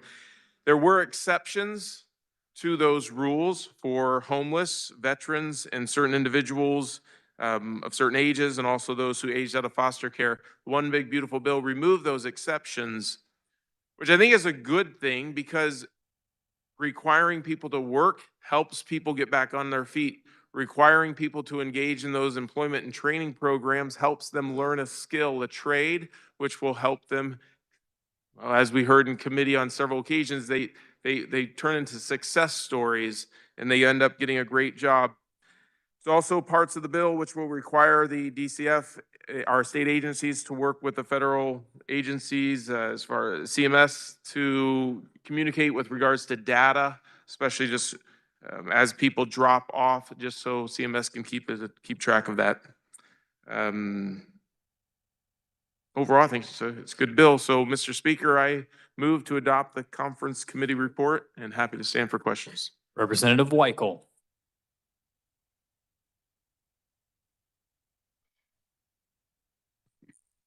Thank you, Mr. Speaker.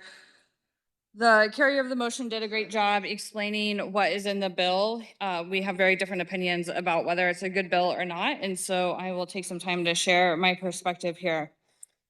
So first, the Section 1 language that requires the state agencies to seek a waiver from CMS for continuous eligibility for the IDD population, I think is fine policy. I will say the agency can do that without this legislation. There's nothing that the agency can just go do this now. And if they get approved from CMS, bring that back to us. And I'll also note that last July, CMS sent a letter to states being pretty darn clear that they did not intend to approve any new waivers for continuous eligibility. So I think that is a long shot if the agencies have to go through with that. Then I'll say a lot of this bill, as you heard from the carrier of the motion, does codify provisions of the One Big Beautiful Bill, and I'll come back to that in just a second. But the parts of this bill that go beyond the One Big Beautiful Bill are really around the changes around some data checks for the Medicaid population that we currently serve, which is not the expansion population. As a reminder, when Congress cut $1 trillion from Medicaid in the One Big Beautiful Bill, they very explicitly only cut the Medicaid expansion population eligibility parameters. They did nothing to touch anybody we serve in Medicaid in Kansas. And that's what these provisions do. With the increase in paperwork that will be required by the applicants and to be processed by the states in terms of one provision around the self-attestation piece, it's projected that that will cause delays in processing applications for medical assistance, food assistance, child care assistance, and TANF. And while perhaps that is okay with some, that's a good trade-off for some, the implications here are actually pretty vast, because the One Big Beautiful Bill also imposed new penalties on states when their error rates increase, particularly in SNAP and Medicaid. And when you hear error rates, you might think somebody was erroneously deemed eligible or erroneously deemed ineligible. And while that is part of the calculation, a large part of the calculation is also whether the state is meeting federal obligations on our timelines. So for Medicaid, we are supposed to process most applications within 45 days. For SNAP, we are required to process most applications within 30 days. The more paperwork we add to that process and the more we slow that process down, the more we risk pushing against those deadlines, which not only delays assistance that our community members need and are eligible for, but it also puts us, thanks to the One Big Beautiful Bill, at risk of tens of millions of dollars of fines 2 years from now, 3 years from now, 4 years from now, whenever it may happen. When that accumulates, that is one of the risks that we are taking today with this bill. So we did hear a lot about how this codifies provisions of the One Big Beautiful Bill. And I think it's really important to note this. The One Big Beautiful Bill was the most unpopular piece of domestic legislation passed by Congress in the past few years, maybe a decade. Nationally, 63% of people disapprove of the Medicaid and SNAP cuts in the One Big Beautiful Bill. In Kansas, that number is higher. A poll in Kansas showed 70% of Kansans disapprove of the Medicaid and food assistance cuts in the One Big Beautiful Bill. This bill that we're debating now codifies those cuts that 70% of Kansans disapprove of.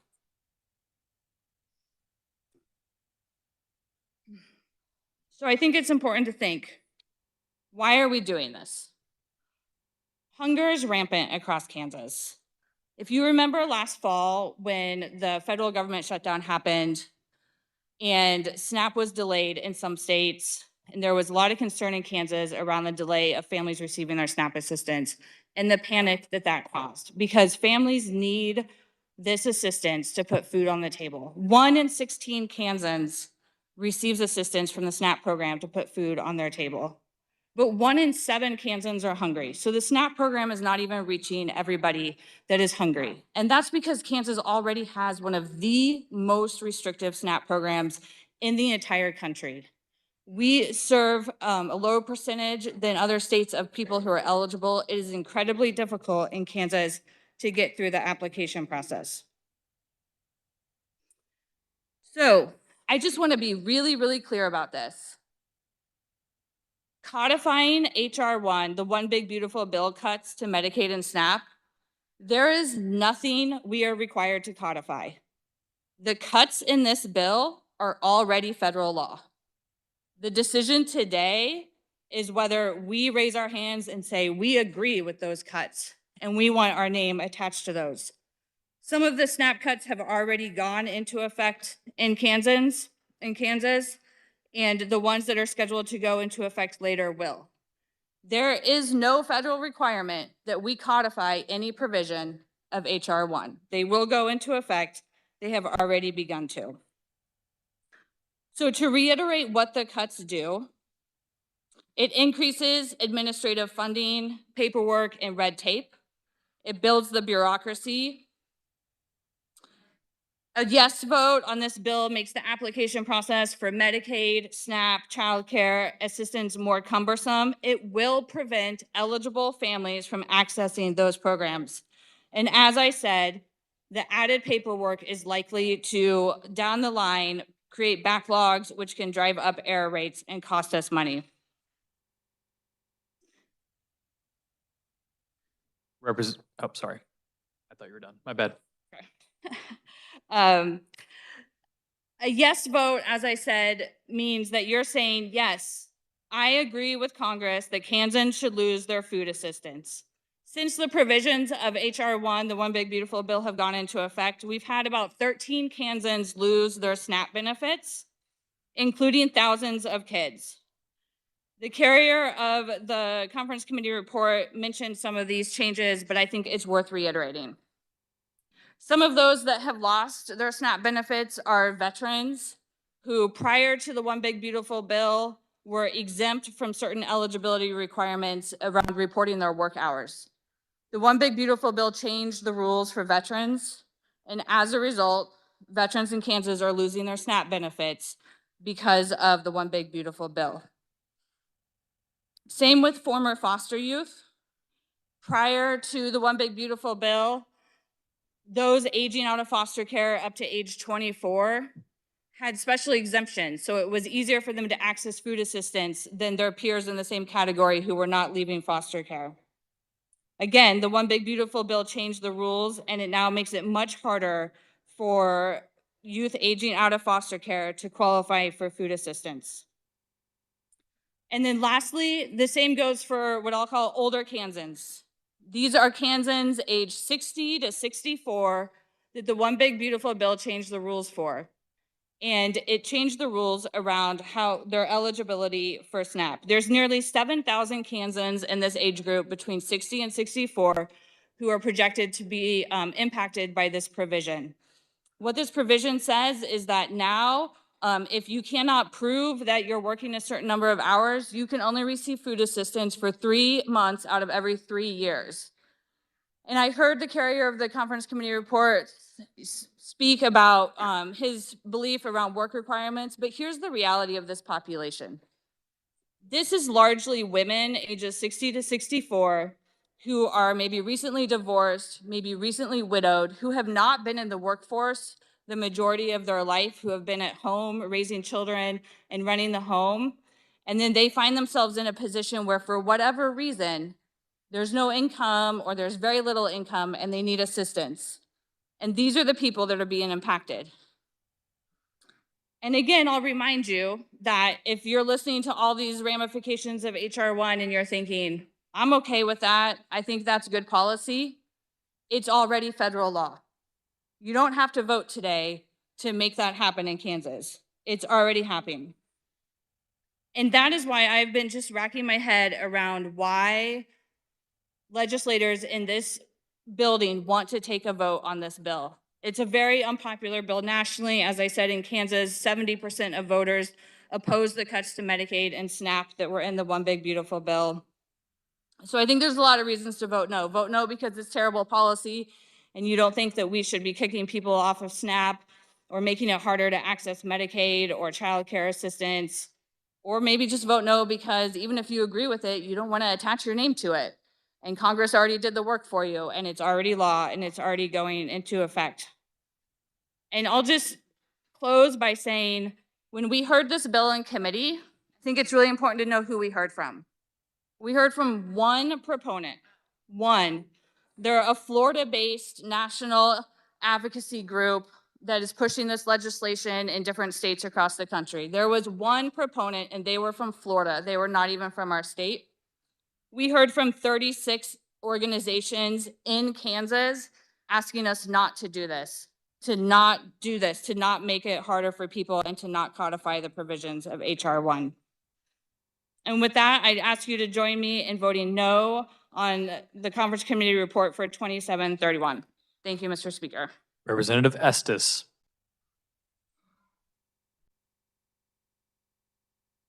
Thank you. House and Senate Ed will have a conference committee now into 12B North. Thank you. Representative Roser.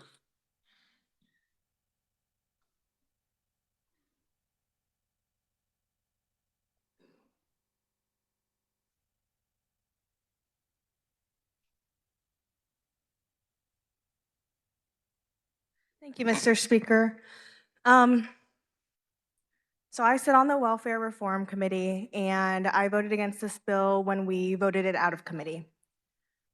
When I was a kid, if you don't know a little bit about my story, when I was 5, I didn't speak English. I wasn't potty trained. I hadn't had vision testing or dental testing and was extremely neglected.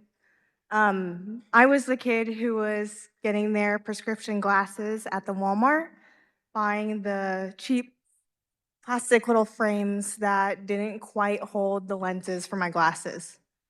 That's the population that's on Medicaid for this bill. I'm going to be honest with you. I'm not here to talk about whether I agree or disagree with the big, beautiful bill. It's not really about that for me. For me, I think the struggle for HB 2731 or SB 363, whichever way you want to see that, is the fiscal note. I want to commend the chair. A lot of amendments were made to lower the fiscal note. We started in the millions, and that was a really, really tough pill to swallow when we heard this bill in committee. So far, I've yet to see the data for what the new fiscal note would be and how much it would cost us. In committee, I asked the proponent, the singular proponent that we had, would you still support this legislation if the cost to implement it was higher than the cost of the savings intended in the goal of this bill? And the proponent stated yes. And so for that body, I will ask that you vote this legislation down, but I will say that I am voting against House Bill 2731. Seeing no further discussion, you may close.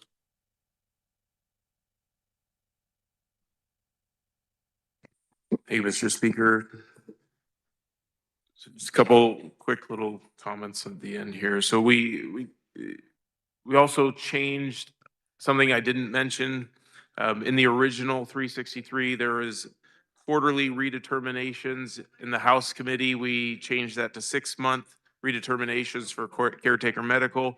We removed that completely in conference, so that reduced the fiscal note tremendously.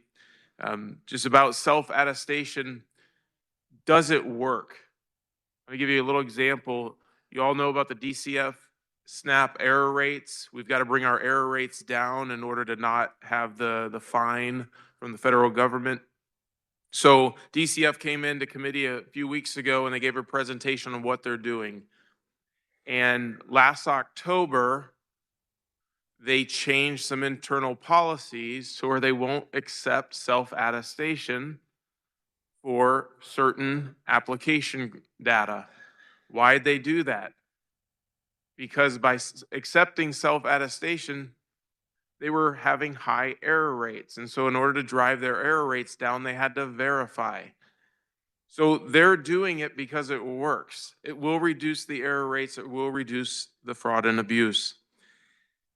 We've seen that on a lot of other levels. We saw the benefits of tightening up our unemployment laws, tremendous reduction in unemployment taxes. This stuff works. And I think this is a great policy. And I think really, if we step back and look at the welfare programs, who are they for? They're for those who are in need. This is just to verify, and it helps the agencies have those funds and have the resources available for those who need them the most. Thank you, Mr. Speaker. I close. This constitutes final action on House Bill 2731. The clerk will open the roll. You may record your vote.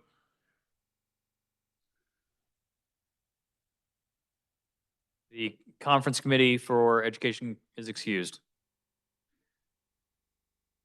Does any member desire to explain his or sorry, has every member had the opportunity to record their vote? The clerk will close the roll. Does any member desire to explain his or her vote? Does any member desire to change his or her vote? Representative Wassinger votes aye. Representative White votes aye. Representative Adam Smith votes aye. Representative Rajes votes aye. Any further changes? Seeing none. Nope. Representative Butler votes aye.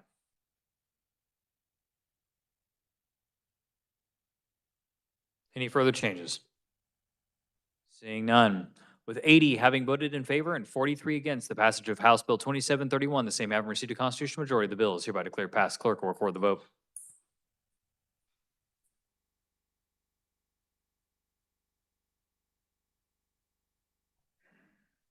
The Speaker recognizes Representative Humphreys for a motion to adopt the Conference Committee report on Senate Bill 84.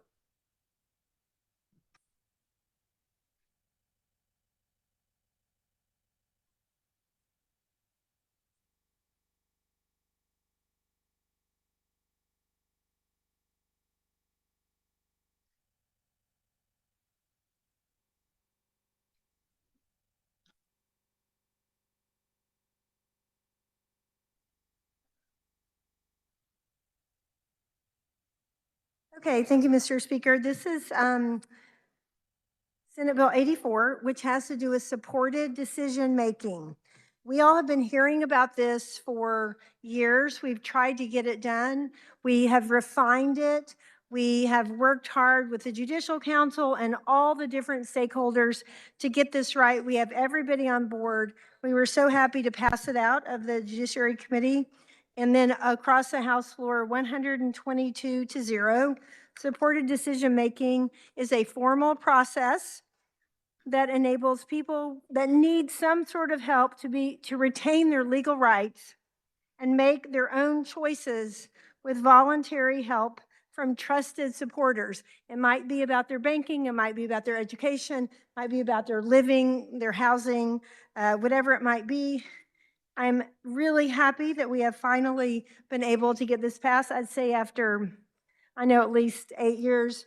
I know several representatives have also worked hard on this. So happy to get this done. I will just mention that the Senate did not have a hearing on this year, but they did understand all the stakeholders came together. They weren't able to fit that in on their side, and they did agree with us in the conference committee. So, Mr. Speaker, I move to adopt the conference committee report on Senate Bill 84, and I'll stand for questions.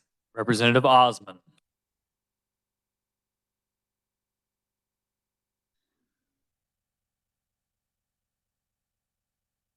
Thank you very much, Mr. Speaker. the carrier of the bill did an excellent job explaining explaining it in the history, and I also commend her for pushing this when the Senate hadn't had a hearing to actually get this through, get this into another bill so we could get this through the finish line. So I would urge everybody's support on this. I think it's a really good bill. We've worked, the proponents of this bill have worked extremely hard over multiple years and multiple legislative years to get this through the finish line. So I would recommend support. I would also say just let's all come together. Let's take this as a nice unifying thing and just fill your sense of wonder and support and say, this is enough for me. This support of this bill is enough, and we don't need to go to any other judiciary bill that might be on the agenda right now.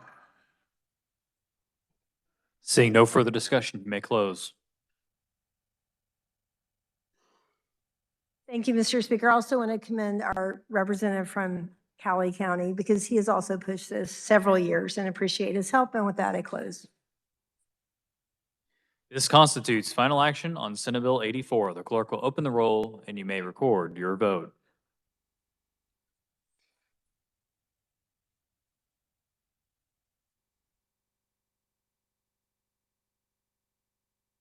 Has every member had the opportunity to record their vote?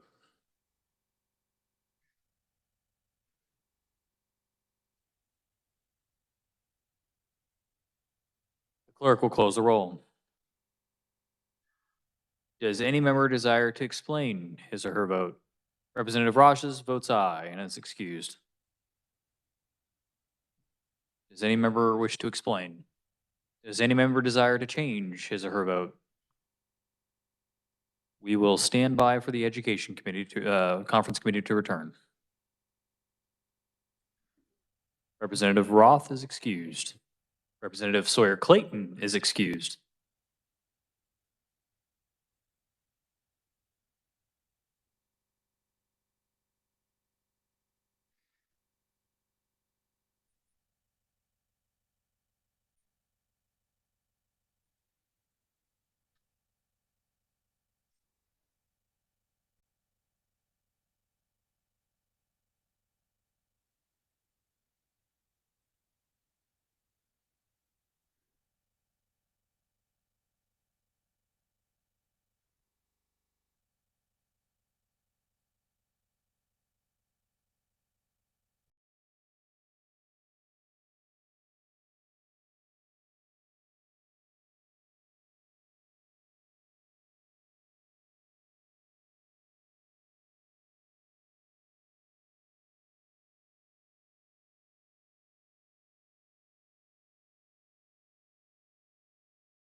Members will be in their seats on final action.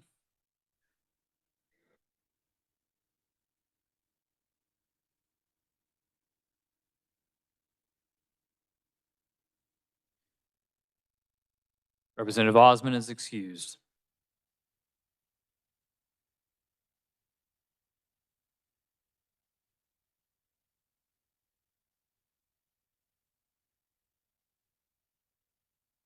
Representative Howerton is excused.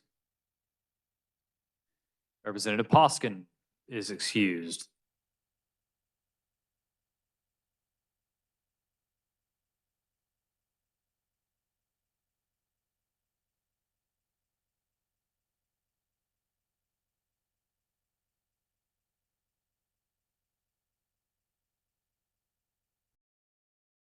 Representative Wolf is excused. Representative Estes votes aye and is excused. Representative McNorton votes aye and is excused. Representative Stogsdill votes aye and is excused. Does any member wish to further change their votes?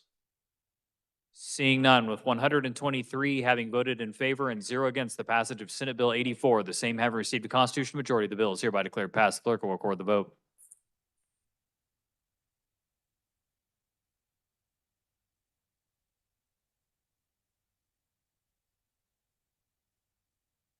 Speaker recognizes Representative Humphreys for a motion to adopt the Conference Committee report on Senate Bill 462.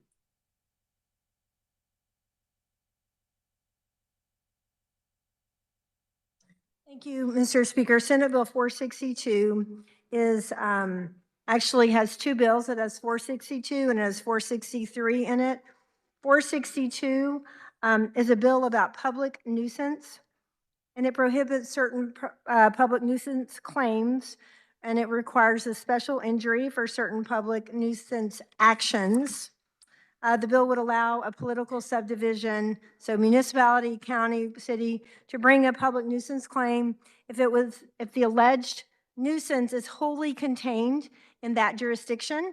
But if it's not wholly contained, the bill would authorize the Attorney General as the governmental official that may file a claim, or he does have the option of delegating that authorization.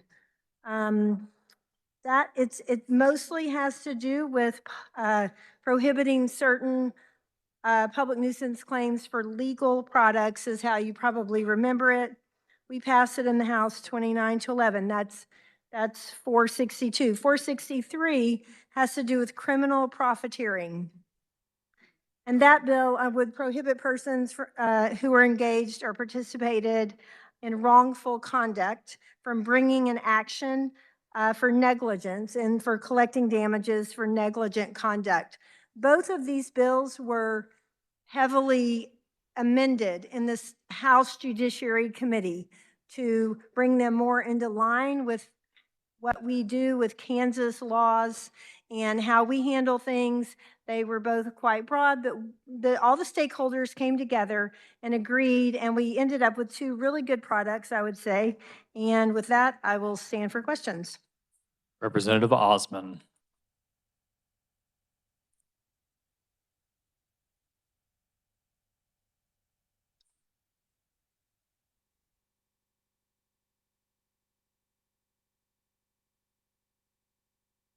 Thank you very much, Mr. Speaker. Apparently, we couldn't all bask in the glow of last bill. So here we are on 462, which is also 463. So for my caucus, I didn't quite explain 463. It's effectively called the Porch Pirate Bill, and it involves those that are coming onto your property and the question of what's trespassing or not. We amended it heavily in committee. We got it to a point where I think it was workable. There's still probably some amount of work that needed to be done, but I commend the members of the committee for working through it and at least addressing some of these issues. And had it just been 463, I think my response would have been, yeah, we probably could have not done anything and it would have been better, but fine, I'll vote for it. But it gets combined with 462. And this is a bill regarding public nuisances. Let me explain this. This is not a public nuisance that we're talking about of your dog is barking, or you've got kids playing across the way, or a noise complaint, or something of that nature. These are public nuisances as in large-scale nuisances that are affecting an entire jurisdiction, that are affecting an entire state. We are talking big tobacco and the opioid epidemic, or to go into individual counties like Ford County had a recycling plant that was an issue. What this is doing is effectively saying individual counties, individual municipalities, you are no longer allowed to bring suits yourself unless it is wholly contained within your jurisdiction. The definition of your jurisdiction is kind of hazy in that if a city and a county overlap with one another, it may not be a unique jurisdiction. There's debates on this. Anyway, all of it then goes to the AG. The AG gets sole discretion on whether he decides that he wants to bring suit on this issue or not, or wishes to delegate it or not. The or not means they do nothing with it and it dies. And big tobacco wins again. This is a big issue for a number of different reasons. But I want to just sort of list three. One of them is about requiring preponderance of the evidence and proximate cause. And so that's what's happening under this is there's a standard of evidence under this to say you need to have a specific preponderance of evidence. You need to have to establish a proximate cause for the event that's happening. In other words, under this, you would need to claim, hey, Philip Morris, you specifically are the one responsible for this. You are the proximate cause of these problems, not any of the other tobacco companies, you specifically to go after you. Going to make it very, very difficult to say this cigarette company had this problem. And when I just say cigarette company, I'm just giving an example because there is the next big tobacco issue. There is the next opioid epidemic. We don't know what it is, but it's gonna fall under the same line. There's a stripping of municipal standing. In other words, it's not just the question of, hey, local control. We can all talk about local control all day long if we want to. The real issue is this, that number one, the AG gets total control over all of these things, but the other part of it is numbers matter.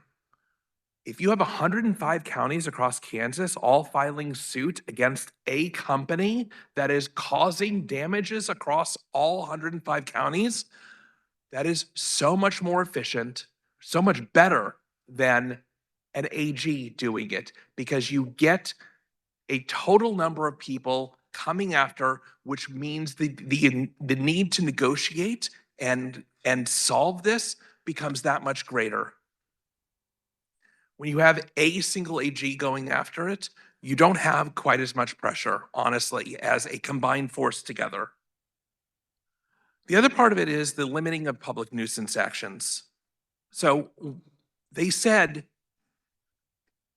the proponents of this bill said, this particular bill won't affect if we were to have the same thing. So we've had Kansas, if this bill were to have been in effect, Kansas would have lost $1.5 billion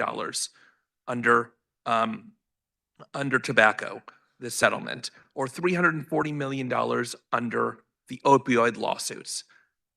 That is real money that, had this been in effect back then, we would not have seen. And part of the reason why is because the description of what is or is not a public nuisance says no public nuisance can be brought against the design, manufacturing, distributing, selling, labeling, or marketing of a product. That is what happened with these. These are legal products. It was a legal opioid product. It was a legal tobacco product. And this law, as it is written, would not allow that next suit to happen, whatever it is. I'm just saying, it's not even about local control. It's not even about, it really becomes a question of how much will Kansas stand to lose when the next event happens. And the next event will happen. So that is why I'm against SB 462, and I would urge a no vote on this piece of legislation. Thank you. Representative Lewis.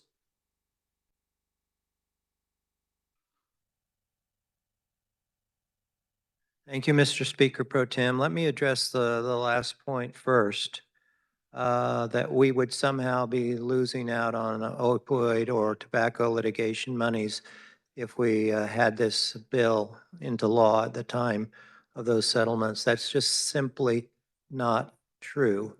If you look at those litigations around the country and in Kansas, they were grounded on multiple theories of liability. And the bill that we passed, because we put it into an amendment through our Judiciary Committee, specifically says that this prohibition against bringing these as public nuisance claims does not prohibit claims based on other legal theories, including consumer protection, misleading labeling. Let me address, for instance, Oklahoma.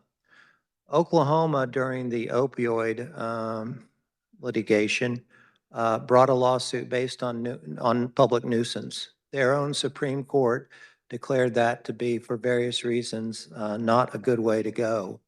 But Oklahoma still participated and received monies from that opioid litigation on other theories. So the idea that we're not going to be able to participate in these kind of litigations or benefit from them is simply not true. As far as the efficiency point goes,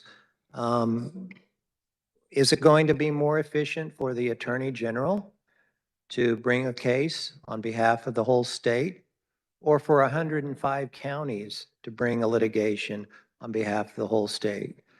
It's a rhetorical question. Obviously, it's more efficient for the Attorney General than it is for all 105 counties.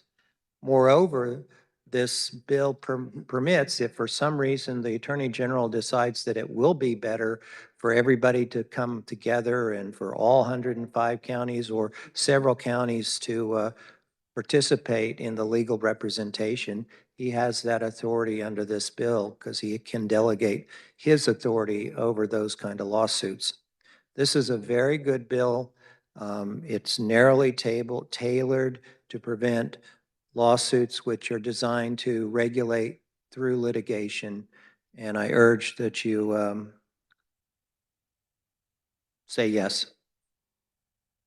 Representative Carmichael. Thank you, Mr. Speaker. I rise in opposition to SB 462. Let me respond to the barrister from Finney County's rhetorical question. It might be cheaper, but it sure isn't better. We had testimony from various cities and city attorneys about actions that they have taken on behalf of their communities that resulted in substantial recoveries for their communities. And they compared it with the efficacy and the recoveries that are obtained by the Attorney General's office in combined litigation with other attorney generals. And the bottom line is cities and counties do better with their own lawyers than they do relying on Chris Kobach. But what I think this bill is really about is two things. Number one, virtually every criminal justice bill, every civil litigation bill that we've seen this year, if you look at the fiscal note, it will come with 1, 2, or 3 FTEs over at the Attorney General's office. I was looking at one of the bills that we passed earlier. I may be wrong, but I think it was about $600,000 of SGF money going to the Attorney General's office. You remember when Derek Schmidt was our Attorney General? Attorney General Schmidt prided himself on running an efficient office, not overexpanding his staff, and doing the job, but doing the job in a way that didn't soak the taxpayer. I would suggest to you what this bill is about expanding the Attorney General's office. You know, I mistakenly went across the street yesterday thinking you still filed for re-election over at the Secretary of State's office across the street. When I got there, I was met by security guards that said, no, Chris Kobach has taken over this building. Secretary of State isn't here anymore. That is a graphic description of what has happened to the massive expansion that has happened and that is going on at our Attorney General's office as he continues to build a dynasty, to get his name in the newspaper. As he continues to travel around the country, filing all kinds of litigation and trying to be in charge of this, that, and whatever, And I would argue that he's doing it with our taxpayers' money. So that's the first and most important thing that this bill is about. But the second thing it's about is, in essence, giving the Attorney General the power to favor his friends and punish his enemies. If he likes a particular manufacturer, a nuisance creator, a polluter, whatever it is, the objective here is to allow him to take over the litigation, and just as he did in the natural gas price fixing cases, then throw the case. Take care of his friends. And if people aren't his friends, then he's happy to jump on board and prosecute people or use the powers of the state of Kansas and his expanded budget to hail them into court in civil cases. So don't be misled what this bill is about, because I believe that is what it is really about, and I therefore stand in opposition to Senate Bill 462. Thank you, Mr. Speaker. Seeing no further discussion, you may close.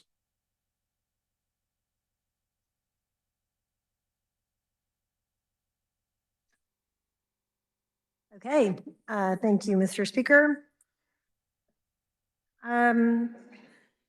I'd like to make some comments. I will just make one quick note. The fiscal note was prepared before the House completely altered the bill and amended it and made it a better bill. So I would urge your support, and I would ask that you vote and to adopt the conference committee report, and I close on my motion.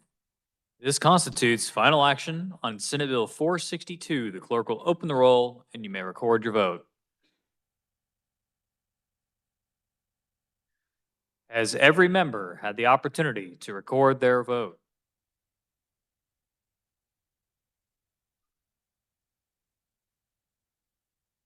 Representative Tarwater is excused. Representative Ward is excused.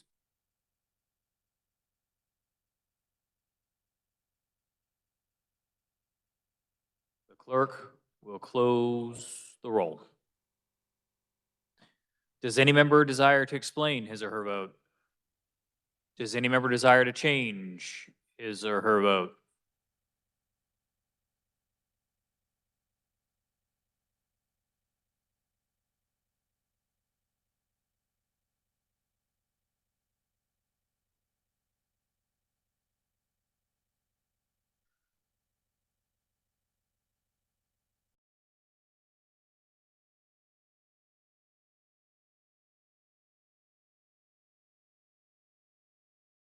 Representative Roser votes aye.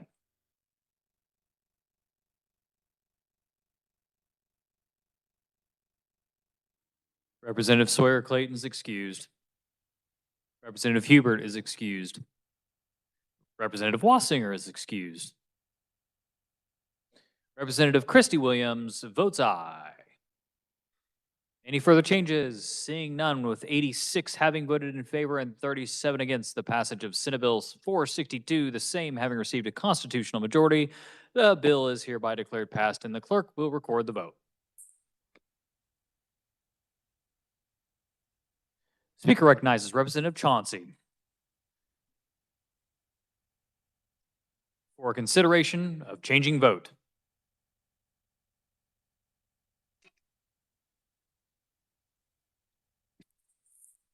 Thank you, Body. I read before you. Earlier, I voted no on Senate Bill 197, was asking if you'd allow me to switch that to a yes vote. This requires unanimous consent. Does anybody object to the representative changing his vote? Seeing none, so ordered.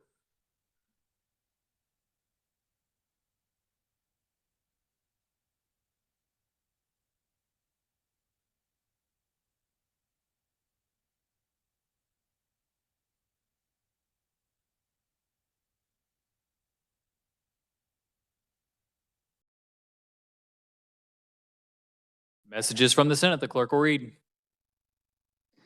The Senate adopts the Conference Committee report to agree to disagree on Senate Bill 229 and has appointed Senators Alley, Owens, and Miller as second conferees on part of the Senate. The Senate adopts the Conference Committee report on Senate Bills 260, 356, and 435.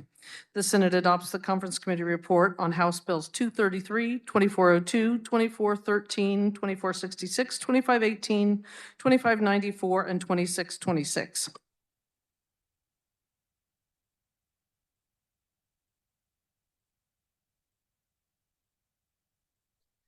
Introduction of original motions and House resolutions. The clerk will read. House Resolution Number 5036 by Representatives Hawkins, Croft, and Woodard. A concurrent resolution providing for the adjournment of the House of Representatives and the Senate for a period of time.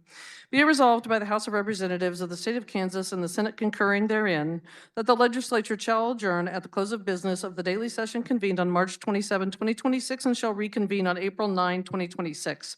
And be it further resolved that the Chief Clerk of the House of Representatives and the Secretary of the Senate and employees specified by the Director of Legislative Administrative Services for such purpose shall attend to their duties each day during periods of adjournment, Sundays excepted, for the purpose of receiving messages from the governor and conducting such other business as may be required.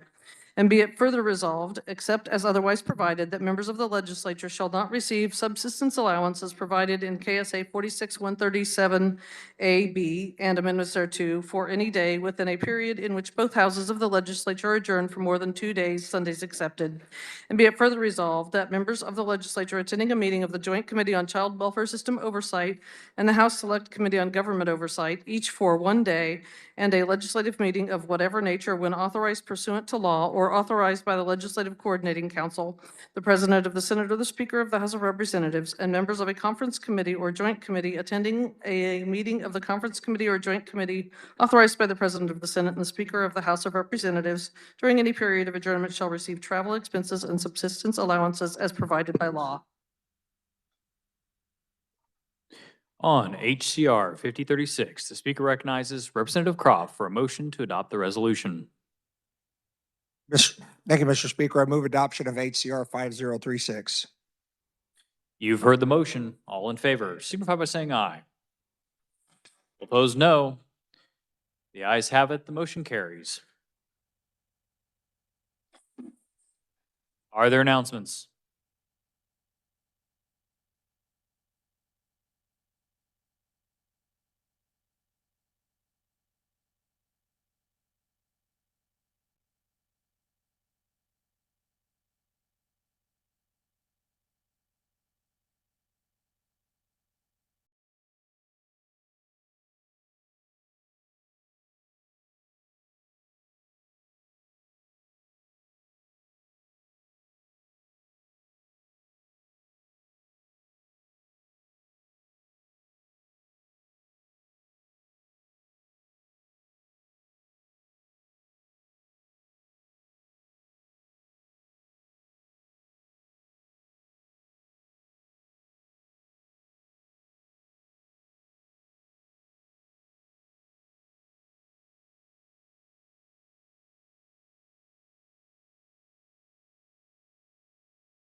Representative Stocksdale.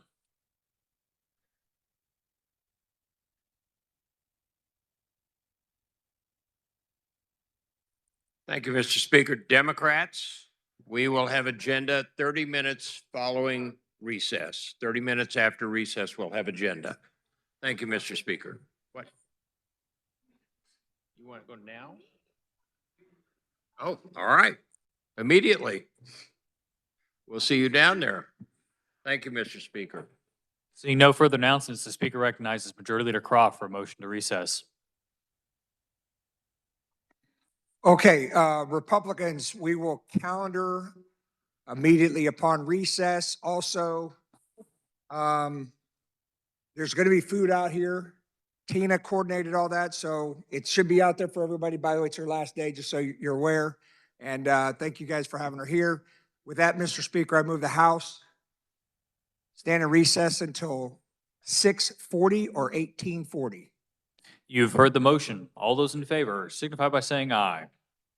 All those opposed, no. The ayes have it. We are in recess.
The House will be in order. Messages from the Senate, the clerk will read. Announcing passage of House Bill 2745 as amended by Senate substitute for House Bill 2745.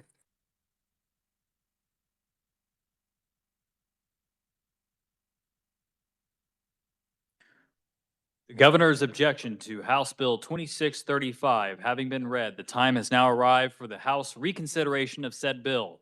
Is there a motion? The Speaker recognizes Representative Kessler.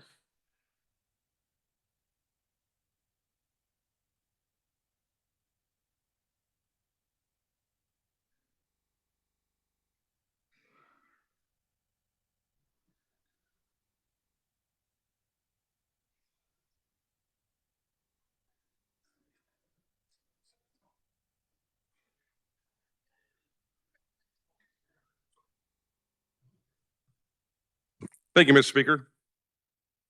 Mr. Speaker, I move that notwithstanding the governor's veto of HB 2635, the bill be passed. Guys, this is the Pregnancy Resource Center bill that we've all heard before. This basic bill, it basically prevents the states, the counties, and the cities from requiring a pregnancy center or a medical pregnancy center from offering, making them perform abortions, offering distribute abortion material, making referrals. Also prevents them from forcing these centers to post any advertising signs and flyers, material that promotes abortions. It also, in the hiring practices, they want to make sure their people, sorry, things are falling here, are like-minded as well. Also, I'd kind of like to, I'm sure most of you have seen the governor's veto on this, on the override, but one of the things I'd like to kind of point out is that when she gives her statement, the statement says that the people of Kansas have made it clear time and time again that they don't want the government to stay out of the women's private medical decisions. This means we should not be spending tax dollars trying to interfere with that very personal decision. Folks, this bill has a zero fiscal note on it. So it looks like her entire objection to this was based off of spending tax dollar money on a zero fiscal note bill. So I'd also kind of like to point out and kind of bring it back to, I think our speaker kind of nailed it on this one. The governor is quick to talk about support and choice, but that support disappears the moment a mother chooses life. And with that, Mr. Speaker, I move my motion. For discussion, the Speaker recognizes Representative Meyer. Thank you, Mr. Speaker. I've been up here to speak on this before, but to the chair's notes about this not costing taxpayer dollars, it already has. That's what we do here. These bills that we are hearing about, pregnancy resource centers or crisis pregnancy clinics, have already cost us tons of taxpayer money just by having to stand up here and discuss it, when the majority of Kansans already stated that they support a person's right to choose their own reproductive decision. So with that said, I do want to talk a little bit about crisis pregnancy centers. So just to reiterate, they are not held to the same regulatory standards and oversight as legitimate medical facilities at all. This will directly impact an individual pregnant person or other person's right to receive accurate information about pregnancy and pregnancy-related services. Wow, it's getting super loud in here. Okay, I'll slow it down. Slow it down so we can have some time to finish our conversation. Okay. So the other thing about this is that it prioritizes institutional ideology over individual rights. So conservatives, where are we at on this? You know, I mean, we want to make sure that we are not having the government say, hey, these institutions have more rights because of their particular ideology than actually making it an even playing field. They should not be protected in the way that they are. When we talk about regulatory standards and special legal privileges is where it gets really hairy too. This basically grants special legal protections to certain pregnancy centers that are not available to other nonprofits or medical providers, which shields these centers from regulations that apply to hospitals, clinics, counseling services, and other health-related organizations. Now, I know where everybody already stands on this. Doesn't appear as though we have the numbers to sustain this veto, but I want you to realize that this is getting into dangerous territory when we start allowing pregnancy resource centers, crisis pregnancy clinics, special privileges over other nonprofits and medical providers that they do not have. Why are we enshrining individual organizations that are nonprofits with statutory regulations that they should not have just based on an ideology of a certain subset who's upset that they lost in the vote no election? So all that to say, I know where most of you stand. I want those of you who are with me on this to stand with me and sustain the veto. Otherwise, good luck. Seeing no further discussion, Representative Carr.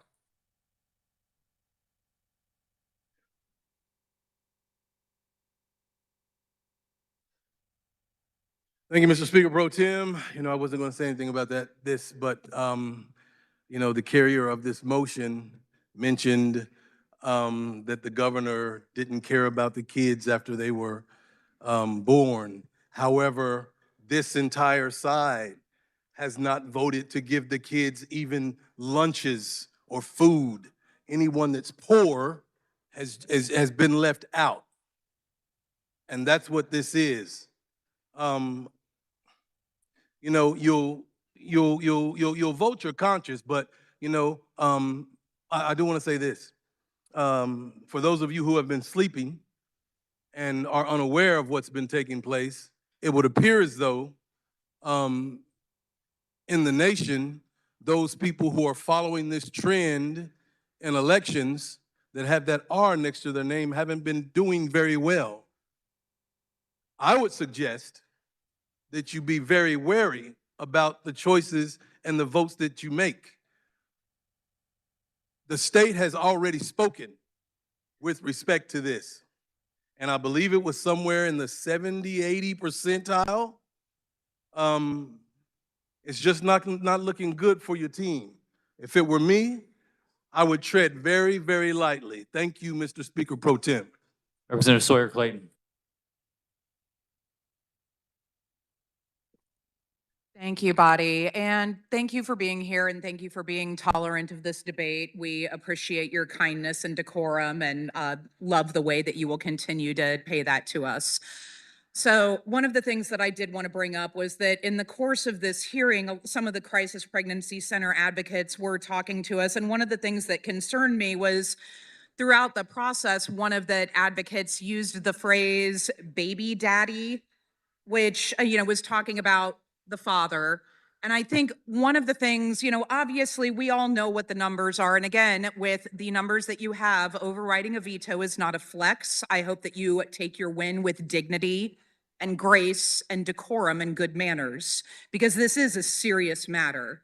But I would ask those of you that are on the side of this legislation to talk to those pregnancy center advocates and ask them to treat these people, these women who are in trouble and who need assistance with the dignity and respect that they deserve, and to treat this situation with the dignity and respect that it deserves. Because although I oppose this override and I oppose the underlying bill, I do respect the women that find themselves in this difficult position. And one of the concerns that I have with these crisis pregnancy centers is that I do not think that a lot of the folks that run them are truly treating these women who are in trouble with dignity and respect. So remember that although some of you might think that we are lesser individuals due to our gender, At least currently, under the law, we are just as equal as the rest of you, and Kansas women who are in need deserve dignity and respect. Representative Mosley.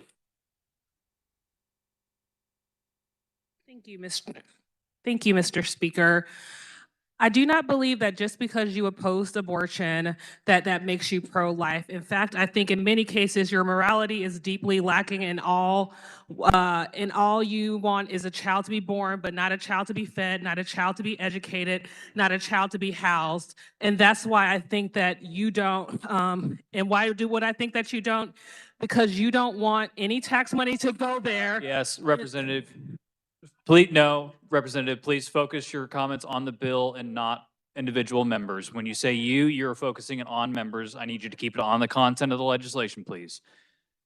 Proceed in order, Representative. Makes you pro-birth. We need a much broader conversation on what morality of pro-life is, Sister Joan Chittister. Seeing no further discussion, Representative, you may close. Thank you, Mr. Speaker. That's a whole lot of talk when we're basically talking about cities and counties and states forcing a resource center from doing things that they fundamentally disagree with, like performing abortions, or they still perform a lot of really good things. They are a huge lifeline for these very vulnerable people at a very vulnerable time in their life. But with that, Mr. Speaker, I move my motion. The question arises on the motion of Representative Kessler that notwithstanding the governor's veto, the bill be passed. The clerk will open the roll and you may record your vote.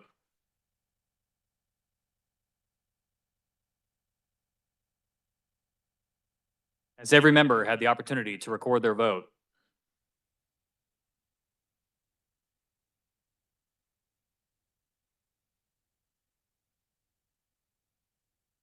The clerk will close the roll. Does any member desire to explain his or her vote? Does any member desire to change his or her vote? For an explanation, the speaker recognizes Representative Mosley.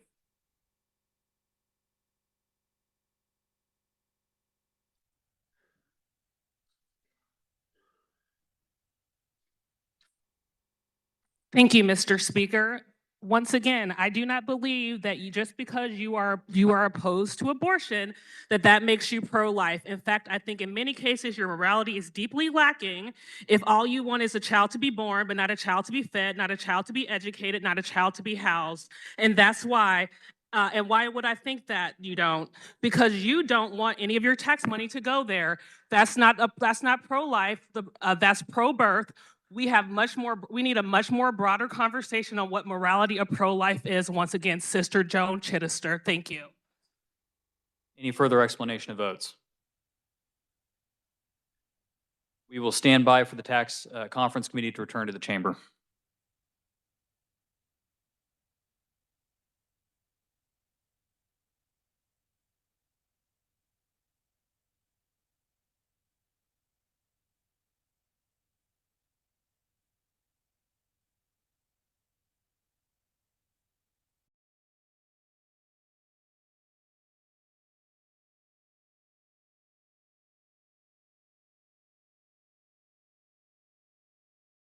Representative Sawyer Clayton is excused.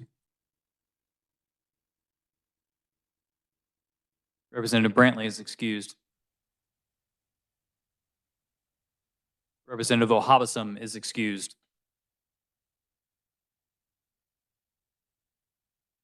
Representative Turner votes aye.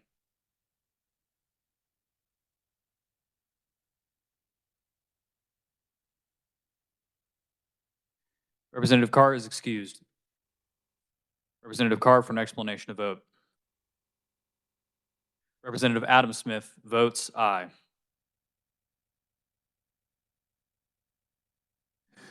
Thank you again, Mr. Speaker Pro Tem. As many of you know, numbers is what I do. I'm an engineer.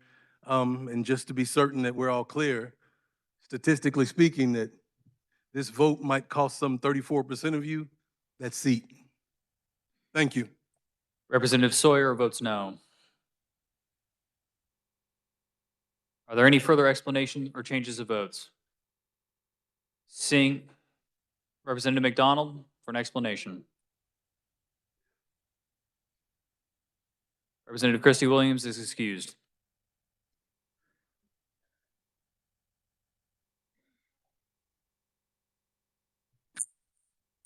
I vote no on the veto override for HB 2635. This legislation is performative in nature and unnecessary. I have repeatedly asked for legislative post audits to no avail. That tells me all I need to know. Any further explanation of votes? Does any other member desire to change his or her vote? Seeing none, with 87 having voted in favor and 35 against the passage hold on.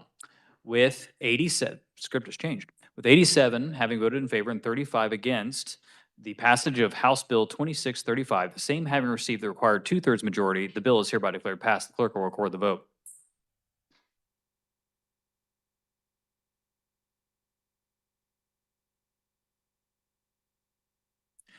The Speaker recognizes Representative Tarwater for a motion to adopt the Conference Committee report on Senate Bill 229.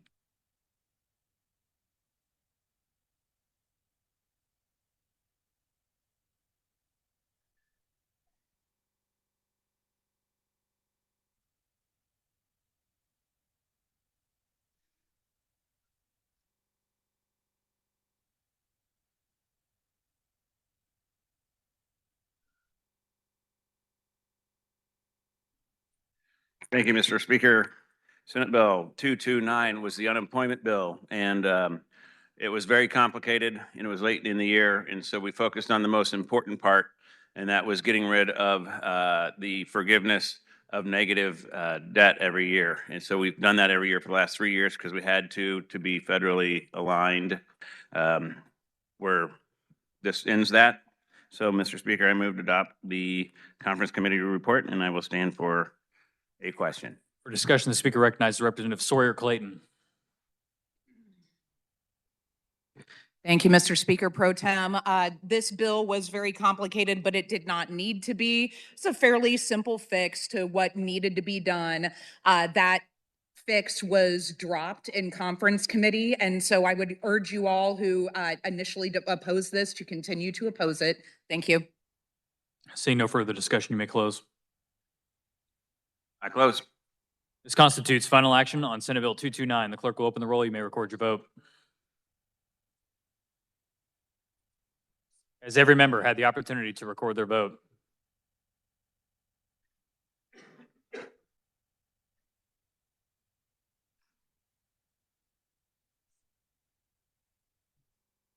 clerk will close the roll. Members will be in their seats. Does any member desire to explain his or her vote? Does any member desire to change his or her vote? Seeing none, with 88 having voted in favor and 34 against the passage of Senate Bill 229, the same having received a constitutional majority, the bill is hereby declared passed. Clerk will record the vote.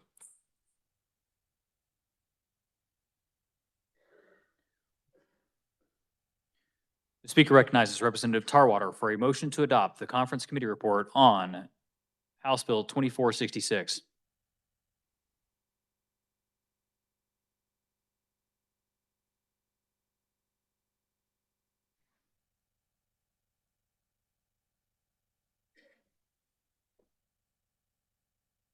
Thank you, Mr. Speaker. House Bill 2466 is a combination of the Star Bond Bill and the Sports Authority Bill.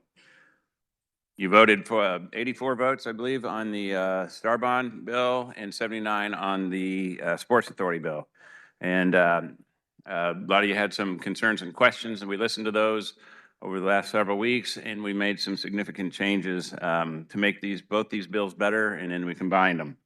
And just to hit on some of the high points, is having to do with the Sports Authority. We changed it so that the mayors, the mayors that are involved could appoint somebody if they didn't want to serve. We terminated the project sales tax exemption once the project is complete. We removed the power of the authority to issue bonds or incur debt of any kind. We clarified the CORA and COMA. We clarified local building permits and codes. We permitted consultation with local governments regarding planning and development. Require the authority to utilize retail electric service and allow it to negotiate rates. As far as the star bonds go, we made a lot of clarifying changes to underlying laws. We allowed the secretary to establish and oversee certain visitation goals and allow them to have, the secretary to have a follow-up process to be involved in the project to make sure the tourism goals are being met. And if they're not, at the developer's expense, there could be some changes requested by the secretary. We require the revenue base to be reset upon issuance of new bonds in a current district. If you were going to expand a project, you only have 10 years left or 5 years left. We have you adjust the rate now, the base rate, so that the state can capitalize on its investment. And we clarified that CID and TDD increments are to be used for repayment of star bonds. And those are the high points. And I will stand for questions, but first, Mr. Speaker, I move to adopt the conference committee report, and I'll stand for a question. Representative Sawyer Clayton. Thank you, Mr. Speaker Pro Tem. The Star Bonds bill, so this package is in the old shell for 2466, which was the angel investor tax credit. It contains the Star Bonds package, SB 197, which passed with 82 to 38. That passed back in February, kind of a crazy day if we recall. The Sports Authority bill was also added, 2793, which passed 79 to 41. So you'll want to go ahead and look up your votes there.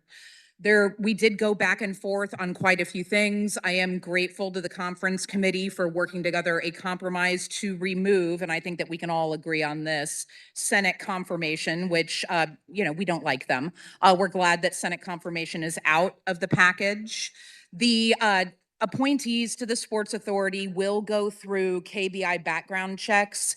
This will also include the mayors themselves or their designees. So there is that extra line of checking because this Sports Authority will have a great deal of power. We want to make sure that we are doing our due diligence as far as that is concerned.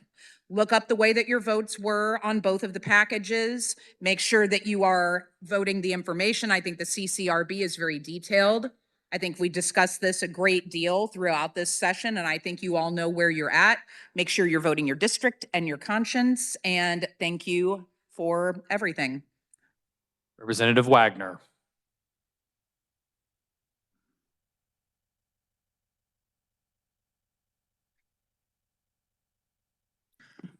Colleagues, I come here in opposition to this bill.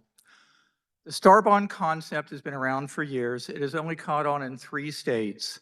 I think it's Kansas, Nevada, New Jersey. What makes sense perhaps in this capital makes sense nowhere else. There's a couple of fundamental facts to know. The Chiefs star bonds will not be paid for by new business generated by the Chiefs Stadium. The size of the star bond district is frankly going to be caused by the amount of revenue that has to be generated to pay for the bonds.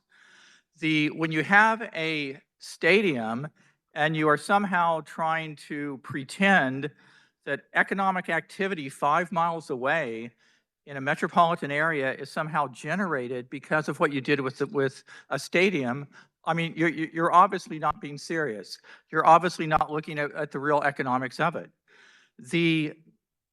The theory is great. If you actually would say, we're going to build this, it's going to generate this many new people coming, this much new economic activity that would not have otherwise come, except for the fact that we built this attraction, whatever the attraction may be. The reality is that inflation is going to be what's going to pay for the bulk of these bonds. Over any 10-year period in the last 40 years in America, you have at least 25 to 30% inflation. You're going to have, without any sort of underlying change in the economics of any district in Kansas, you would expect to see a 30% increase in the sales tax revenue because the products being sold are 30% more expensive.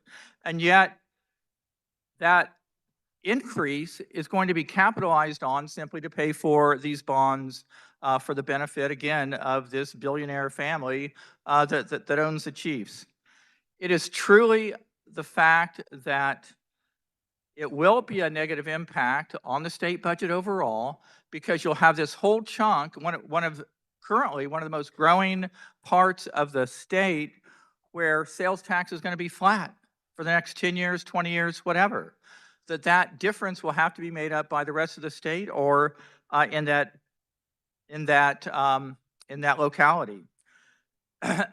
On the Senate side, there was a great statement of vote by Senator Thompson where he said this deal will live in infamy.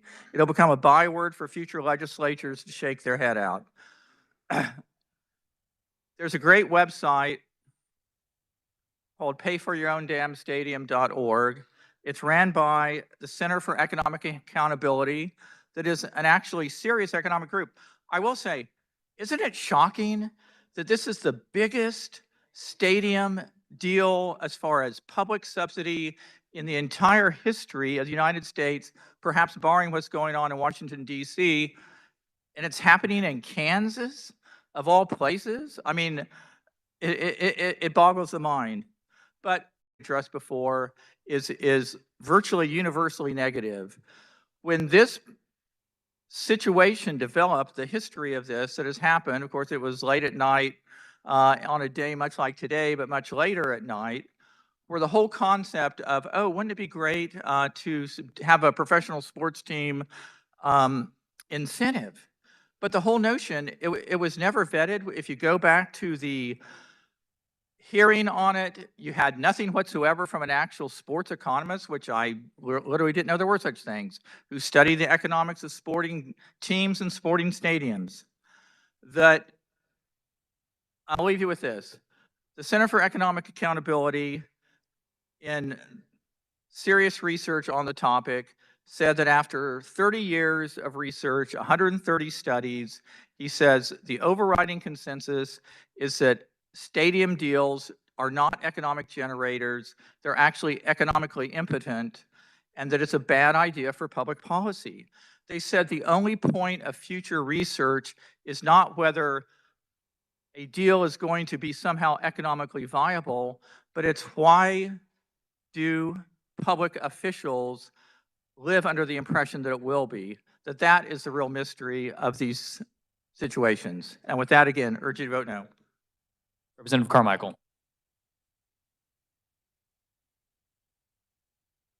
Thank you, Mr. Speaker. I too rise in opposition to HB 2466. It's bipartisan opposition.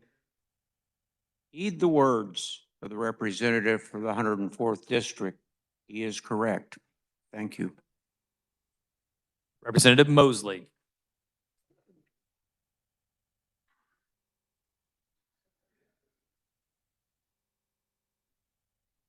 Thank you, Mr. Speaker. I believe in less than a week, I've had to agree with my colleague from Hutchinson County twice. That's 2 times too many for me, but there's no common friends, no common enemies, just common interest. And my interest right now is this session I had a full intention to finish the book Field of Schemes, but because of the session getting busy, I wasn't able to finish it.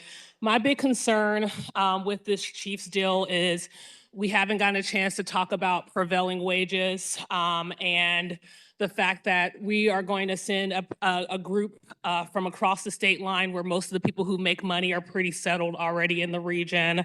And a lot of the jobs that are going to be left are wage jobs, and they are going to be able to really determine what the going rate is in the county.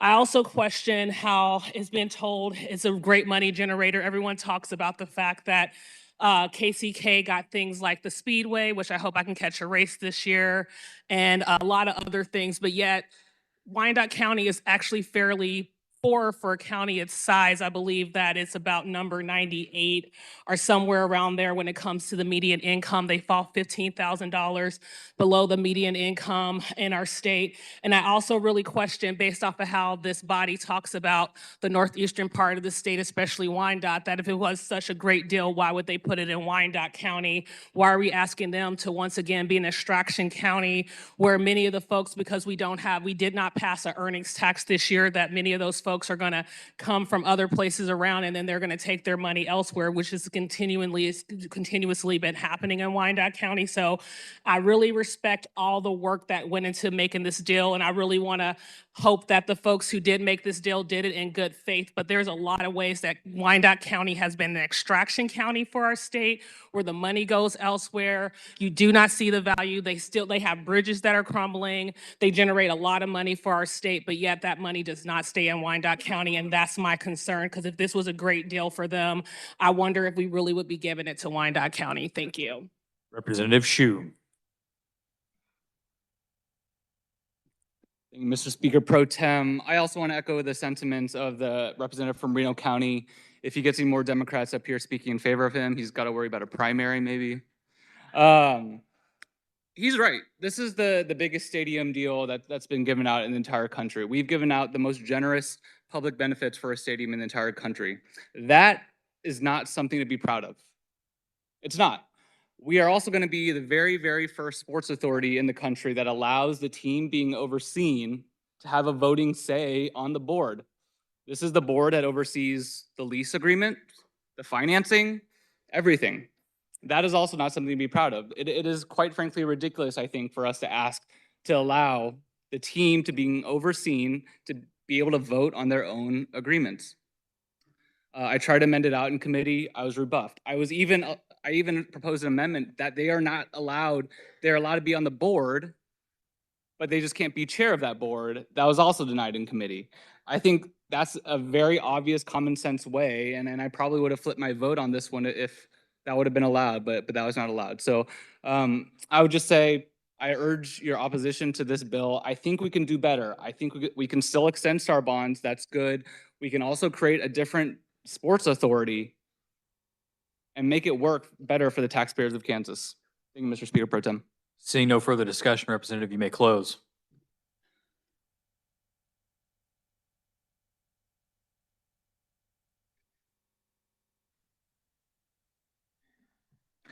Thank you. Here, yeah, so I mean, we kind of beat this deal to death last time we talked about it, and so I'm not going to spend too much time talking about all the great things that's going to happen in Wyandotte County. But I can tell you this: I want to remind you that the local sales tax increment that Wyandotte has pledged is in an area that is a field. And there will be 20,000 people converge on your city for the next 4 to 5 years with a lot of dollars in their pocket. Yeah, maybe they won't stay there. Maybe they will. Maybe they'll like it. But while they're there and while they're working, they're going to spend all their money in your restaurants and at your hotels and at all the retail. And if you look at what happened in DeSoto, building Panasonic, just building it, all the sales tax that was created and all the economic activity, they were able to cut their property tax by 30%. And you will be able to do that as long as you're good stewards of the money. Now, I wanted to, we talked a lot about what we're doing for the Hunt family, but I want to talk to you a little bit about what they have done for Kansas City and for this area. So, The body will maintain decorum and not heckle the speaker at the well. Thank you. So the Chiefs took a real risk on the Kansas City region when Lamar Hunt moved the franchise here in 1963, leaving behind a championship team in Dallas, betting on Kansas City's future. He took a huge risk because he believed in Kansas City. He believed in the Midwest. That decision helped build one of the most iconic franchises in professional sports. That bet that he made on Kansas City turned the Kansas City Metroplex into a big city, big league city. That means a lot. Big league cities attract big business. And we're already seeing that with just making the deal with the Chiefs. Our Department of Commerce is getting all kinds of calls from big companies that want to move here and be part of it. Prior to the Chiefs moving to Kansas City, we were no different than Omaha, Nebraska, or Des Moines, Iowa. They didn't get the Kansas City Chiefs. We are the economic engine of the Midwest because of the Kansas City Chiefs came to this area. The Hunt Foundation last year, and this was just, I'm just going to list off a few things because I mean, I can talk for 2 hours about all the wonderful things that the Hunt family has done since they've gotten here and what they do for the state of Kansas and for the Kansas City metropolitan area and what they do in Texas still.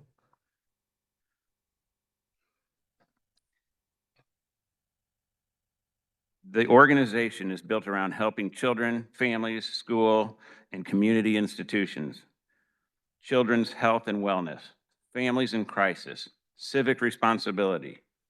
The Hunt Family Foundation 50/50 raffle raised $1.7 million for Kansas City areas last year. The Hunt Family Foundation Spring Grant Cycle has awarded 28 grants worth more than $500,000, supporting nonprofits that serve children and families. The Chiefs charity game last year raised $430,000 for Jackson County CASA. They've raised $15 million in history for nonprofits through the charity games that they do. Each year, tens of thousands of volunteer hours are offered through Kansas City ambassadors, Red Coaters, Chiefs women, and players organizations. The Chiefs raised more than $7.5 million for the Ronald McDonald House Charities of Kansas City.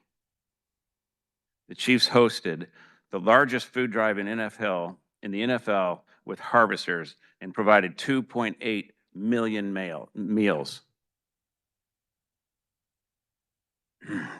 They also host all the Chiefs all abilities camps for children and young adults with physical and mental disabilities in partnership with Special Olympics Kansas, Special Olympics Missouri, Kansas City Challengers, and YMCA Challengers.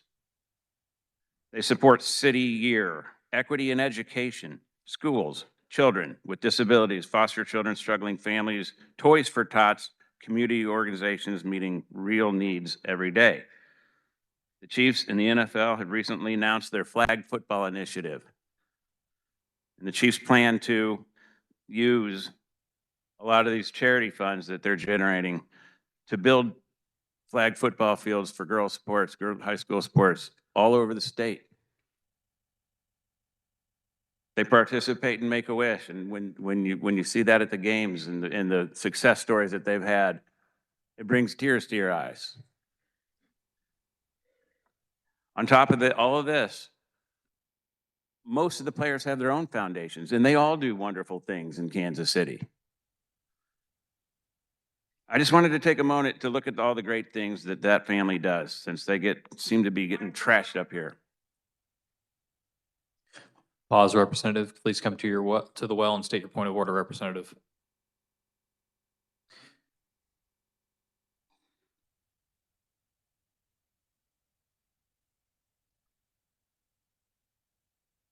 Thank you, Mr. Speaker. I rise to a point of order. The representative's remarks are not directed toward the Sports Authority, but rather are laudatory statements concerning the Hunt family and are therefore out of order. Thank you for your point of order, Representative. Representative Tarwater, please direct your remarks towards the legislation itself. Thank you. Okay. Well, thank God he came up here because I got to talk for 3 or 4 hours about all the fantastic things that family does. So yes, this is about jobs. This bill is about jobs and investments, but it's also about where that spirit of giving will continue. And why not Kansas? Why not Kansas? Let's do this. I close. This constitutes final action on House Bill 2466. The clerk will open the roll and you may record your vote. Has every member had the opportunity to record their vote? Representative Rogers, you're excused.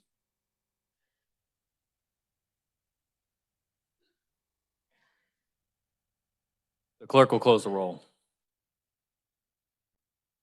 Does any member desire to explain his or her vote? Does any member, for an explanation, the speaker recognizes Representative Simmons.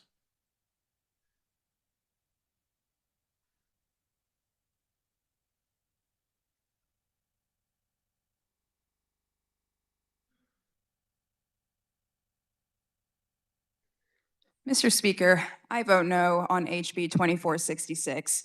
Yesterday, this body said we can allegedly only afford a 1% raise for the over 40,000 state employees that we all work for.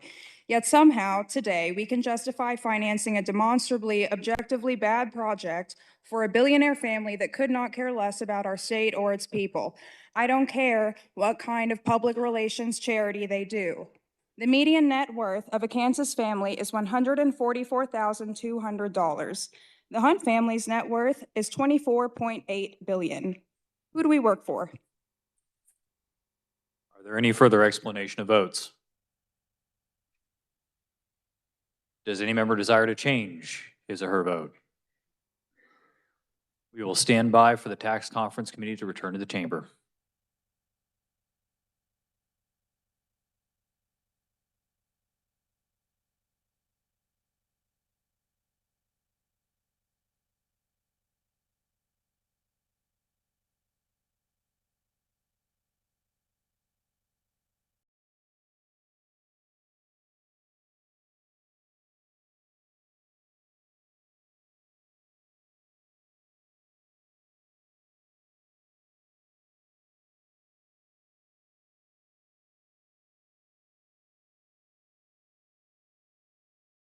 Representative Turner votes aye. Representative Adam Smith votes no. Representative Sawyer votes aye. Are there any further changes of votes? Seeing none, with 78 having voted in favor and 44 against the passage of House Bill 2466, the same having received a constitutional majority, the bill is hereby declared passed. The clerk will record the vote.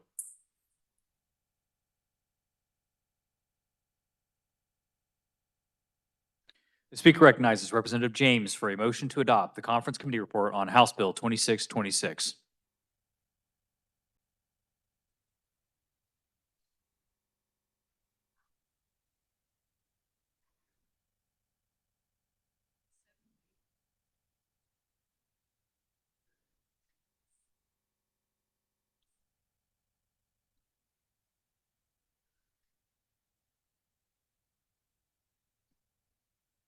Thank you, Mr. Speaker.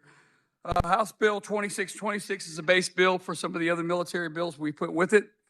Originally, it was a government employment preference bill, 2626. It passed out of the House, 118 to 11 and 40 to nothing in the Senate.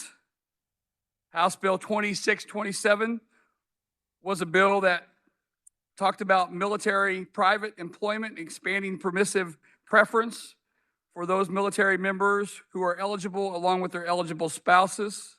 It passed 111 to 11 and 40 to nothing in the Senate.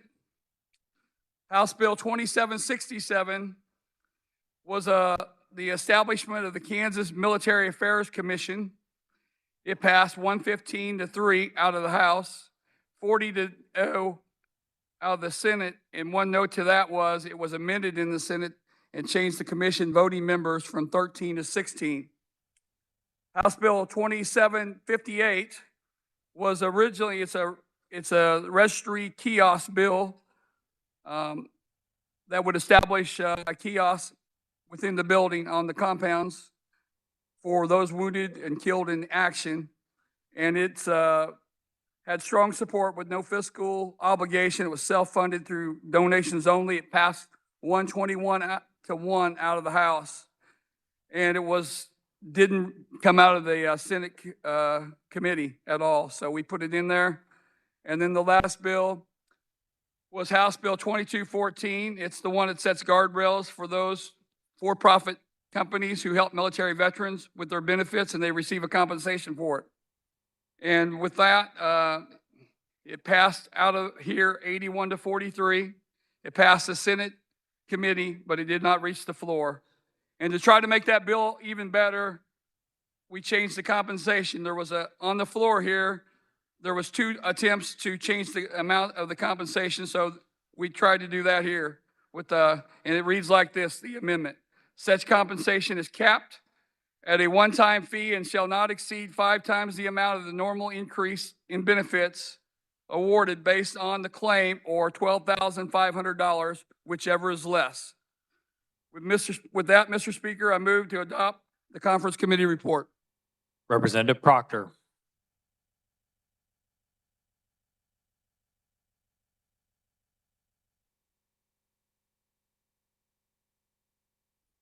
Thank you, Mr. Speaker. I rise in support of this bill, but I wanted to take this opportunity because it's probably going to be the last time that I'm able to speak on this topic at the well. I won't be here next year to talk about it. I love the idea of a military commission. I do, but we need to bring back a Veterans Commission too. Over the last 8 years, we stopped appointing commissioners until there were none. And then last year, we changed the name of the commission to the Office on Veteran Services. So there are no veterans speaking only on veterans issues for the government of Kansas. And so I hope, I didn't have time to get to it while I was here. I wish I had had more time. I hope that you guys will take a look at this next year. But this bill is good. I don't want any of my words to impact on passing this. Thank you. Thank you, Mr. Speaker. Representative Mosley.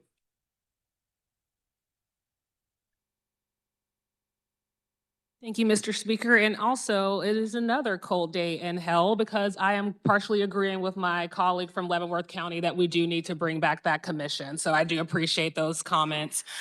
I still stand opposed to one of the biggest parts of this bill. I really find it very unfortunate that so many things that actually will help out our veteran community with like being hired is bundled with a bill that is so dangerous to our veteran community.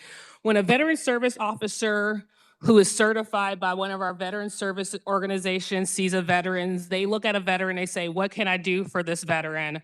When a private owned company from out of states whose main purpose is maximizing their profits, when they see a veteran, they see, what can I get from this veteran? If we were serious about helping veterans better get through their claim process, we would actually be funding more veteran service officers who are connected with the VA, who works out of the VA, whose main purpose is just to make veterans whole. Like I've mentioned before when we debated 2214, I believe that was the number, that I worked in a veteran service organization, and I do understand how hard it is for folks when they're coming out of the military and there's a lot of noise out there about what's the best way to go forward. But doing this does not put up guardrails. It basically just gives them permission to operate in our state. These organizations, they take fees away from our veterans. So these are people who come back from military service not being as good as they once was, as Toby Keith once said, or I'm as good as I've ever been. But they're not fully whole when they come back. And then they can go to a veteran service officer who's going to tell them, this is what you need to do in order to get what you deserve for whatever the military has. What is this going on here, friend? The veteran service officer will help you basically get whatever you need. In this case, when it comes to these for-profit organizations, they really take advantage of veterans. And I'm not saying that veterans are dumb. People don't know what they don't know. It's really hard when you're coming out. Like when I worked at the VFW, I took a lot of calls from folks who had been basically trying to cut through the noise. And you know, and I was able for free to basically point them in the right direction. But a vet like us, this kind of organization, they're going to take away fees for a lot of folks. That could be upwards to $10,000 for someone who has been struggling, in some cases for years, to be made whole. I think that if we want to be very serious, once again, about doing right by our veterans, we will be fully funding programs to help them get what they need that's not at a cost to them. I really understand the process, and I want veterans to have options, and I think those options should be either a VFW, a DAV, or American Legion, or whatever veteran service organization that is a nonprofit that is not trying to commodify our nation's service members that are coming back from overseas or they're coming back from whatever. So once again, it's surprise, surprise. I still am opposed to this bill. I do appreciate, I know that one of my representative, I believe he's from Junction City. I don't remember exactly where he's from. But he said that you guys worked hard on trying to make some things better on this bill. And I really appreciate that effort, but this is still a bad bill for veterans. It is still basically turning our veterans into walking dollars and cents, where when someone sees someone coming out of the military, they don't see someone who has served their country. They see them as someone that they can make money off of. Thank you, Mr. Speaker. Representative Butler. Thank you, Mr. Speaker. These are good bills. 2214 is a great bill. The soldiers that are getting out of the military have a choice, just as we have a choice when we go to buy a car. You may want to buy a Dodge, you may want to buy a Ford or a Chevrolet. You should have that choice. Soldiers should have that choice. I have been to both sides of it. I've been to the veteran service organizations where I've had to wait for a month to get in, and to get in to speak to somebody who quickly goes through your file, prints it off, has you sign it, and send it in. I've also used an agency. They worked with me for about a month, making sure I had all the documents I needed. They put everything together. They sent it to me to sign and to send it myself. These are good bills. These bills support the soldiers. These bills support the veterans. These bills support the veterans and soldiers' spouses and family members, and they support America. And we need to support them. I hope you'll join me in approving these bills. Thank you. Representative Poskin. Thank you, Mr. Speaker. Body, the Vice Chair of the Senate Select Committee on Veterans Affairs, asked, why are we putting this bad bill with all these good bills at the Conference Committee on House Bill 2626? We know why. Because 43 members of this fine chamber had the good sense to vote no on House Bill 2214, making it not veto-proof. So they added 4 great veteran bills that had only proponent testimony. They are good bills. You know what, guys? They even added a Democrat bill with his name on it. Wow, when does that happen, right? I'd like to remind you that House Bill 2214 had a lengthy list of opponents, including the Kansas Office of Veteran Services, the VFW, the American Legion, the Military Officers Association of America, Trajector Medical, and Missouri Representative Dave Griffith. He has been the chair of their House Veterans Committee for 7 years, and he has been featured in national magazines telling the horror stories of these predatory businesses. You may remember when House Bill 2214 was debated here, I raised concerns about a Louisiana law, similar guardrails included, that has been found unconstitutional in U.S. Federal District Court.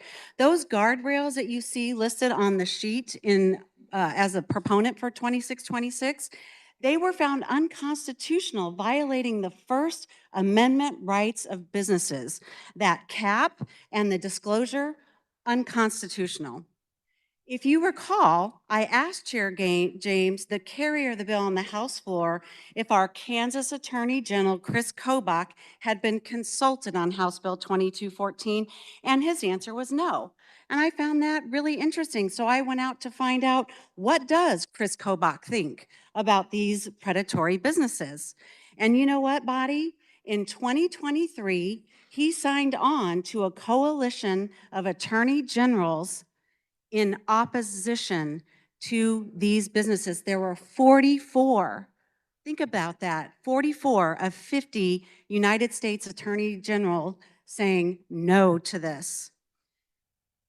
The whole letter is what you can access on the QR code that I sent out to you. But you know what? I'm just going to read part of that letter to you because it's really important.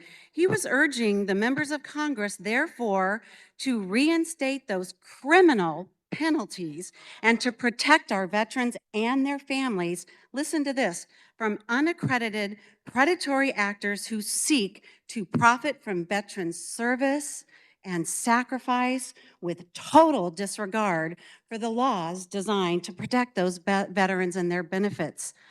Our veterans deserve to be honored, not disproportionately targeted for financial victimization. Body, your Attorney General signed on to this language. You know what? We can pass all of the good legislation that they slapped on to House Bill 2214 next session. You know, they're not urgent. They are good, but not urgent. You only have this session to protect our Kansas veterans. If you voted no on House Bill 2214, one of those 43, I urge you to stand strong for our veterans.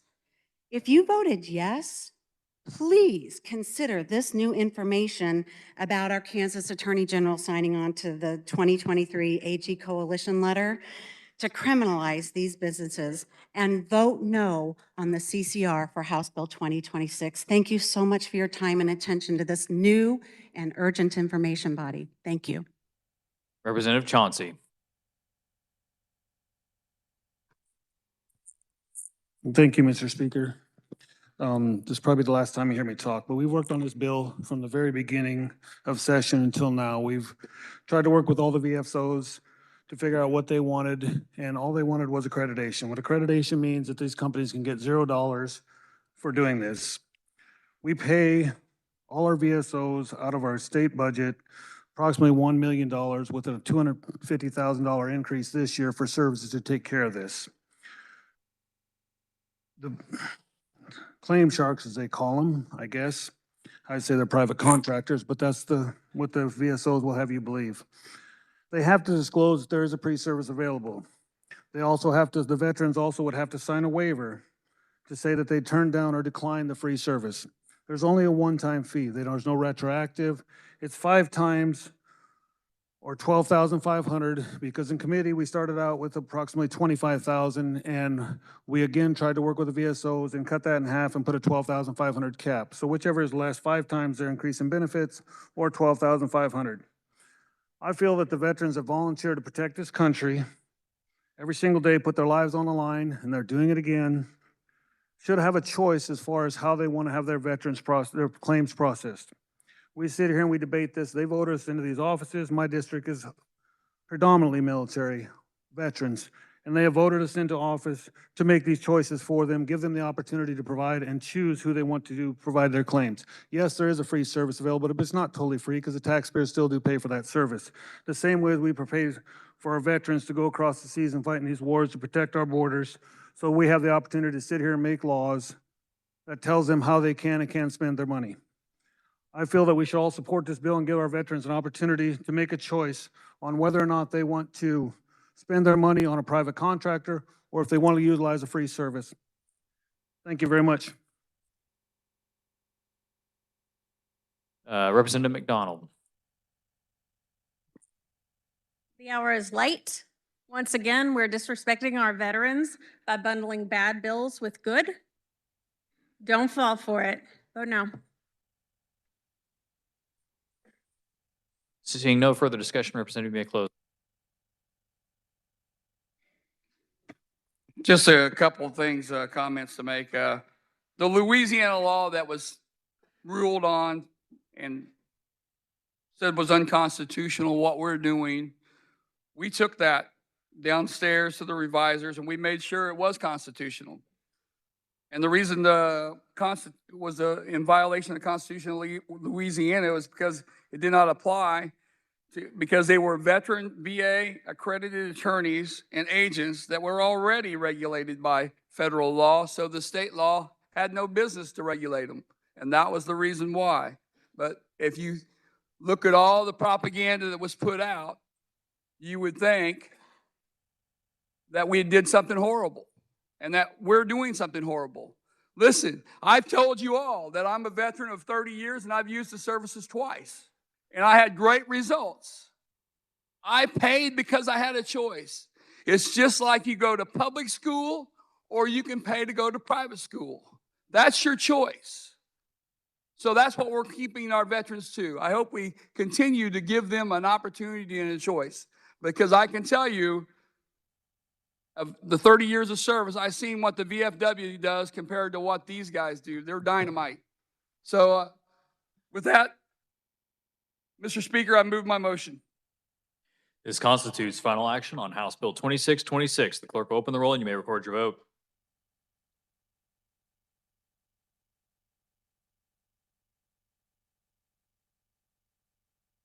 Has every member had the opportunity to record their vote?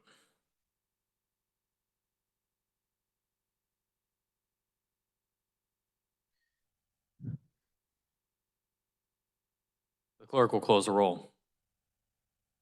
Does any member desire to explain his or her vote? For an explanation, the speaker recognizes Representative Boatman.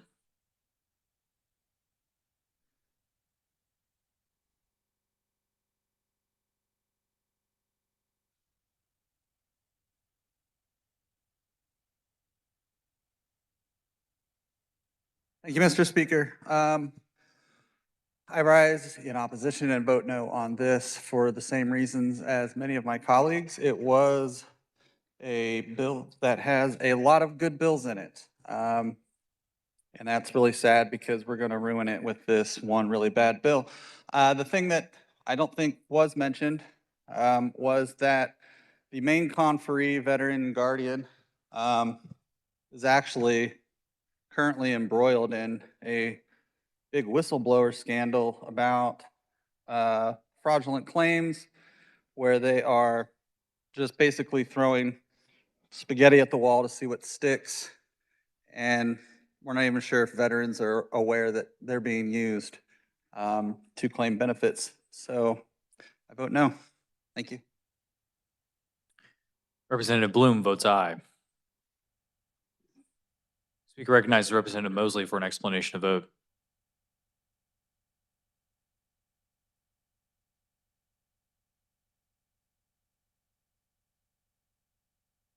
Thank you, Mr. Speaker. I did not expect to actually speak that much today because I've done yoga this week and I was very zen, but I vote no on this bill. I think it's very unfortunate that there was a lot of good bills that we all basically unanimously, or for the most part as a body, thought were good ideas that were going to help out our veterans.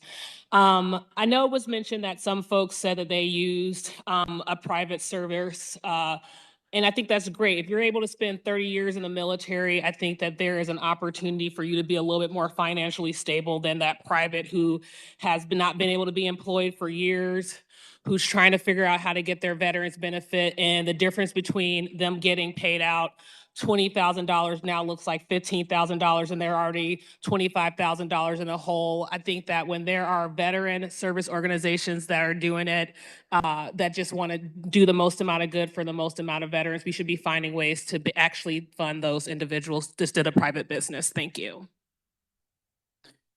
Representative Corbett votes aye. Are there any further explanation of votes? Does any other member desire to change his or her vote? Seeing none, with 85 having voted in favor and 38 against the passage of House Bill 2626, the same having received a constitutional majority, the bill is hereby declared passed. Clerk will record the vote.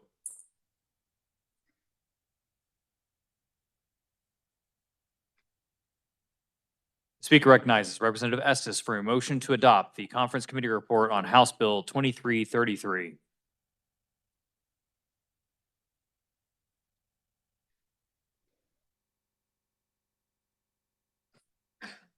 Thank you, Mr. Speaker.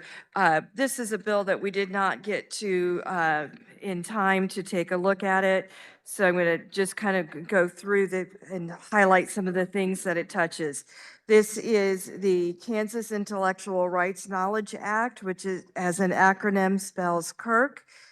The first two pages are resolution style whereases that relate to the life and death of Charlie Kirk. When you get to page 3, You get into definitions that matter to the bill that help to clarify what's trying to go on. When you get to page 4 and 5, I think the simplest way to look at this bill is that when you're having the exercise of free speech go on campus, sometimes organizations or individuals feel like the campus responds to you in accordance with how they do or don't agree with your message. And this requires that everyone be neutral and that everyone get the same prices when it comes to things like providing campus security. It requires that all expressive activities be reasonable, that there be a time and place and a manner, that the policies are published, and it prohibits disruptions of activities. The bill does require that the legislature and the governor receive a report each year. And then on page 6, we go into a section where the attorney general may bring an action against the institution or their agent. And for the violation, the first day is $500 and each additional day is capped at $50 after the complaint is served. If there are more than one complaint about the same incident, the damages are divided. The institution is not immune, and the attorney general can find this on their own or on someone else's behalf. It does not prohibit someone from taking their own action and hiring their own attorney and take their own steps. With that, I move that we adopt the conference report for House Bill 2333, and I'll stand for questions. Representative Stogsdill.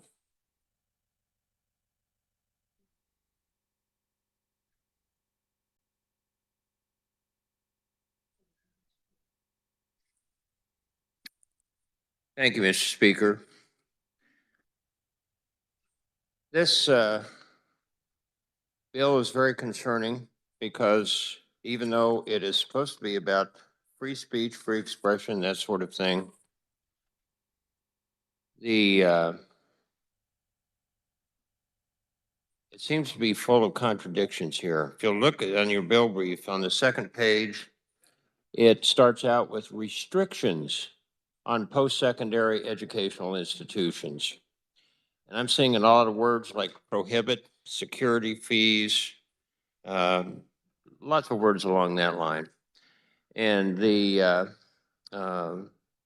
responsibility of post-educational institutions to develop materials, submit annual reports. It looks like to me it would just be a nightmare to enforce this bill. And also, it looks to me like upon reading the bill, it does more to put limits on the people and the subjects that would be covered under a bill that is supposed to encourage free speech and so on. So I know that it is, I'm not going to go into a lot of detail. You can read the same bill brief that I'm reading. And I'm not naive enough to think that this decision is already not preordained, but I would highly recommend that we vote this thing down, reconsider it. The free speech, as far as I know, is still available on campuses. And I don't think we need this bill that to me looks like it provides more restrictions than it does possibilities for free speech. Thank you, Mr. Speaker. Representative Haskins.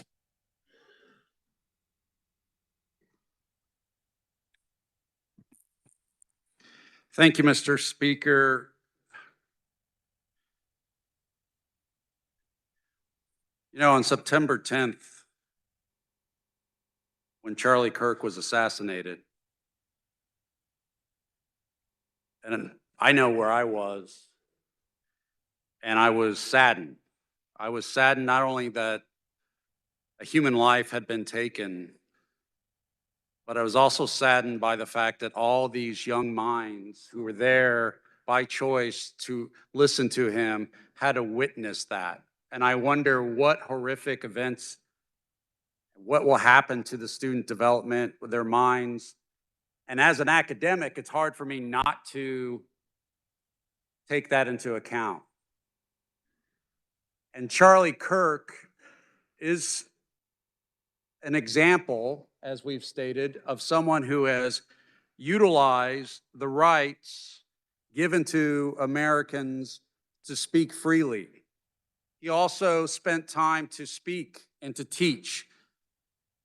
Though I don't agree with his message, his ideology, or his methods, I do applaud anyone who steps up and says, I want to make a difference in a student's life, to try to make the world at least a smarter place.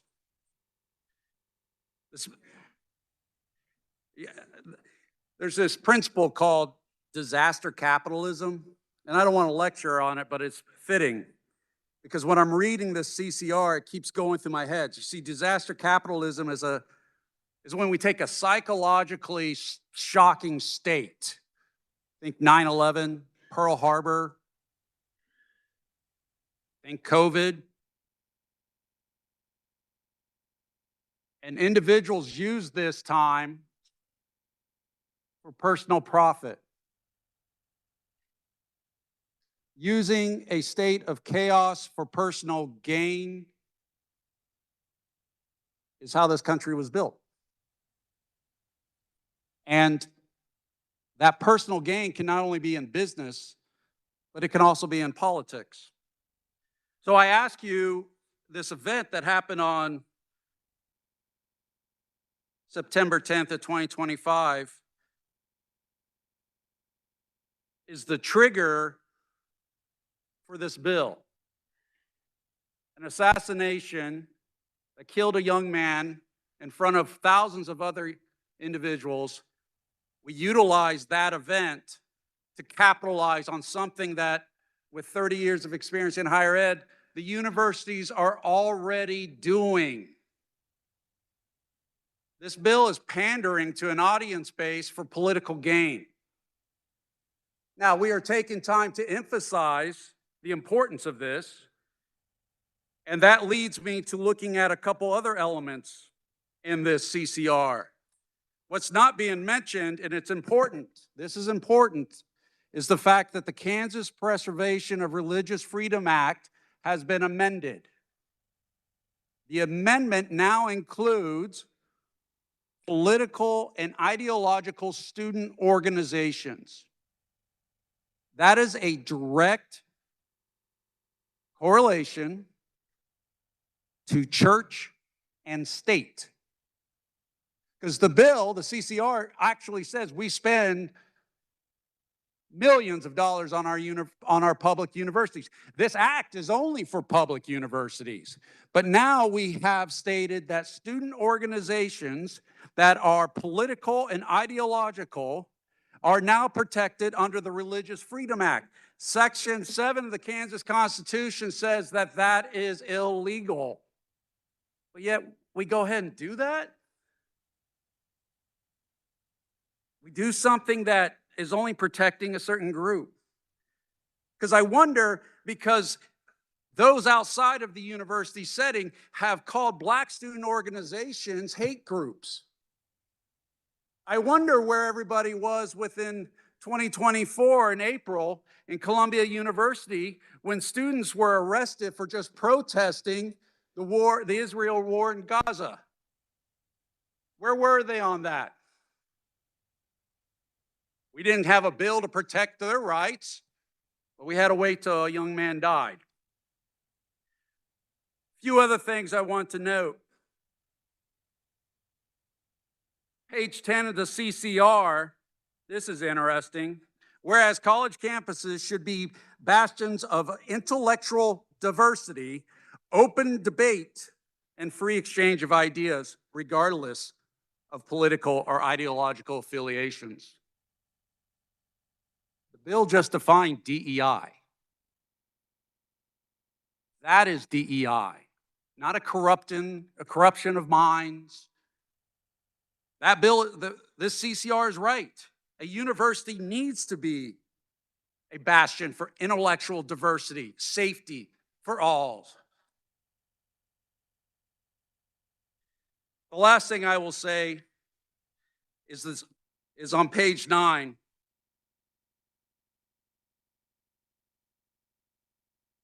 The CCR states, now, I find it interesting, Mr. Speaker, that you call out individuals who seem to be heckling, but when I'm talking about a young man who passed away, who was assassinated, we can't take the time or be gavelled down.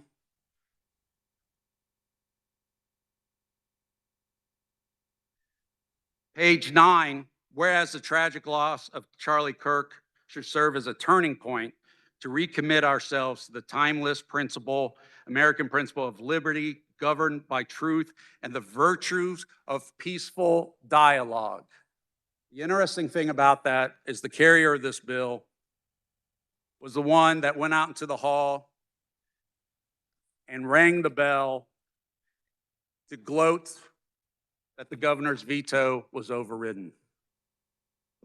Seems like this is pandering to a base. Please come to the well and state your point of order. Carrier of this bill was sitting next to me when the bell was rung. He is wrong. She was not out there ringing the bell, Speaker. I would. Okay. I was not out there. I didn't. Let me take a step back. I do apologize. I was not referring to you. I was referring to the person that created the bill. And that was not you, not the carrier. And when I was out there in the hallway, I did witness the person who rang the bell, or the bell. Okay, let's I do all take a few moments here, all right? I know it's getting late. This is the last day of the regular session. Before I came in here, asked the Sergeant at Arms to not let anybody ring that bell. The problem has been fixed since it was addressed earlier in the session today. As for the heckling that is going on, I do not want to hear it from either side.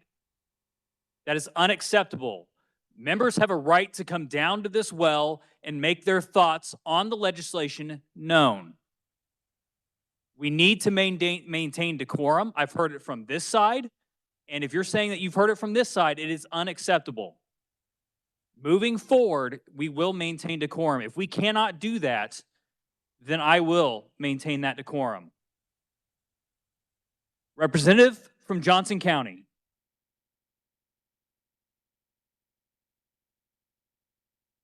Representative Haskins, you may continue, proceed in order on the legislation. Thank you, Mr. Speaker. And once again, to my colleagues, I do apologize. That was not my intent, and the hour is late. You did not ring the bell. You did not do that, and you are not the person I reference, and I hold you in the high respect. So once again, I apologize. With that, I encourage you to not support this. Thank you. Seeing no further discussion, Representative, you can close. I appreciate the apology of the previous speaker, and I ask that the word carrier be struck from that sentence, so there is no confusion.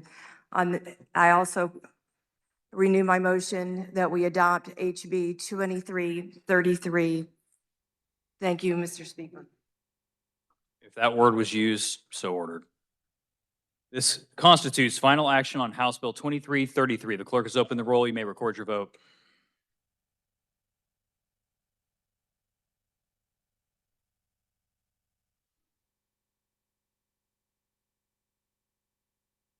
Has every member had the opportunity to record their vote?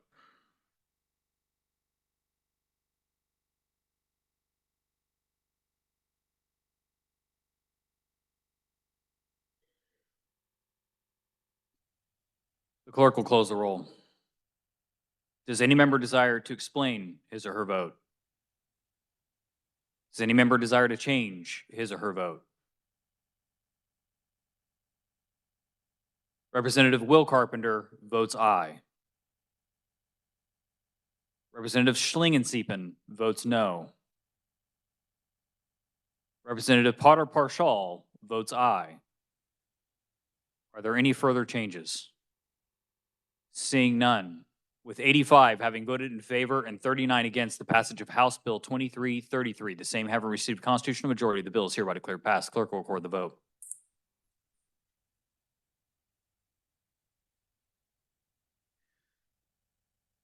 The Speaker recognizes Representative Estes for a motion to adopt the Conference Committee report on House Bill 2402.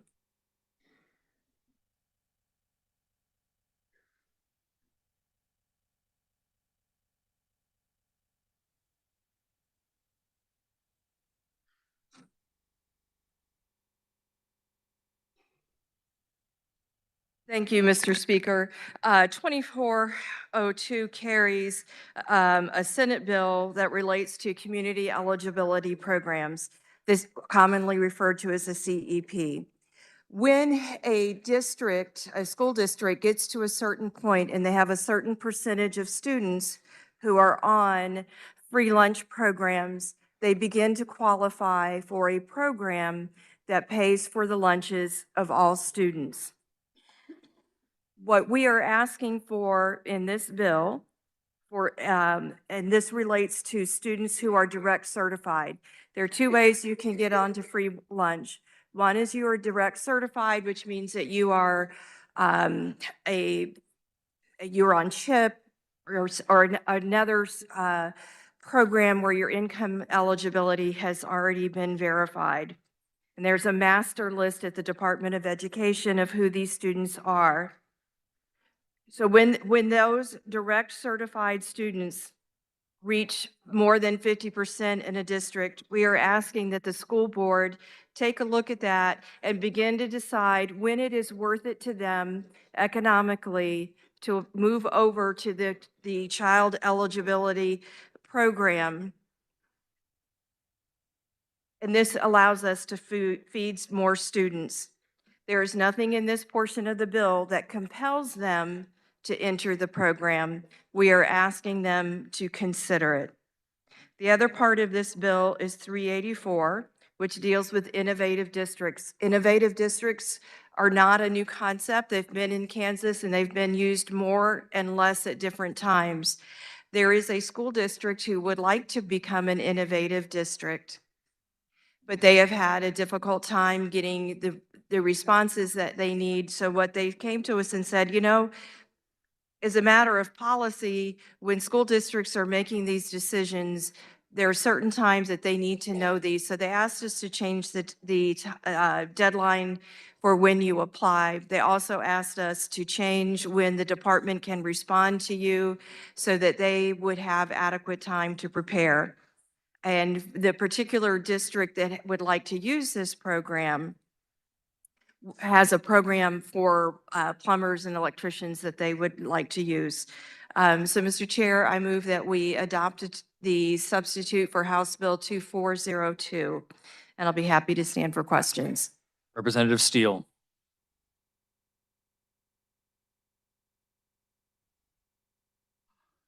Good evening. I stand here in strong support of House Bill 2402, especially the portion dealing with Senate Bill 384. This program, the Innovative School Districts, was actually started under Dr. Watson and with strong support from KASB back around 2013. And while the program, as the previous representative mentioned, has had some schools at certain times and not schools at other times, COVID kind of changed a bunch of the way that our schools had to kind of change and focus on education. But now that we're past all of that, our schools are wanting to be innovative. Our schools are wanting to hire people that can teach their students trades. Our schools are wanting to do new things, and that's exactly what this program does. Our schools will be able to hire plumbers to come in and teach their students. They'll be able to hire electricians to come in and teach their students.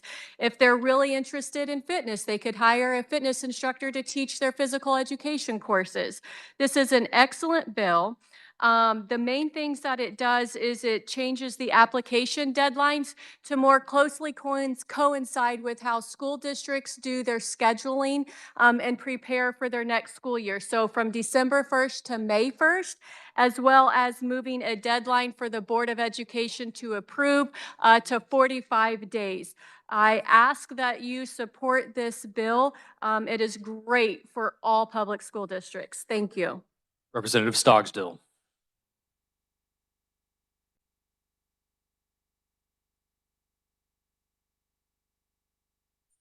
Thank you, Mr. Speaker. Again, this is a preordained outcome to this bill, but I did want to express a couple of things. One, no one is keeping our schools from being innovative, challenging, educational, all of that sort of thing. No one is. They can do that. It's the money sometimes. You know where they could get the money?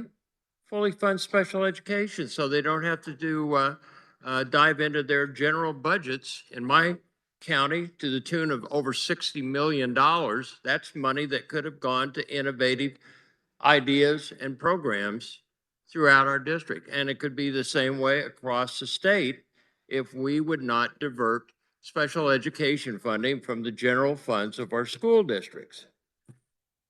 But the other thing was on the school lunches, the opponents were opposed to this because the bill could negatively impact school funding because at-risk funding is tied to students who qualify to receive free lunch under the NSLP, and that families could be reluctant to share financial information for other purposes. That was brought out very clearly in committee. Right now, you have to submit 2 forms to get into this program. There was concern that there would be fraud. So we needed to verify that the financial situations that these families have to bring forth to participate in the program would not be correct or truthful in providing their financial information. So it was suggested that maybe what we ought to do is require them to bring a 1040 and submit the 1040 to prove that they are in the financial hardship that's necessary to participate in this program. So essentially what we're saying is if you have somebody who is going to submit one fraudulent document, a second fraudulent document, what's to keep them from getting a sample or a blank 1040 off the internet, fill it out fraudulently, and turn that in with them? Then that's the verification that would be fraudulent. So who's going to verify the verification? And a lot of people, would you want people out there pulling your 1040 or demanding a 1040 to get into any kind of a program? I don't think so. Anyway, the other thing is I won't support this because I listen to my constituents. And like many other programs, I don't know how many times I've stood out here and said, the opponents for this represent parents, teachers, administrators, local school boards, but this was the interesting one that I thought this time. And our friends from Sedgwick might want to be aware of this. One of the major opponents of this was USD 259, better known as the Wichita Public Schools. I have never had any information from any school district that I've inquired about that has said they are in favor of this because of the potential it has to damage funding for our public schools. So I know this probably is falling on deaf ears, but I'm hoping maybe once in a while we can all agree that maybe something is just wrong. So thank you very much, Mr. Speaker. Representative Featherston.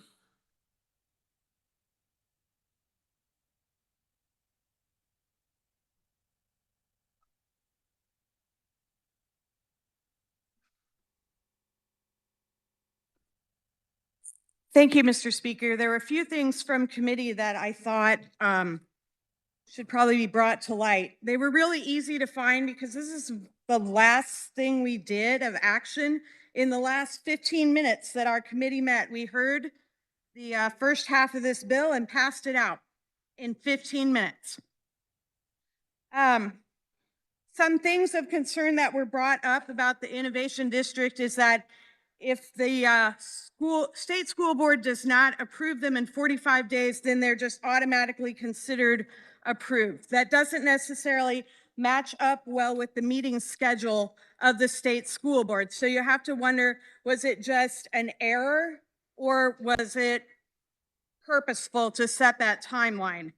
Another thing, when discussion was made about wanting to hire plumbers and other professionals to teach tech ed, the representative from the Kansas Board of Education, I thought his head might fall off because he was shaking it no. That's not what this bill does, and there's nothing that prevents that from happening. Thank you, Mr. Chair. It was pointed out that these have been used before, and no one has inquired about them since the board was disbanded. The board was disbanded because nobody was inquiring about it. So that's a problem. And I think maybe the biggest problem is that a member of the committee said that we would have faster innovation through this and that we would learn from our failures. And I'm not sure that I would want my children, or I guess future grandchildren at this point, to be an opportunity for failure that we can learn from. So the first half of this bill is just nonsense, and the second half is it's offensive to me that I'm not even going to go into. Representative Getz. Thank you, Mr. Speaker. This bill, it was said from the well today that if the federal government was doing their part of special education, we would have, the schools would have everything they need in that area, but they're not. And so this is a creative way for us to access federal dollars for lunch programs if it works for a school in order to help that happen, to offset some of those funds. There's also something that I think it's been mentioned, but I just wanted to make sure everybody heard it. There's a 50% level that most of the time it's 62% of a school district and buildings that's where they start to qualify. That's where the dollars make sense for this lunch program. And they're at 50%, they don't have to do anything. They don't have to opt out. They don't have to make a vote. Above 50%, if they're getting close to that, hey, this might work for your school to access these federal dollars to offset in some other ways. So there is an opt-out for schools if it doesn't make financial sense. So I just don't see this as a pain point for schools. I think it's an opportunity. I think this gets that information to the board members and they can easily make a decision. So thank you, Mr. Speaker. Representative, you may close. Delay my last. Representative Ballard.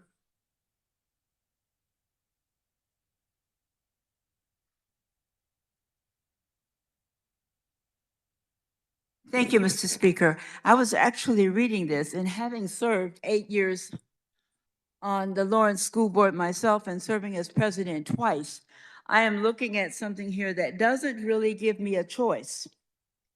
It really indicates that the bill would require local school boards with one or more schools. And it also goes on to say, that following such determination, the School Board of Education would be required by the bill to consider participation in the program. That doesn't seem that it is giving an option to school boards to actually participate in the program.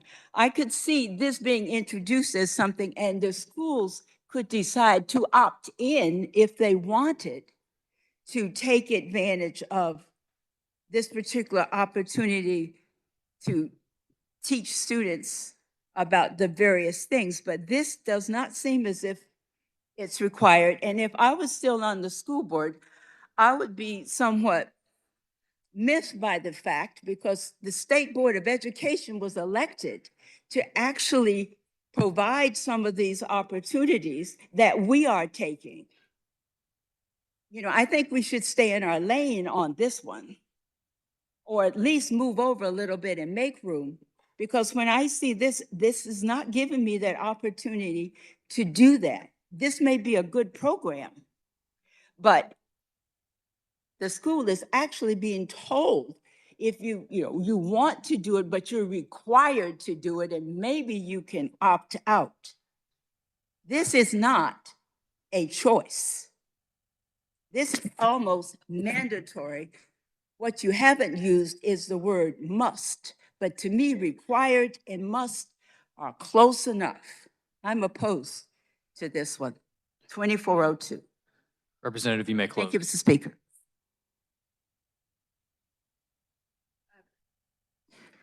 Thank you. First, I'd like to address the most recent comments. The requirement is the consideration. Consideration in and of itself says, I must look at this and make a decision.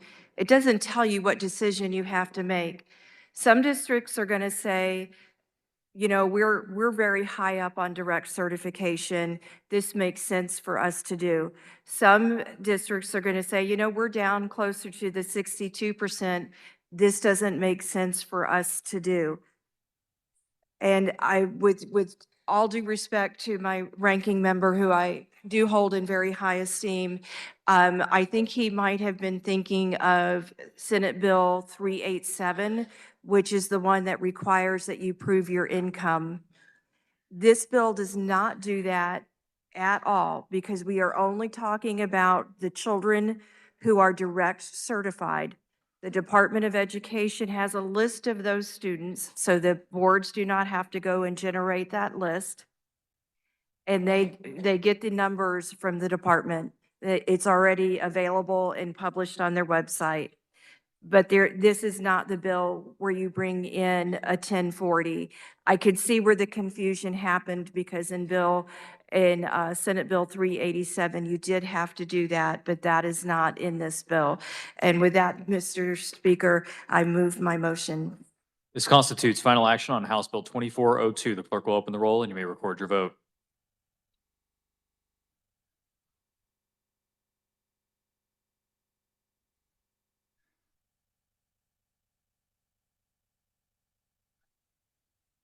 Has every member had the opportunity to record their vote?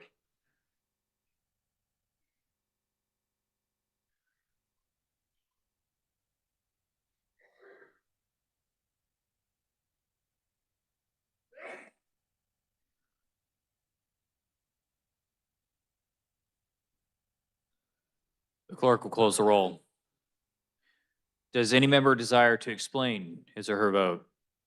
For an explanation, the speaker recognizes Representative Bohai.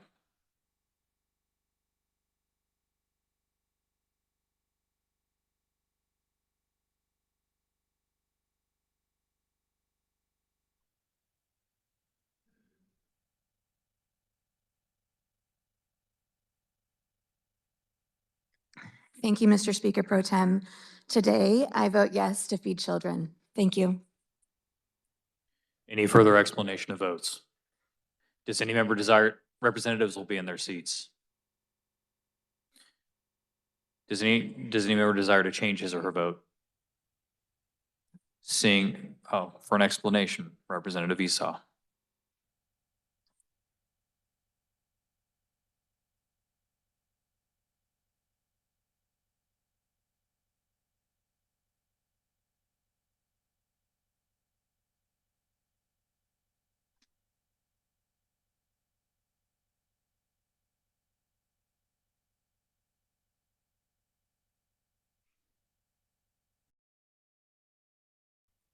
I've heard some outrageous things said today, and I just want to make it very clear that I and many of my colleagues care deeply for making sure our children are taken care of, and I agree with the previous speaker. Feeding the children is important, and I am glad to vote for this bill. Thank you. Are there any further explanation of votes? Representative Meyer.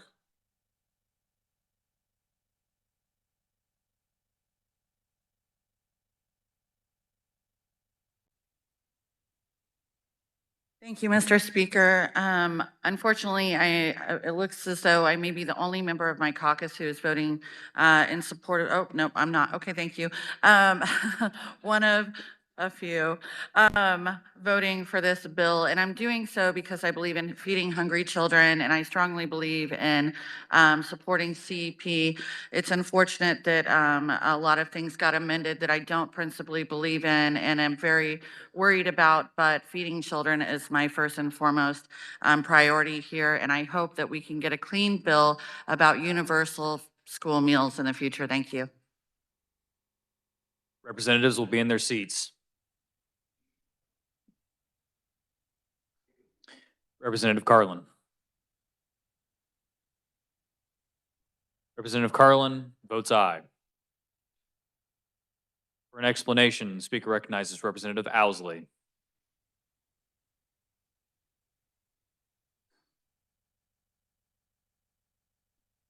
Mr. Speaker, I vote no for the adoption of Conference Committee Report on 2402. I think that this legislature needs to stay in its lane. I don't think there's anything in here that this legislative body needs to take action on. I think if this legislative body was serious about feeding kids, we could attach some SGF to this Conference Committee Report. I vote no on 2402. Thank you. Any further explanation of votes?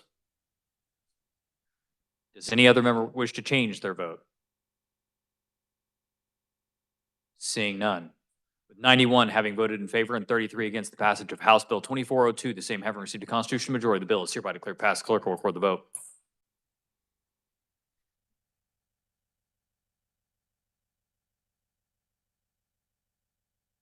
The Speaker recognizes Representative Humphreys for a motion to adopt the Conference Committee Report on House Bill 2413.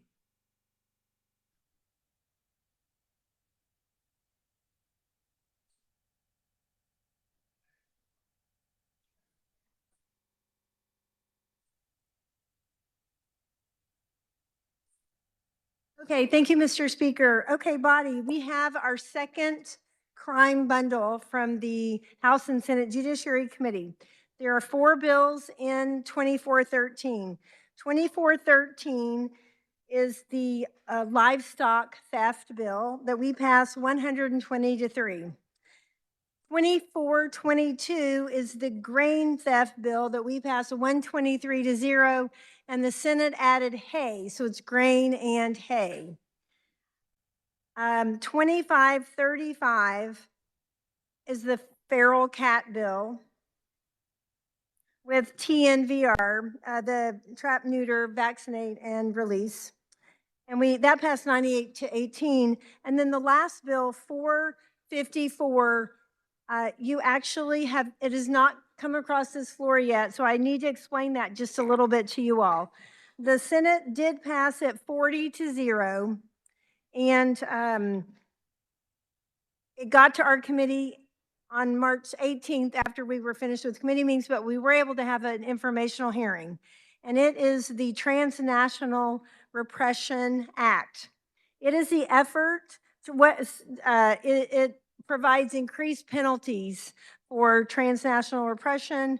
And you're wondering, what is that? It's the effort by foreign governments or their agents to intimidate, surveil, threaten, or silence individuals that are living here in Kansas.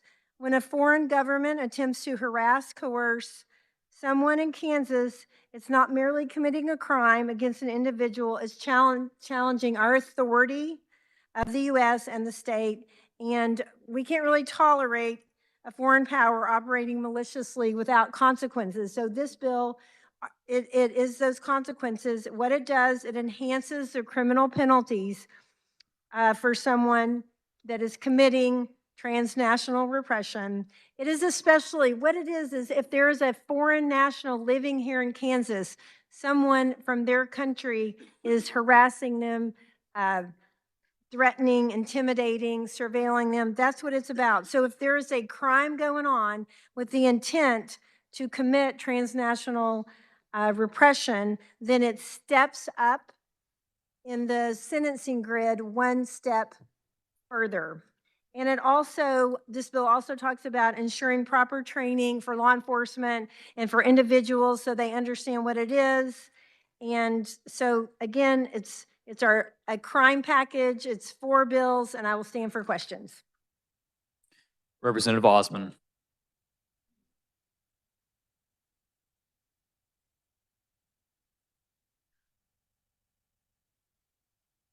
Thank you very much, Mr. Speaker.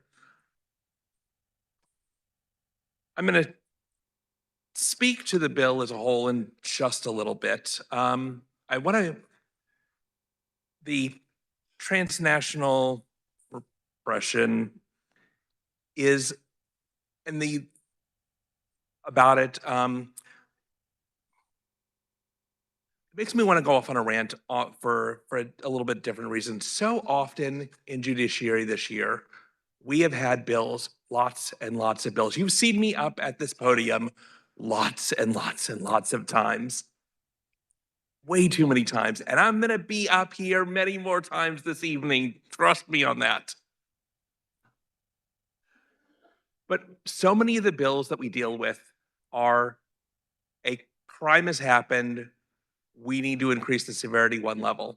And, you know, yeah, we do it for be Trump on crime, but oftentimes we just do it because the proponents will say, if you increase the severity level, just one level, that's going to make the difference. That's going to be the one thing that does it. There are legitimate reasons why you would do it. And in fact, one of these bills is a legitimate reason. It's the grain bill.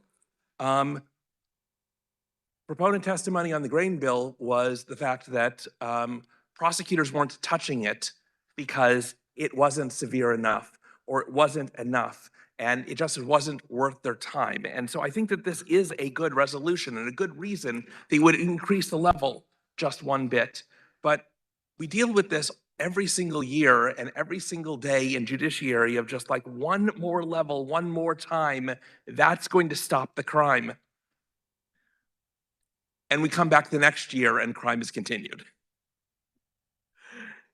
It is an unending process, and I wonder where that ends. And I think of no worse example than the transnational repression one. Because under the transnational repression, it says, the increase will be one severity level above the appropriate level for offenses classified severity levels 2 through 10. As in, if it's a severity level 10, it goes to 9, it goes to up and up and up and up and up, each level. Here's the thing, what we are talking about is a foreign agent from a country of concern coming in here and doing harm to the United States. And I agree we should stop it, but what I'm telling you is this, there is no spy out there is no foreign agent out there that's going to say, oh my God, you increased the severity level by 1? I should go back to the Bolivarian Republic of Venezuela now. Gigs up for me. It's not gonna stop anyone. That's it. Rant is over. It's fine.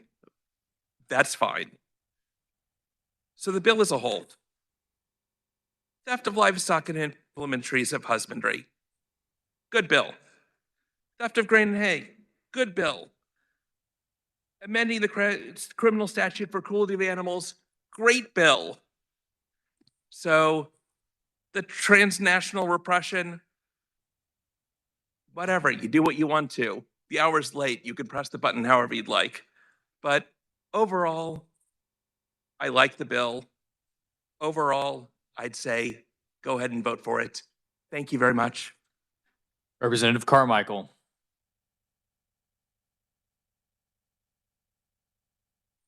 Thank you, Mr. Speaker. I rise in reluctant support of HB 2413. The provisions of this bill related to something they call TNR is actually a stranger to the House. We had some sort of an informational hearing. It wasn't really on the bill, but at the last minute, the bill showed up. I have really no idea what the reason for the bill is.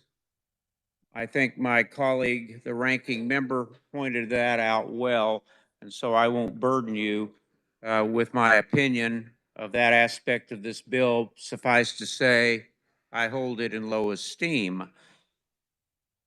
The reason, though, that I am here is you might recall that sometime after midnight last night, I briefly mentioned that all politics are local and that in my district, I'm distracted. Thank you. Thank you, Mr. Speaker. I appreciate you restoring order. Sometime after midnight last night, I mentioned that all politics are local and that to my constituents, one of the very important things that I hear from constituents frequently about is animal welfare issues. And I've been contacted by constituent after constituent about the feral cat bill. And I've told them with great disappointment that I thought that given what happened a week ago Thursday, that we might not get to this bill and it might not make it through this time. And I'm going to look forward here, hopefully in a few moments, to email those constituents to tell them that I was wrong and that somewhere, someone in the leadership of this legislature saved that bill. And I want to express my appreciation to whomever it was. So even though I have great reservation about what I believe to be a foolish TNR bill, this bill accomplishes something that is very important to my constituents. It's important to constituent number one, that's my wife, and it's important to me. So I will be voting on HB 2413. Thank you for hearing me out. Representative, you may close. Thank you, Mr. Speaker. So I'm just reminding you all, it's a crime package. It has 4 things in it. The one that we did have an informational hearing on with the bill sitting in front of us was the transnational repression. And I just would like to inform you that, well, I already said this, the bill also talks about proper training, talks about coordination.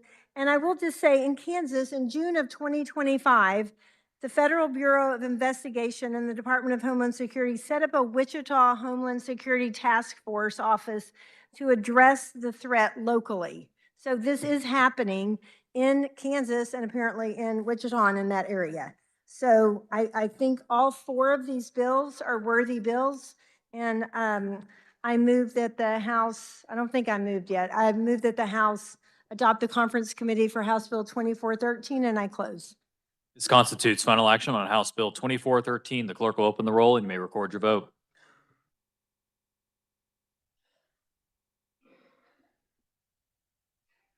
Has every member had the opportunity to record their vote?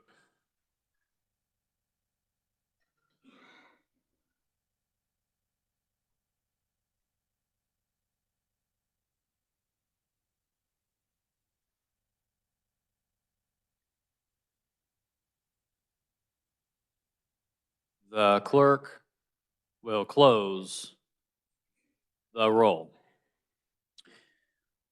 Does any member desire to explain his or her vote? Does any member desire to change his or her vote? Seeing none, with 124 having voted in favor and 0 against the passage of House Bill 2413, the same having received a constitutional majority, the bill is hereby declared passed. Clerk will record the vote.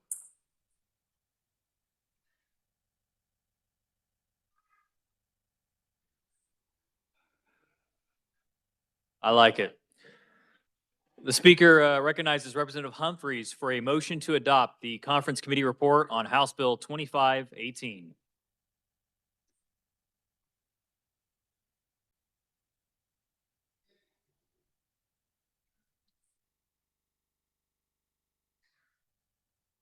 Okay, thank you again, body. This is House Bill 2518. It has the contents in it of Senate Bill 426. And it was one of the bills that was above the line last week when we shut down a little bit early. So we were not able to hear this bill across the House floor, but we're hearing it now.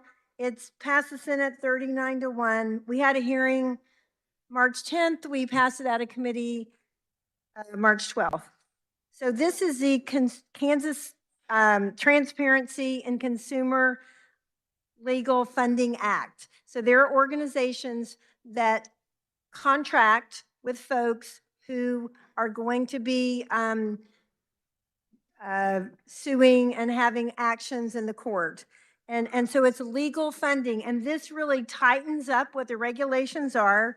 The bill requires a consumer legal funding contract to be written clearly with words, common everyday meaning, be completely filled in, contain a right of rescission, contain the initials of the consumer on every page, contain statements that there's no fees. I could go on, I could go through all of it, but it has to clearly and conspicuously detail how charges are going to be incurred. It's really just trying to protect consumers that enter into contract with consumer legal funding organizations. It requires contracts of the copy of the contract to be delivered by the consumers, and how the attorneys are going to be paid and all of that kind of thing. So it's a good bill. I think we had a good hearing on it, and I would move that the body concurs with Conference Committee, House Bill 2518, and I will stand for questions on the Transparency and Consumer Legal Funding Act. Representative Osman.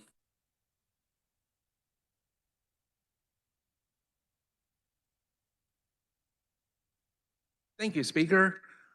I told you I'm going to be up here a lot. Wait till next round. I think we've got 3 more to go. So anyway, bill's good. I love you, Speaker.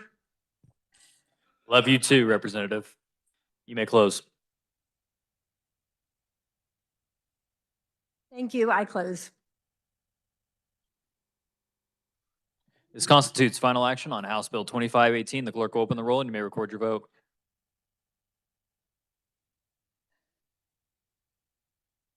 Has every member had the opportunity to record their vote? Members will be in their seats.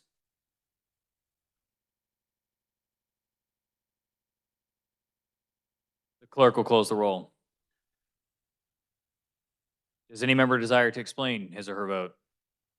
Does any member desire to change his or her vote? Representative Wassinger votes aye.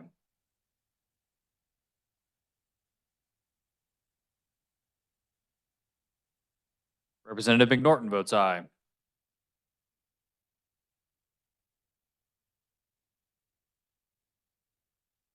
Representative Johnson votes aye.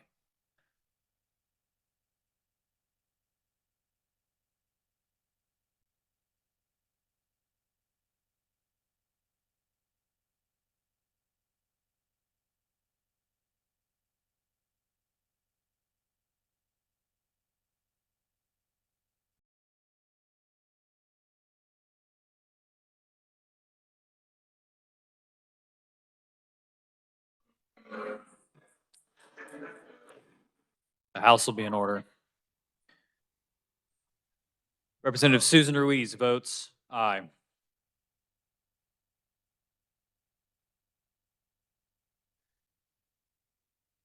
Speaker Hawkins is excused.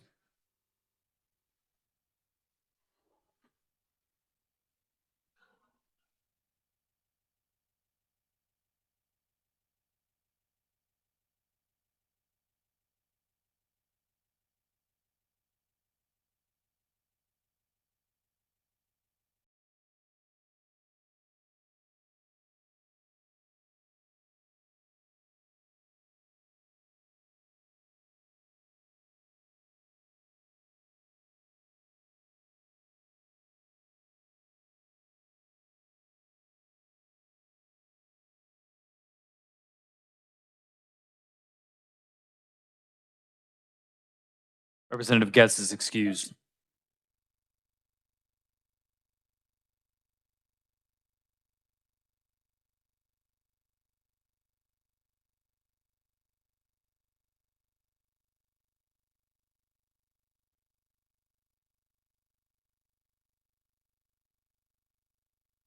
Representative Wolf is excused.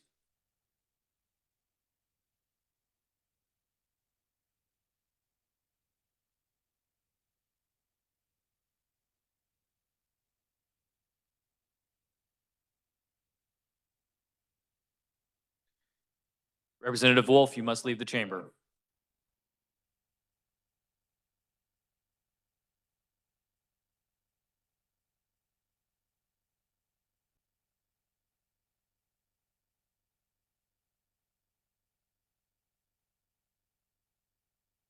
Representative Boatman votes aye. Any further changes to votes? Seeing none, with 124 having voted in favor and 0 against the passage of House Bill 2518, the same have received a constitutional majority. The bill is hereby declared passed. The clerk will record the vote.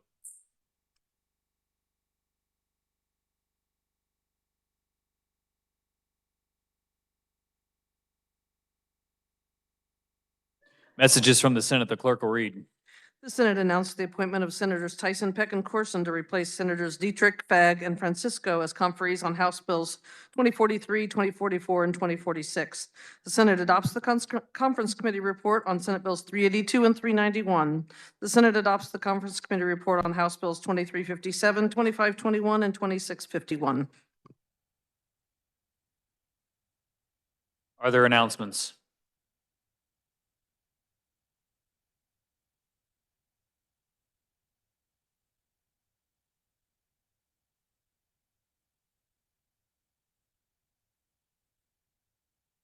Representative Stogsdill.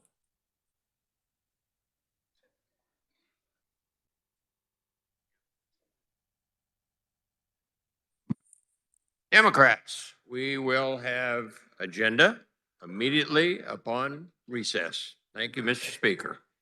Speaker recognizes Majority Leader Croft for a motion to recess.